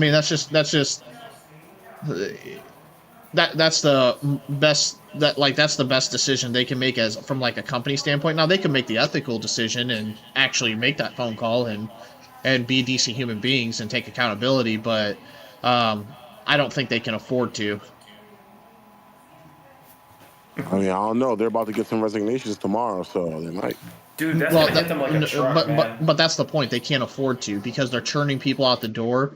They have turnover of clients pretty frequently at this point, and they're, they don't have the like dealing with a lawsuit and destroying their public image. That's not something they can afford to do, or else that 3,400 applications in a year is going to heavily dwindle down. Yo, he took such an offense to LinkedIn. It was hilarious. Meanwhile, Tim, you know how I feel about LinkedIn. Yeah. I feel like you was advocating for me when you was talking that shit, honestly. Well, no, I mean, in general, like, you cannot take people's personal profiles and force them to be your professional outreach. And he tried to tell. I gotta go, guys. I'll talk to you later. I'd see you later. Yeah, same. Bye, guys. So, my philosophy is, right. You cannot. He said, well, that's part of social selling. That's part of being an SDR. I said, but this isn't a traditional SDR role, Gabe. Like, this is, we have them doing phone calls, brother. Like, they don't do email. They don't do personalized email outreach. They don't have ownership over their own data sourcing. Like, this isn't a traditional SDR role. So, is it because it fits your convenience? Like, just call it what it is. They increase your reach, and that's why you want them doing it. Well, does it benefit them? That's not the point. You need to let them decide what they want to benefit them when it comes to their personal profiles. Yep. Like, I don't. And again,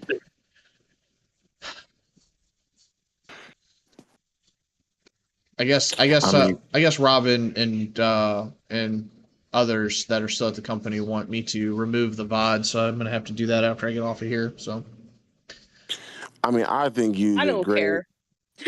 I don't care either, but it's really just going to be at this point. It's going to be Omar and Nick are the only ones left in this chat that'll currently still be there. So, don't want to fuck up their situation when everyone else is pretty much gone. Yeah, I think they're I think they're largely though and I'll tell them this too. I think largely you might be a little bit paranoid if you think that they're on Twitch reviewing VODs. Yeah. You know what I mean? Like Gabe doesn't really strike me as someone perusing YouTube and Twitch and like for my content. So yeah, agreed.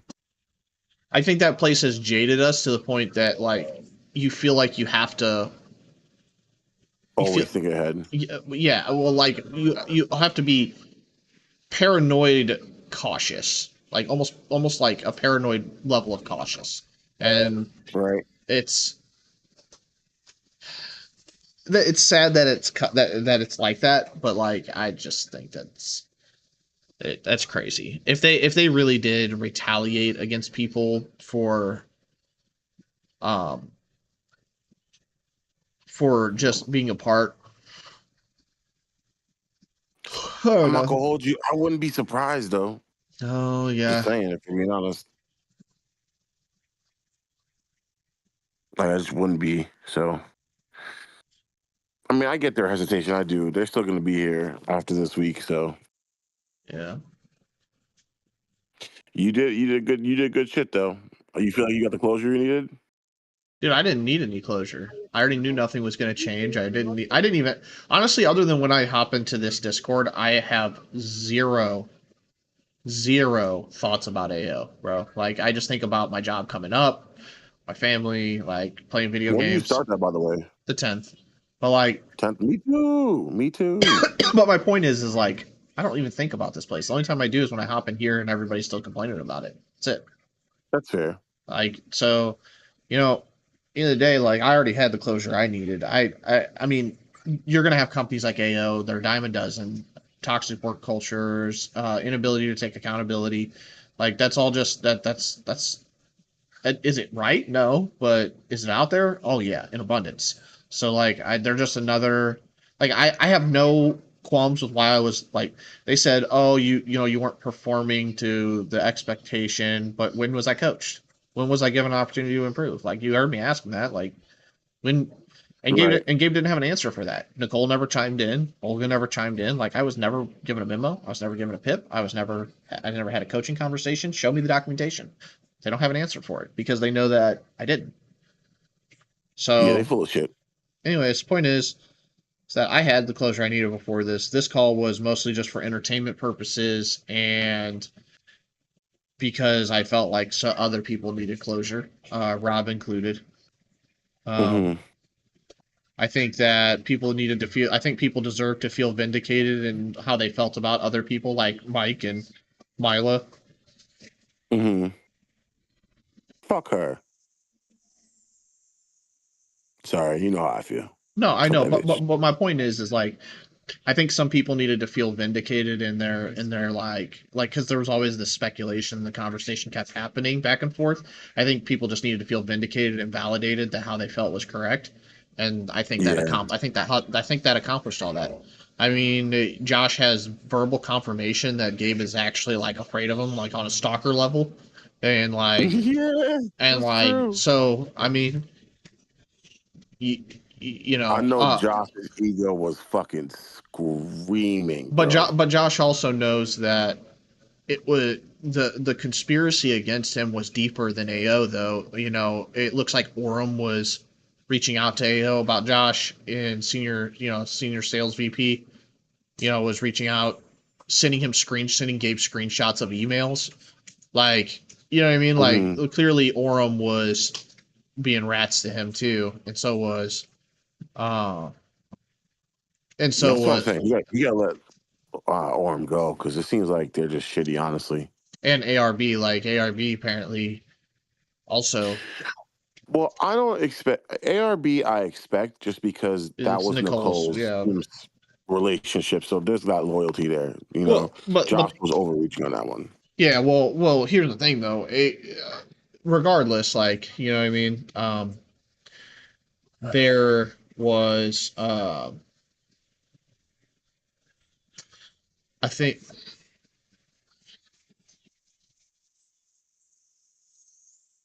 Brit, I like the pink. I like it. Unless I'm colorblind. Well, thank you.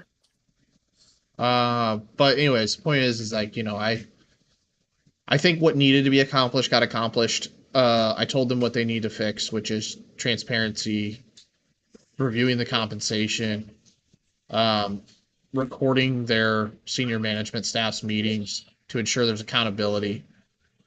And just get like Gabe being more involved in firing decisions. Yeah. So if they can take it, they cannot take it. It's really up to them. Right. I don't expect that that anything will change. I think Gabe will ask them about it, and then I think that they'll deny it heavily. They may even come up with some exaggerations around it, and to make you know me look bad or make Backrash look bad or whoever. But I think largely it'll just be swept under the rug. Nothing will happen with like Rob, but I mean if they end up doing anything from that, the thing that they should do is I asked, you know, they're not going to give me a letter of recommendation. I asked for one, but you know, because I can keep that on file for as long as I want. You know what I mean? Like I don't have to have that for I don't have to have that, you know, for any specific like job. If he just writes me a generalized letter of recommendation, I can just pocket that away in my professional profile. Yep, you just have it just on deck. Yep. So, you know, again, I don't anticipate that anything will change, but hopefully everybody got the closure they needed, which it sounds like Rob did. And on your screen to pull in new tasks. For that. Oh, don't worry, my computer's muted. So. Oh, you're good. You're good. Just submit your resume. I felt like I was watching TV, dog. When you're like a fucking drama series. Well, when you guys submit when you submit your resignations tomorrow, it'll be what I said will be validated. And you know, let them take it for what it is, and if they don't, cool. If not, you guys got your closure. Rob, I don't think anything's gonna change, man. I really don't. So doesn't matter. I'm gonna be with a different player. This is what I genuinely think is going to happen. All of that was to pacify us. Hopefully, got you guys the closure. Josh, this is my best piece of advice for you, and you take it or leave it. You probably, he just joined. You probably got a lot of entertainment out of that, but with Gabe saying some of the things that he said, like I would just never mention AO again, because it sounds like he's like borderline trying to get restraining orders and cease and desists against you and shit. But that's fun for me. Yeah, but it doesn't look good if, you know, I'll stay 200 feet away from a metaphorical fucking LinkedIn post. Fine. I'm just saying for your, I'm not saying it because like I don't get entertainment out of it or other people don't, or it's not, you know, funny, but for your professional, like, I mean, less hassle on you, bro. Like, I know. That's why I did just enough. So the fact that he's like, people keep reaching out and saying that he's reaching out to them that never know him. Okay. All right. So I did my piece. I battle feathers. Also, just for the purpose of making sure that, you know, I just cut all ties with Mike. Like I don't. I would never have another conversation with that man again. I mean, he literally got Rob fired over speculation, rather than having any real conversation with him. So, yeah, he a hoe for that. For real, he a hoe for that. I mean, what did I tell you guys? I said Mike is part of the problem whenever I was there. I told you that Mike is kind of a pussy, and that he like when he talks about like, oh, IT doesn't allow me to do anything, he always passes the buck. Anybody who always passes the blame forward is and never ever takes any accountability is someone that probably like is like that though. You know what I mean? Oh, dude. Yep. So, but you know, I also you also might want to like you already knew about the email screenshots from Orem, correct? That Gabe got those. You already knew that ahead of time, right? What? That the senior sales VP was sending screenshots of all of your communication from Orem to Gabe. I suspected it, but that was technically news. I knew they had to have some kind of talk because I knew he was fucking getting me blacklisted somehow. Yeah. I just didn't know how. That proved my point, though. Yeah, and hey, no. Hey, we're not pouring apple juice into your squishy. So you're banned from ever applying to Orem? Oh, they'll never hire him because of Gabe. They'll never hire me. At least in sales, they'll never hire me. Gabe. So when you sign a contract with Alley, the contract is two-sided. So they can't hire you, but you can never apply to be to work for someone who is a client of theirs. And see, that's the part that was one of the reasons I pushed back. That was never ever addressed to us, and I'm pretty sure it was never in our NDA agreement on our handbook that you could not apply for a job until the contract expired, which technically I did but didn't do because I never applied for an SDR role while they were under contract with us. I applied for an ISR role, which is different. It's full cycle sales, so it is what it is. But them reaching out and fucking telling him like, hey, he applied 3 separate times. Here's the 3 times that he applied. Like, that just proves my point. And when you have fucking multiple departments saying hire this guy and you don't because his boss is a fucking prick, like, you know, it is what it is. Well, there's a reason why I stopped trying. Well, I'm sure Gabe told them about legal action, like it's illegal because of the contract. But like, here's what I'll say, right? Is that it is very, very I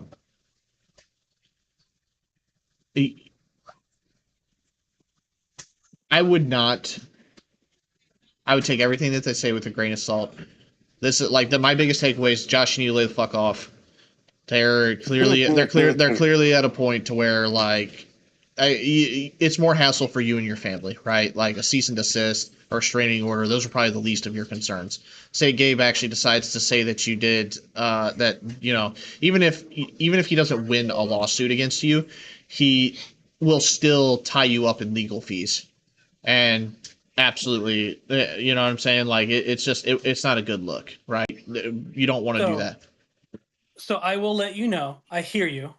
I wouldn't be too concerned with me, only because we have retainer.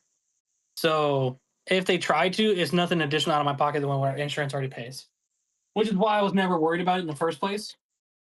Because I was like, I have literally I'm paying $30 a month for retainer. Well, I'm not too worried about it. Again, still more hassle though, right? So, even if you're paying for it already, it's still problems you shouldn't have to deal with. I hear you. Fine. When they receive the resignations tomorrow, it'll kind of start to resonate a little bit. Good shit, Tim. I was listening to you, man. You're dropping some dimes there. Well, I do. Who's all quitting and who's just putting in their letter for like a future Brittany's leaving without secured employment. But Rich and Ari are dropping their resignations. Mandy's already dropped a 2-week notice. So. And so is Maddie. She is too. Yeah, Maddie's gone. So Rich, have you decided if you're going to work a week or? No, are you, yeah, I'm done. So I'm gonna wait till end of day tomorrow. Okay. At like 3 and send an email. Like I'm gonna schedule it. It'll send out because they actually blocked me out of my email. Like I'm blocked out. So you're already blocked out. No, I'm blocked out because they were dialing on my account. So let me point something out though. If that wasn't enough to give you closure, right? I'm going to point out some obvious things that I got from that. Gabe went to battle for LinkedIn like it was his livelihood, saying that's a part of social selling, when the only thing that they require that you guys do is 30 LinkedIn connection requests, which has nothing to do with social selling. You could have 20 million LinkedIn followers, but if you never post anything about your client, and if you never actually reach out to people on LinkedIn and personalize outreach, then it's not really social selling. It's just increasing AO's reach. Yep. So, and the fact that he tried to turn around and be like, well, how many followers did you have when you started here? How many followers do you have now? Did you get your job through LinkedIn? So you see how he helped you? Like, we're gods. Thank us. Praise us. Yeah. He tried to pull that, but I said no, a former rep. And and then Gabe, do you make my content? Do you make my content, Gabe? No, right? Okay, shut up. So at the end of the day, though, right, is that there are several points in that conversation that made me realize that Gabe is trying to explain things away and pacify things, and that conversation was largely to pacify us, because he said, okay, where do we go from here? He wanted to hear from us. He wanted to hear what we were going to do next, if we were going to let it go and let him move on, or if we were going to continue to press him. He tried to make Beckress, quote from his own post, seem like a threatening statement. Gabe was trying to spin the narrative the whole time that we were wrong. Oh, dude, he tried to bait you guys and like, so say that again. See how that was like negative? Say this. Yeah, so you know it was negative. Blah blah blah. He tried so fucking hard to flip and bait. Tim, his response to everything was, "I'm sorry you feel that way," or "I was not privy to that conversation." Exactly. Pretty much. It was plausible deniability the whole time. To me, it would be like, dude, as the CEO, do you feel you're responsible to have a wherewithal of how your management team functions and operates? Well, that's really just what it boiled down to, though, is that he passed the blame. He did exactly what his entire management team. To the reps. Yep. So it's just a function of like that. So it's like the answer is that they all suck. Like, I mean, people say, "Oh, he's okay." Like, no, he's showing through his actions that he's a shitty CEO.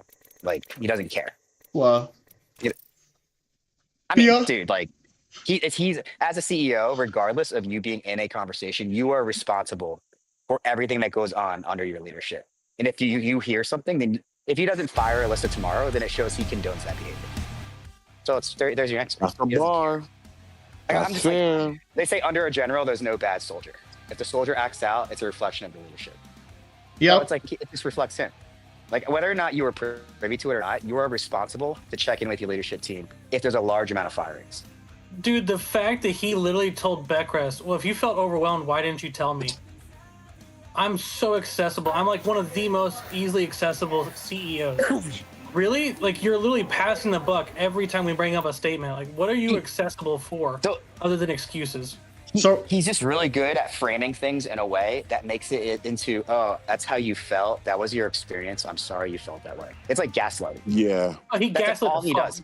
Hey, if you pressed him and said, like, well, I hear that you like weren't privy to it, but after bringing it up, how do you feel about what I shared with you? Like, what do you think? Do you agree with it, that behavior, or is that something you disagree with? Well, I don't think he would have answered that. So, I think that the conversation went the way that it needed to. I think that the only other thing that I could have really done, and I know Josh, you really wanted me to get into the Glassdoor reviews, but Gabe made it very, very clear he wasn't going to get into a pissing match, and mentioning the Glassdoor reviews, that's all it would have been. So no, the whole point of the Glassdoor was so that way when he was like, well, I've been told that we're doing great, and I've been told the comp plans are amazing, I'd be like, why do you Glassdoor reviews say otherwise? But here's the thing, though. You talked about disgruntled ex-employees. The thing is that most of those Glassdoor reviews are anonymous. Yeah. True. So, like, the only way that it would have resonated is if it was active employees in the company, and as soon as I, would have mentioned, if I would have mentioned, they were, then maybe a wish hunt of who. Now, the only thing I didn't mention that I was going to, and I was going to message Brittany about it before I did it, but I know she said something in the chat about it, but like, I was going to say, if your guys' hourly pay is compensatory to geographic location and experience, knowing that Brittany has an extreme amount of experience with you guys in the past, and then you brought enough to bring her back on, why is it you're not paying her enough to even be able to afford basic things like her light bill? And you know, I wanted to drill them, but I didn't know how far she wanted me to take that, so I wanted to be careful about that. And I kind of regret the mentioning of other things, because like I didn't realize that, like, so that others, and I'm not saying names on purpose, but I didn't realize like that others would be frustrated because they're still working there, by me mentioning certain scenarios. But that was, I think it needs to be said that like people who live in the same area make less money than people who, and then Olga tried to chalk it up to tenure. Oh, you've been a senior SDR for a while. Well, he was making, Rob, you were making what, $13 an hour, $14 an hour, something like that?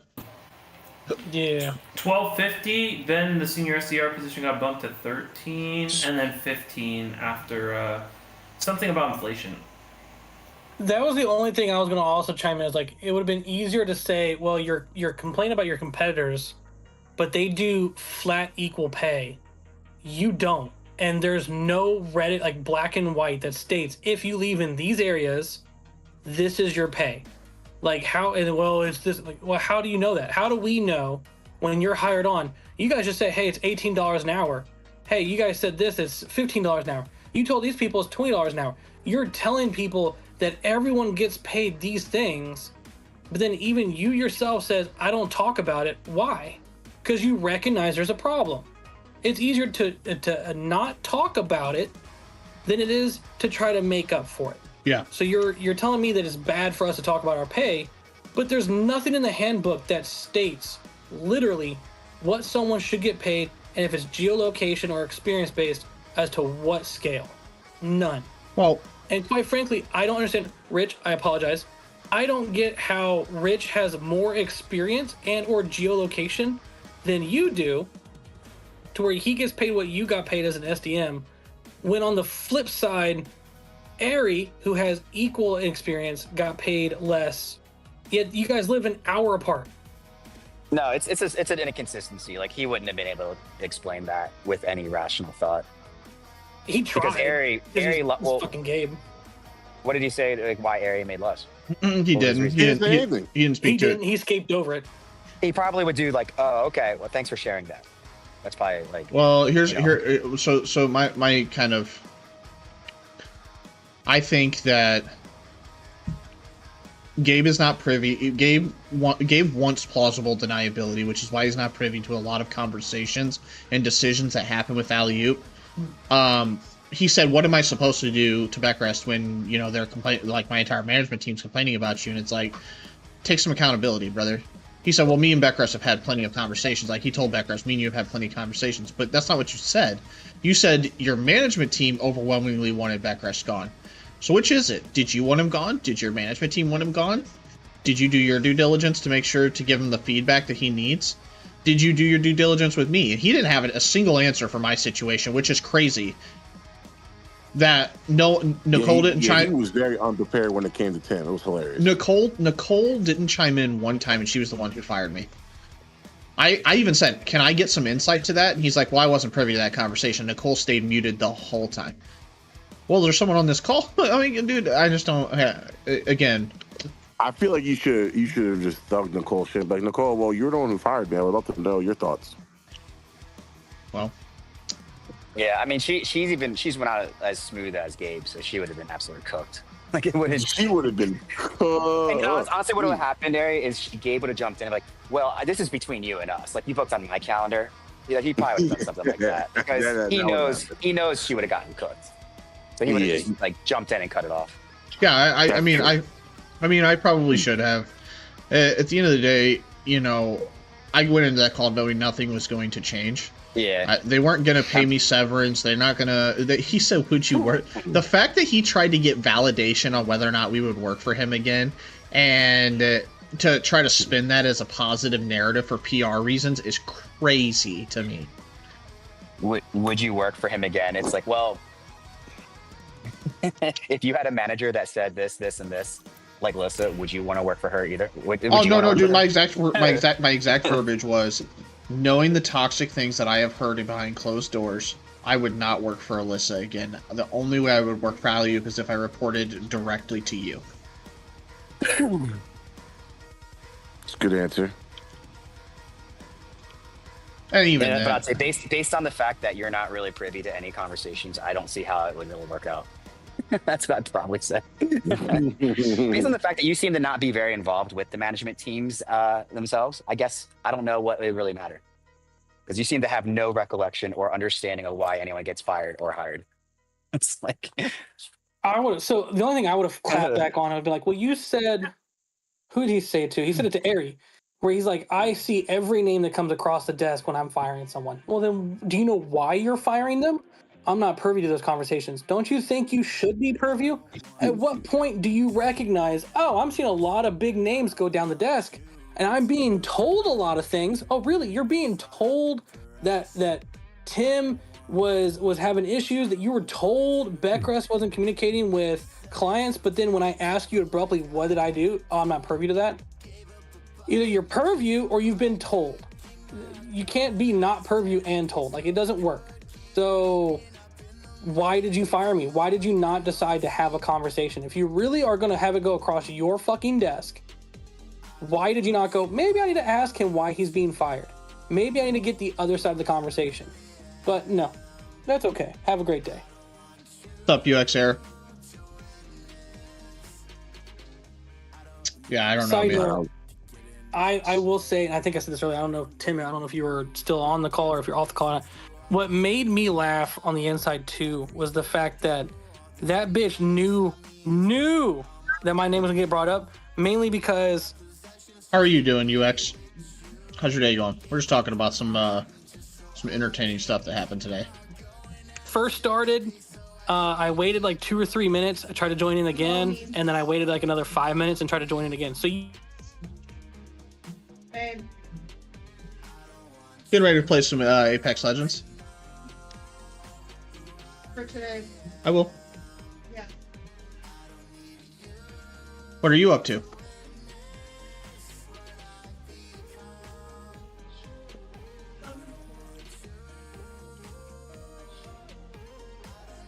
Like the Holy Ghost, brother. Dude, he's crazy. I've had employees almost throw hands, and it wasn't as bad as what he would have done, not to my LinkedIn.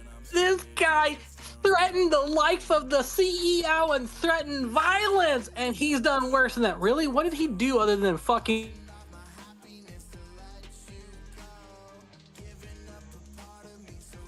Talking to me, man. Glad you're talking to me. You got any big plans for the weekend, UX? Make me jizz in my pants with the amount of your ego so fucking fragile. I use the shards as lube. Yo, what are your plans?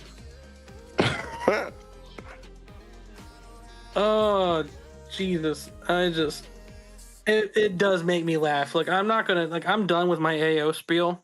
I'm done. I make the joke. Ramadan Kareem is near? I don't know anything about Ramadan, brother. No, it has to do with religious. I know it's a religious thing, but I don't know. I don't know anything about Ramadan.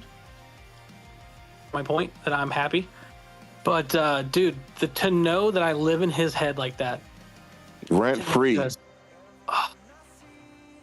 Rent free. Oh, that's better than having Megan Thee Stallion sit on my lap. There you go, Brittany. No, that's not better. It's not better than that. Nothing is better than that. Okay. I don't know. That's okay, so. I don't know. That's so. I will say though, I did text Aaron Yeager, and I said, because he's been chiming back in with me, so I'm like, hey, it is what it is. And I said, I heard Tim and Beckress had their meeting with Gabe today, and my name was brought up several times, and I'm apparently spooked the hell out of Gabe. And he goes, oh damn. I'm just telling you, I would lay off the other shit though. I think I think it's gonna be an unnecessary headache for you.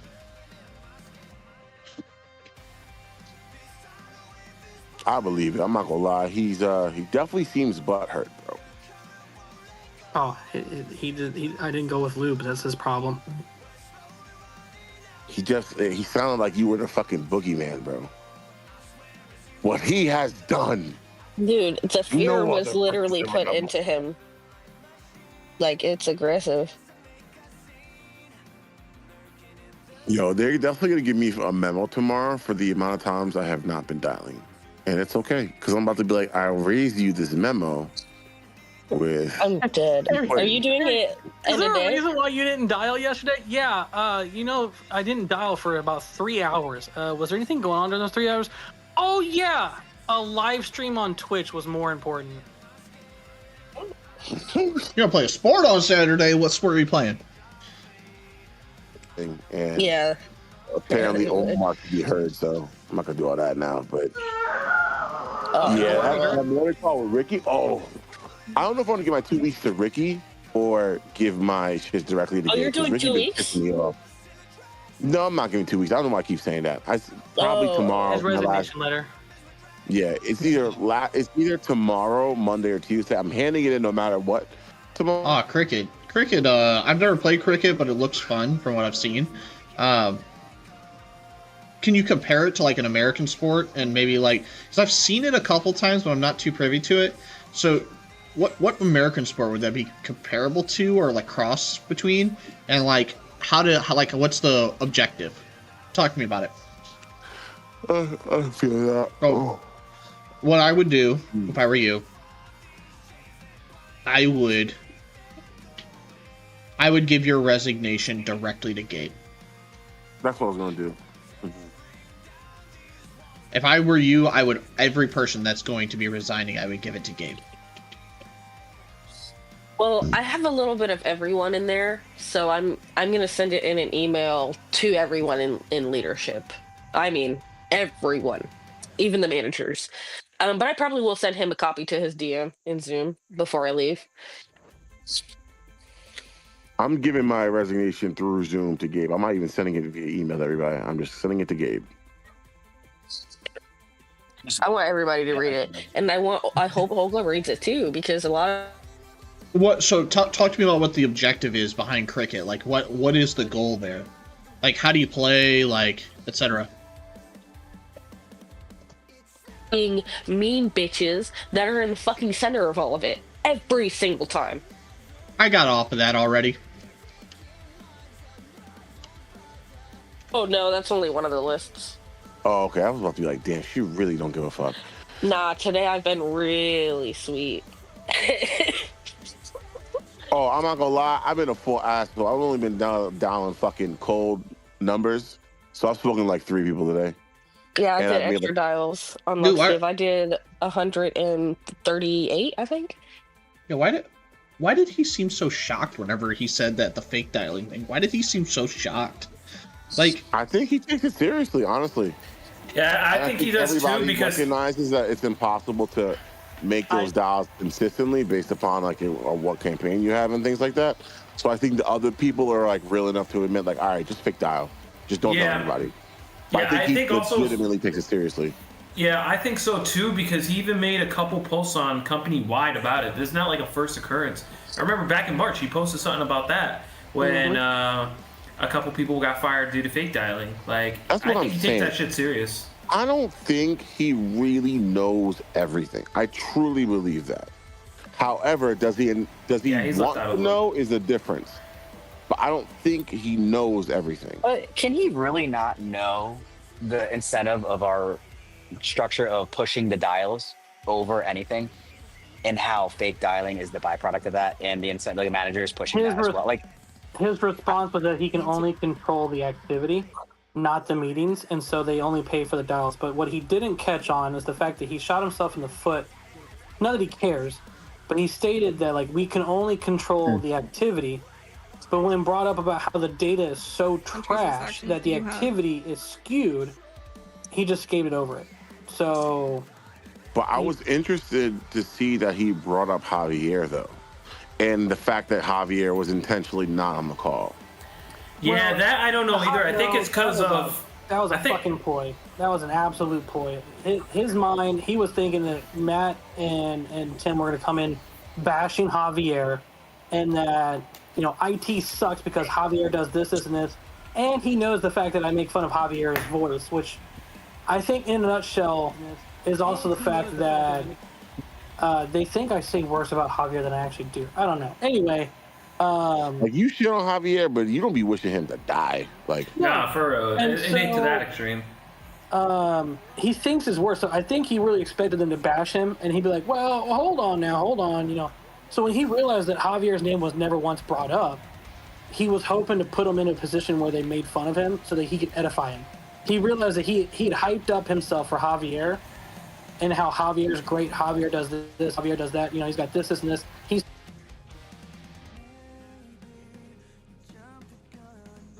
And I did track. I tried out for baseball, but I wasn't that I wasn't great at it. I just didn't. I wasn't as passionate about it as I was for the other two, the other three. For that, there's a reason why when they brought up the multiple IT comments, knowing that Javier leads that shit, he didn't have anything to say about why IT does bad on data. But if you talk about how Javier does something, then he can, you know, he can hype up Javier specifically. right. Excuse me. Man, what a day. Shit. Yeah, it was a crazy freaking day today, I'll tell you that much. Rick, can you do me a favor? I'm trying to find my Mia's numbers, and I can't find them. I don't know what her dials are. Like, I mean, my dials for the day. Yo, Ari, this guy hasn't gotten back to me. I feel like I probably pissed him off. With the 85? I was like, yeah, I'm thinking like 85. He was like, I'll have to do some negotiating on your behalf. I was like, okay, let me know. Yeah, I like Mario. Mario was one of the first games that I ever like really got into.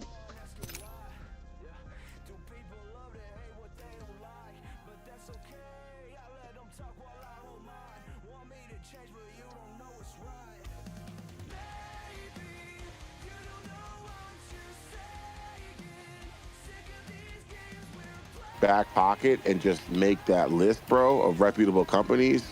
You got so many possible exit strategies. No, that's you're definitely right, and they're really chill. I mean, they just treated me really well in the interview process. Too. Like, they really wanted me. They were all about it. Every person responded to me the same day. I messaged them. You want to work with the company that wants you, bro. That's what you want to do. Elliot ruined my self-esteem so much for the past 5 months. I just want someone. Can you just love me? Can you love me? I want an 85 base with a 105 OTE offer. That's all I want. Why do you not want me? Why do you not want me? Yo, he said 85 for an SDR role. That man probably fell out. He said he'll negotiate. Nah, I'm talking to some people in Discord, sir. While I'm talking to you guys.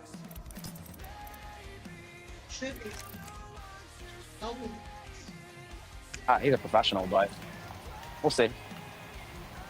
I bet you do like, fuck. Dude, I don't know what it is about our doctor, but I fucking crushed those interviews. That was like... Yeah, you're using your bag. Yeah, I don't know, man. Stamus prep is probably... Stamus doing that Stamus campaign also probably helped too. I think you're right, because I was dropping about, I'm calling IT directors, stock engineers. These are the openers I've been doing. Sure, go ahead. He said, "Suits what?" Suits, fuck that shit. We only sell SaaS, sir. I don't know what you're talking about. Sure, like, when have you helped? So I work in the sales profession. What about you? What do you do for a living? Good shit. So. Good fucking shit. So damn. Yeah, I'll let you know if I'm really leaning towards Vouchman, I'll be honest, but it can't hurt to get an offer, so. Oh, definitely can't. It definitely can't. Let me know what you want to do, bro. Appreciate you, man. All right, see you guys. Yo, good shit, Tim. You fucking killed it. All right, man. Thank you. Yeah, dude, you're on your shot. I was like, I wanted you to speak more, to be honest, man, because you were like fucking pressing it. Yeah, I'm not gonna hold you. It was irritating me because he did not want to talk to Tim, and it was evidently clear. He knew he could control a little bit of the other narrative, if I'm being honest. But with you, Tim, you were really pressing us. Yeah, and he knew that like Tim and him never had a personal relationship, so it's like you're not gonna make me feel bad for shitting on you real quick. I work in sales. Annoyed. So keep ignoring me, so I was like, let's go. Yeah, he didn't. Yeah, he noticed how after I fucking put him in his place, he stopped dicking around. Oh, he stopped blowing me off, bro. I said, yeah, I keep getting interrupted, and he goes, he thought I was talking. He thought I was talking. 10% of the time. Yeah, I said, yeah, by you. He goes, oh, my bad, that's not my intention. Yeah, sir, you try to control the narratives all the fucking time. B2B. It's like, nah, bro, you're not gonna keep doing this to me. And it was evidently clear that you nipped that shit in the bud, and it was hilarious to watch. Yeah, because you notice how every time that he did interrupt me after that, he's like, I'm sorry, I didn't mean to interrupt you. I promise I want him to get back. You know, like, he would keep going back to me after that. I'm like, yeah. Dog, like... Because you're not low. I'm fucking... You keep fucking cutting me off and talking about backrest and shit.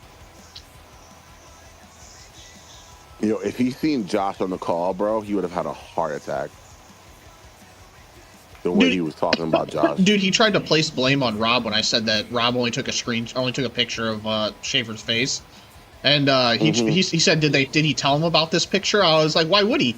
He just had all of his management team fucking thrown on the call. I will say my only feedback, hindsight being what it is, feedback to that literal moment was I would have turned around like, well, then why did Schaefer send him screenshots of the chat log of the same fucking call? It was staged. It was staged. Oh, it was, but if he's afraid of leaking out confidential information, why send... Couple years UX there. For sending out quote-unquote confidential information. Well, right? So, but it's staged, right? So he already knows about that. He has to be able to... Then he has to provide insight. Like, well, we did that on purpose. Oh, you did? Why did you professionally stage someone? What was the what were your goals for that? It would have gone into its own tangent, but... It would have been really easy to shoot down the wrongful termination of Rob for doing something that Mike also did, but worse. Because then he would have to take ownership of the fact that he had someone else do the same thing and wasn't fired. Staged or not, unless he can provide documentation to show that it was staged, then at least that would solidify the wrongful termination of Rob. Right. That was my only... Like, I would have doubled down on that, but that was it. Yeah, but I ain't gonna get my job back, and I don't think I want my job back at this point. Oh, it wouldn't be for the job; it'd be for the fucking millions of dollars of his Corvette. It'd be for the keys to his fucking Corvette is what it would be. That's something that angers me. Like, I don't have a Lamborghini or Ferrari, guys. Yeah, but you go to fucking five restaurants and 20 fucking concerts a year because I gotta do it for my job. But he buys $4,000 bespoke suits. Yeah, and then you buy Adrian Jules suits. Like, see, those are bad optics. Like, that goes to show, like, it's either a normal employee. Yeah, what do you think a PR employee feels seeing that you're living a life of lavish on social media half of the times, doing really privileged stuff? What does that tell the PR employees, man, that are getting paid, like, $13-14 an hour? Like, what does that tell? Like, it looks really bad. Yeah. Yeah. I'm not gonna get motivated by that. In fact, I would just feel like, I'm at the bottom of a food chain, not valued. That's just me. Well, I'm gonna take a break here for a little bit, guys. But I'm publishing damn videos for the sake of people. What videos? Oh, the live stream, because I know people, they're still working at Alley-Oop. We gotta keep them, Be careful. We gotta protect them. Oh. You said unpublish. Yeah, the VOD. I mean, that's fine. Anyways, I'm gonna get off of here, guys. I'll be on here later though. I've been on here for 6 hours, so I'm gonna take a break. Dude, yeah, no, take a break, like a victory lap while you're at it, man. You and Backwards did great in that call. All right, I'll see you guys later. I'm gonna be on Rivals after work though. I'm on Rivals.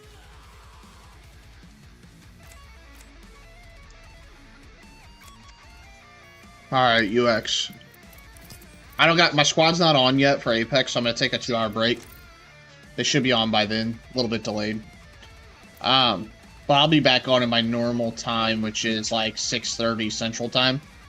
If you haven't dropped a follow over on Twitch, please do that. If you haven't seen the VOD, go back and rewatch it. It's pretty entertaining and fun, at least for me. But I'll see you later for now, man.